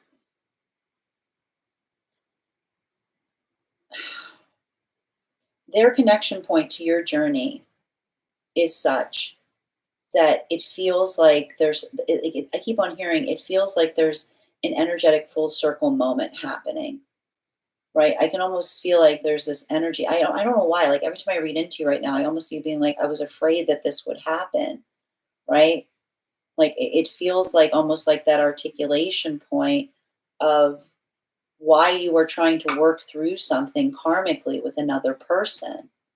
You know what I mean? Like I see something here that you looking and saying like this is like I keep on hearing it's as bad as I energetically feared is almost what I'm hearing, because it feels to me like it's almost the amplification point of like trying to help someone. Like I feel like there was something about this journey of you trying to help save someone from themselves is what I keep on seeing. And so like that's why I keep on recognizing that they're saying that, like, you know, that perspective or that ability of, and I keep on hearing, I don't know why I keep on hearing this, which is like let Saturn do its work is what I keep on hearing. Because they're saying to a certain extent, why do I keep on hearing like let Saturn do its work? Because it says to me, um, you know, the compassion that we give to a situation is recognized in being able to answer an energetic question put forth by another. And I keep on hearing like the reason I keep on hearing Saturn, like the reason I keep on hearing like the energy saying, let Saturn do its work. When I hear let Saturn do its work, it literally articulates to saying, I think you're like when someone asks a question, right? And this is what we talk about when it comes to children, right? Like often when children ask certain questions, we move away from the question because we don't feel like Saturn has done its work, right? Like we don't feel like Saturn has done its work. We navigate and recognize whether someone is in a space where they can understand the complexity of circumstances or situations, right? Letting Saturn do its work is the articulation point of saying that there are moments that we receive things, and this is how we create trauma, right? Sometimes we get trauma when we receive something that if time had given us, like if we were ready to receive it, it would be fine. But when we receive something too soon, it can energetically traumatize us. So that work in terms of articulating and saying, let Saturn do its work, which is navigating questions or navigating circumstances in proportionality to the maturity of the energy bringing them forth to you. Right. And that could be that moment that sometimes if someone, I like to point out, like we often have this with like things with um, like Santa Claus, for instance, right? Like it's not a gift to go to a child and say like, and articulating about something there. But when we wait to the moment, we allow Saturn to do the work. We work in the space of saying, I think you're ready to understand the complexity of something, right? You come into the space that you're energetically mature. So they're saying like carry that forth as it relates to navigating a situation, which says that you can be compassionate for yourself and you can be compassionate and honest, especially if someone's bringing forth to you questions, and say, I'm not ready to have that conversation with you, right? This is an energetically complicated moment. I have a lot of complicated feelings about it. And that ability of articulating and recognizing that the energy that gets it will understand the conversations that you're ready to have, right? Versus honoring the space of how you feel about something. Like that is effectively, I keep on seeing how you can address it. You don't need you don't need to move in a way that feels uncomfortable for you, right? This I can see you almost saying like, look, this is the space I'm occupying around this. You don't have to tell others about it unless they ask. And if they ask you, doing the work and letting Saturn articulate, understanding the maturation point that says effectively someone that you feel is ready to have a difficult conversation about the complexity of relationships versus saying, it's not necessarily a conversation I'm inclined or ready to have with you at this moment. Bottom of the deck. The significant point to recognize, and I think that you're already articulating this, is how do you prevent creating more trauma? And I will point this out. Trauma is created in moments of confusion. Trauma is created when something happens that someone does not understand why it's happening. That doesn't mean that you have to be in a space of constantly bringing someone into the fold as it relates to your own feelings, right? If there's something that's happening that's energetically complicated or another person is navigating this confusing, if Saturn hasn't done it, this is why we talk about the fact that sometimes, like we talk about this with energy of children, sometimes energy of children asks us questions. We don't have to answer completely honesty in that moment if if we feel that the truth of a situation might create trauma because it's too confusing for the energy of the child. So that ability of understanding, you don't have to be in a moment of saying no to someone if they're asking something that is too difficult for them to wrap their head around. But you can say to them, I have a lot of complicated feelings about it. One day I can talk to you about them, right? That's not something that you need to hear because you don't like the goal is not creating trauma. And that ability of saying like that's not saying, and I like to point out, saying to someone, no, I won't talk about it versus you're not, this is a conversation you're not necessarily ready for yet. Like that is the difference in terms of saying to another person, like, I'm not inclined to explain myself versus saying there's something about a circumstance or situation that's very complicated. And yes, the day may come when we're energetically ready to have that conversation, but that day is not today. So I keep on seeing let time serve you in that capacity as it relates to what feels like you're able to articulate in a space that another person is ready to hear it versus something that may feel like you're like dropping a hammer down on something that may impact another person's impression of someone, if that makes sense. Thank you so much for having that reading with me today. And if this message connected to you as well, it's very common that those that need these messages are here to experience them. We are doing personal readings right now. The list is closed, but if you'd like to book a private reading with me, you can do so on my site. 3 cards for a donation of 29 or more, 4 cards for a donation of 23 or more for my subscribers. We do have 2 people on the list for today. I was going to ask if it's possible if one or both of you would be willing to have your readings tomorrow. I am running short on time and I want to make sure I can dedicate the amount of time to the reading. And I would like to make sure that we have time to honor the 1 card readings for subscribers. So if Irma or Per, if you could let me know if it'd be possible for us to have that reading tomorrow, please let me know. And I'm going to take a moment to read over some of the comments that came through as I was reading.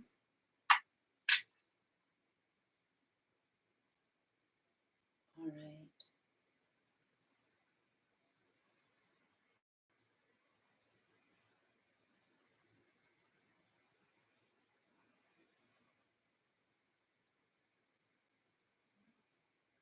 One second, just reading back.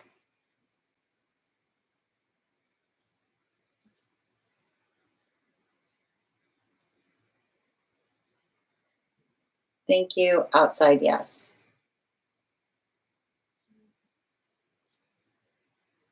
Freaked me out when that happened in my life. Oh, I know. I know it's right. It's, you know, I get it. It's just how it works. That look, then I looked it up. Another. He gets plain water. He gets plain water. Thank you for confirmation today. No rush. Oh, I know. I love. Ruby is. I mean, she's. I love Ruby's always like time. You guys have your own lives. Absolutely. I want to go. I mean, you guys should make sure that you're promoting them in the Discord.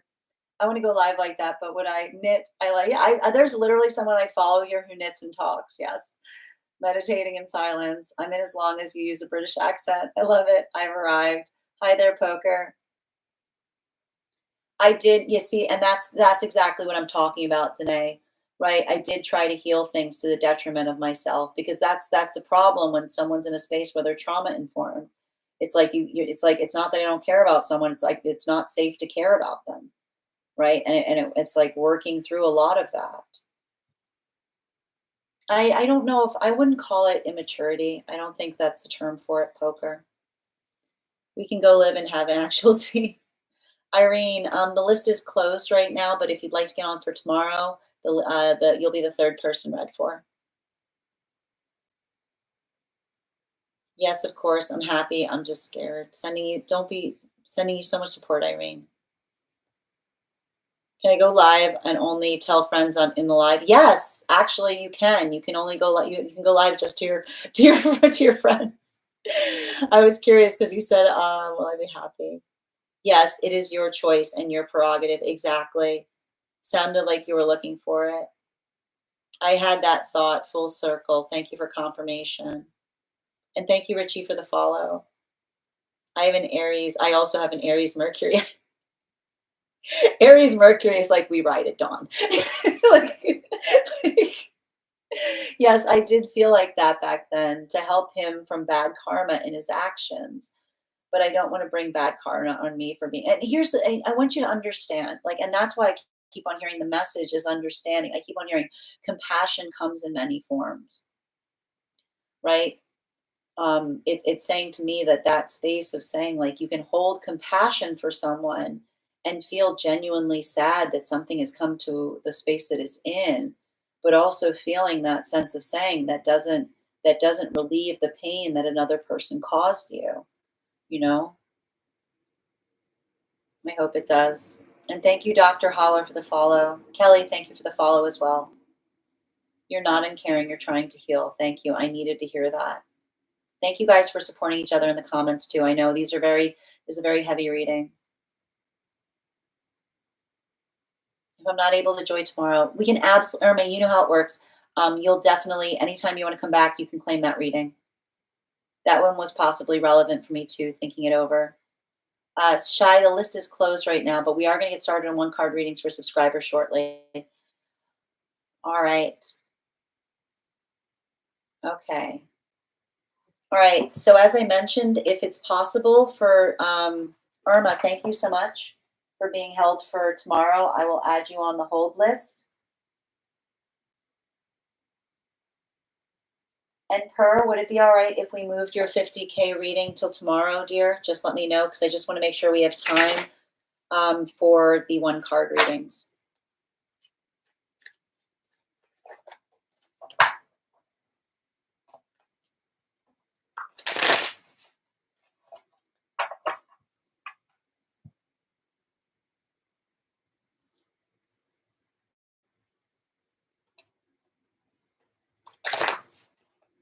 Second call for Per. Second call for Per. Oh, she said yes. Thank you, Per. I really appreciate that. Excellent. All right, my friends. So we're going to move to a one card readings right now for subscribers. If you are a subscriber and would like one card, just go ahead and put your question in the comments.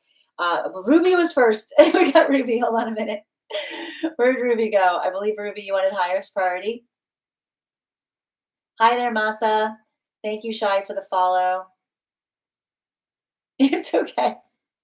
I'm fine, Bridget. I just missed it. I was like deep in the headspace of that other reading because it was like super intense. Have a great day, Grace. See you tomorrow, dear. Oh, thank you. I just see it now. Perfectly fine with it. Perfect. I had a really nice reading already. Excellent. Thank you, dear. All right.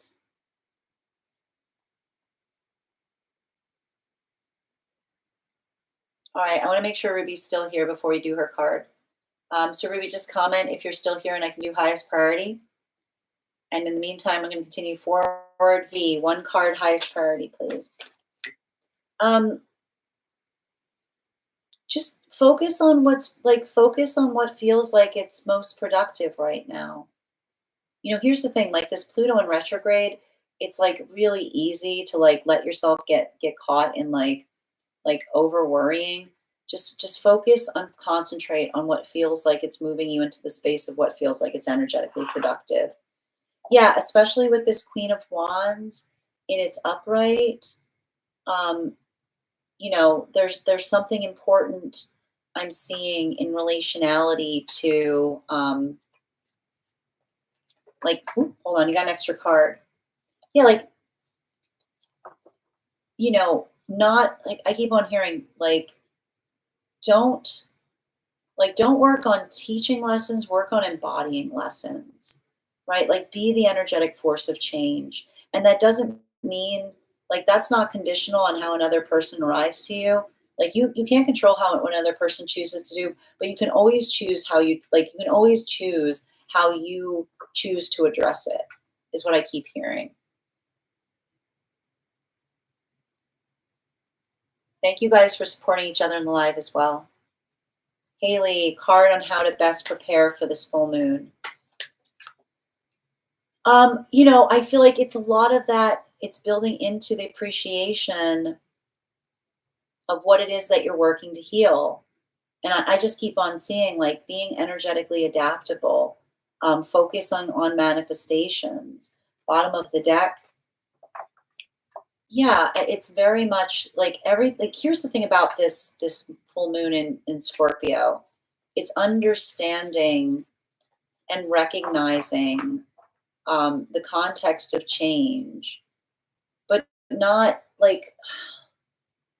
rushing through processes. You know what I mean? I feel like there's something about this being a moment of being able to energetically savor and experience, right? It actually feels to me like this is a full moon where you'll be slowing something down.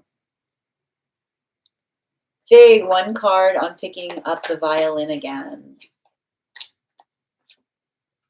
Yeah, remember, it takes time. Don't get mad at yourself if it's not something that you can do immediately. I just keep on seeing like giving something some time, like understanding. I feel like it's almost going to feel like a new experience, is what I'm seeing. Like it's almost like you're healing I keep wondering you're healing your relationship to the instrument because I feel like this time you're doing it for you instead of having someone, I keep on hearing, instead of having someone teach you, if that makes sense. Thank you, Shy, for the follow. General for Ella, please. Um, compassion, like, compassion does not require, you know, you can turn the other cheek but keep on walking is what I'm getting. Compassion doesn't require us to tolerate something that isn't in alignment to us. It's the ability of appreciating and like working in the context of identifying um, like what feels and I think this is important too. I keep on hearing if there's something that you're experiencing that disappoints you but not devastates you right now, like congratulations, that means that you're healing from it. Yeah, especially as it relates to giving someone like I feel like it's giving me a lot of this like opportunity to be able to try to impact or make some kind of energetic change. But everything I keep on seeing in that context is um, you know, remember a healthy relationship does not require you to be perfect. It requires you to be adaptable. And again, if someone is demanding perfection from you, like like they're saying like that is like the reason, like being able to like point that out. This is what we mean about like not projecting our insecurities on those around us. You're welcome, Heather. I do my best. No, and thank you to those who are considerate enough to give me the time to do so. So thank you to everyone who agreed to go on the list for tomorrow. Oh, welcome back, Ruby. One card, angel led, please. Highest party messages for Ruby, please. You got 2 cards coming out.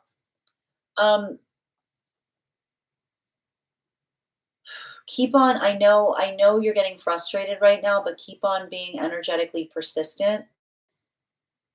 Keep moving something in a direction of what it is that you're trying to do. Everything is a learning experience right now. Everything is about incremental progress. Identifying what that work is, being energetically adaptable, and being patient. Because every time I read for you, I keep on hearing something, you know, there's an open mind and possibility of something, again, remembering that a no right now could be a not yet. Somebody coming back to you with a yes because of the way that you were able to navigate and work through something in some space of being energetically adaptable. So just be conscientious of that, because I just keep on seeing that something about your perseverance right now is going to be paying off. Well, I'd have to say you nailed it. I wrote those 2 messages before I pulled a 4 for May. Thank you. Excellent. You're so welcome, Ella. All right. I'm just hoping, absolutely. I'm sending you so much support on that journey. And thank you, Stevie, for the follow. You're so welcome, Masa. All right. Final call right now for 1 card readings for subscribers. If you are a subscriber and would like a card pulled, you can go ahead and put your question in the comments. If you'd like to become a subscriber, just hit that more questions up above. Oh, thank you, Heather. Let me just go back a bit if I missed something.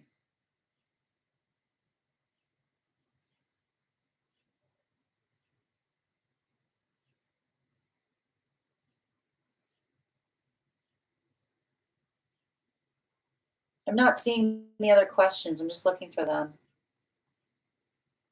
1 card on love for Lucy, please. Oh, thank you, Alexandra. If you could send it again, I appreciate that. All right. I just keep on hearing the same message, Lucy. Your standards are not too much for the right person. And if there's some kind of, and it's like your standards are not up for negotiation. Like it's, and I'm saying this because I see someone that's like, you know, like often when someone's trying to come back towards us, like it's giving me the energy of someone who misses you, right? Like if they're trying to come back towards you and being like, oh, you're still on about that, it's like, yeah, it's like my standards are my standards on the standards. Yeah, it's not picky unless it's important. Like I keep on seeing a healthy relationship shouldn't feel like a tug of war. And often when we're holding an energetic standard and another person isn't holding it in the same way, right? I keep on hearing we don't have to always agree, but we have to honor the things that we care about. Thank you so much, Lucy.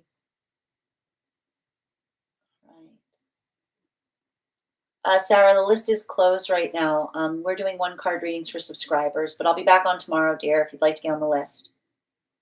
Heather, 1 card on love, please.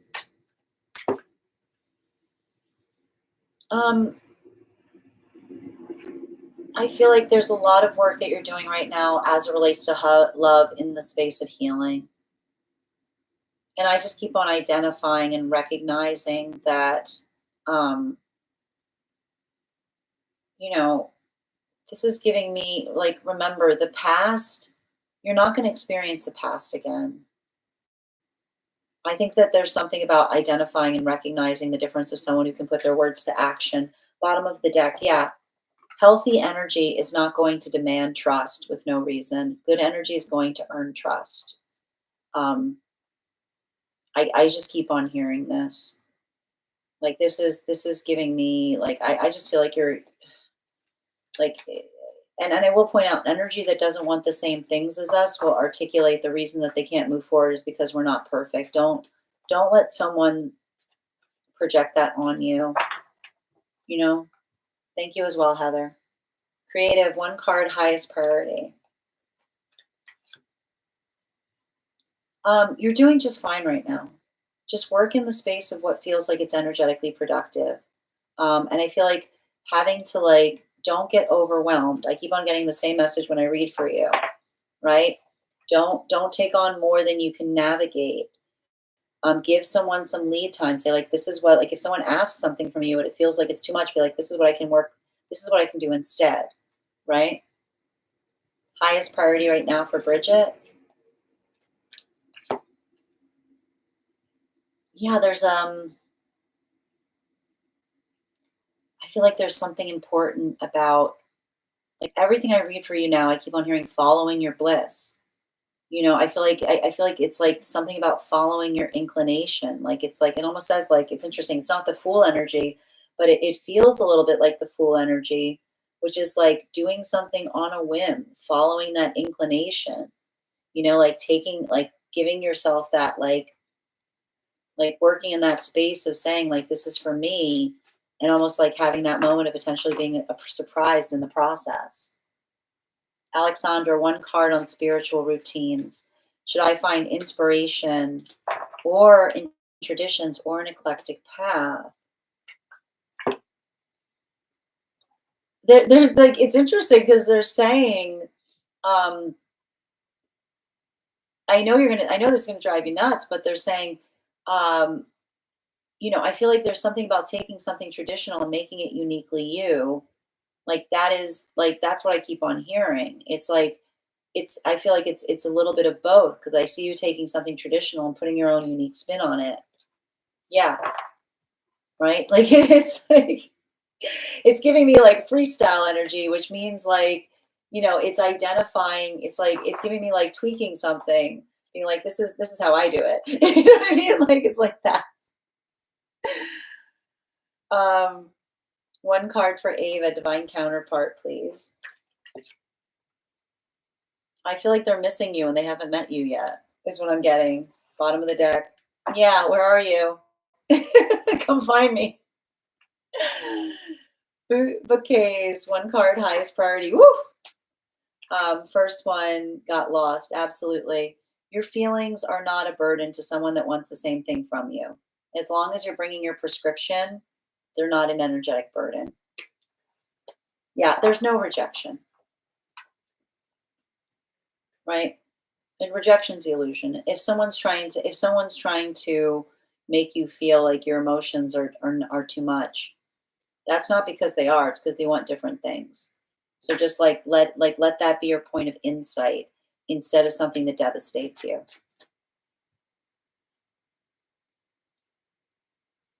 All right. Highest priority message on clarity on what I might not be seeing or hidden yet to know.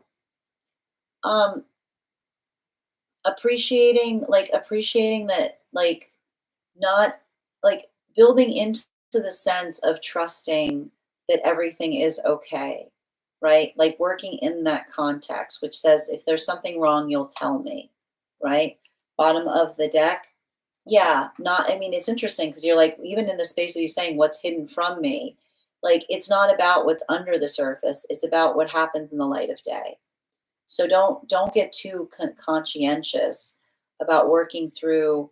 Like I keep on hearing saying like this could be a conversation, right? If you want to talk to me, you can talk to me. Like this could be an email. Like not working of having to have to read into situations or experiences to build those points of clarity. Sophia, thank you so much for subscribing. Always appreciate. Thank you for joining us. You're so welcome, Heather. Feels good. One card on quitting. All right. Can I get one card for Sophia, please? Um, make sure that you're doing something in conscientious aspect of a path or plan, right? Everything can be done in accordance to when it feels secure to do so. So if you don't let that be something that you're following an inclination or a sudden feeling, because here's the thing, we're going through like a Scorpio full moon right now with like we're going through a Scorpio full moon right now with also a little bit of this energy that's like wanting to rush processes. So make sure that you're not doing anything without a long-term plan in place, right? Don't, if it's something that you've been building on and you've just been waiting for the right time, then this could be something that allows you to move forward in that way.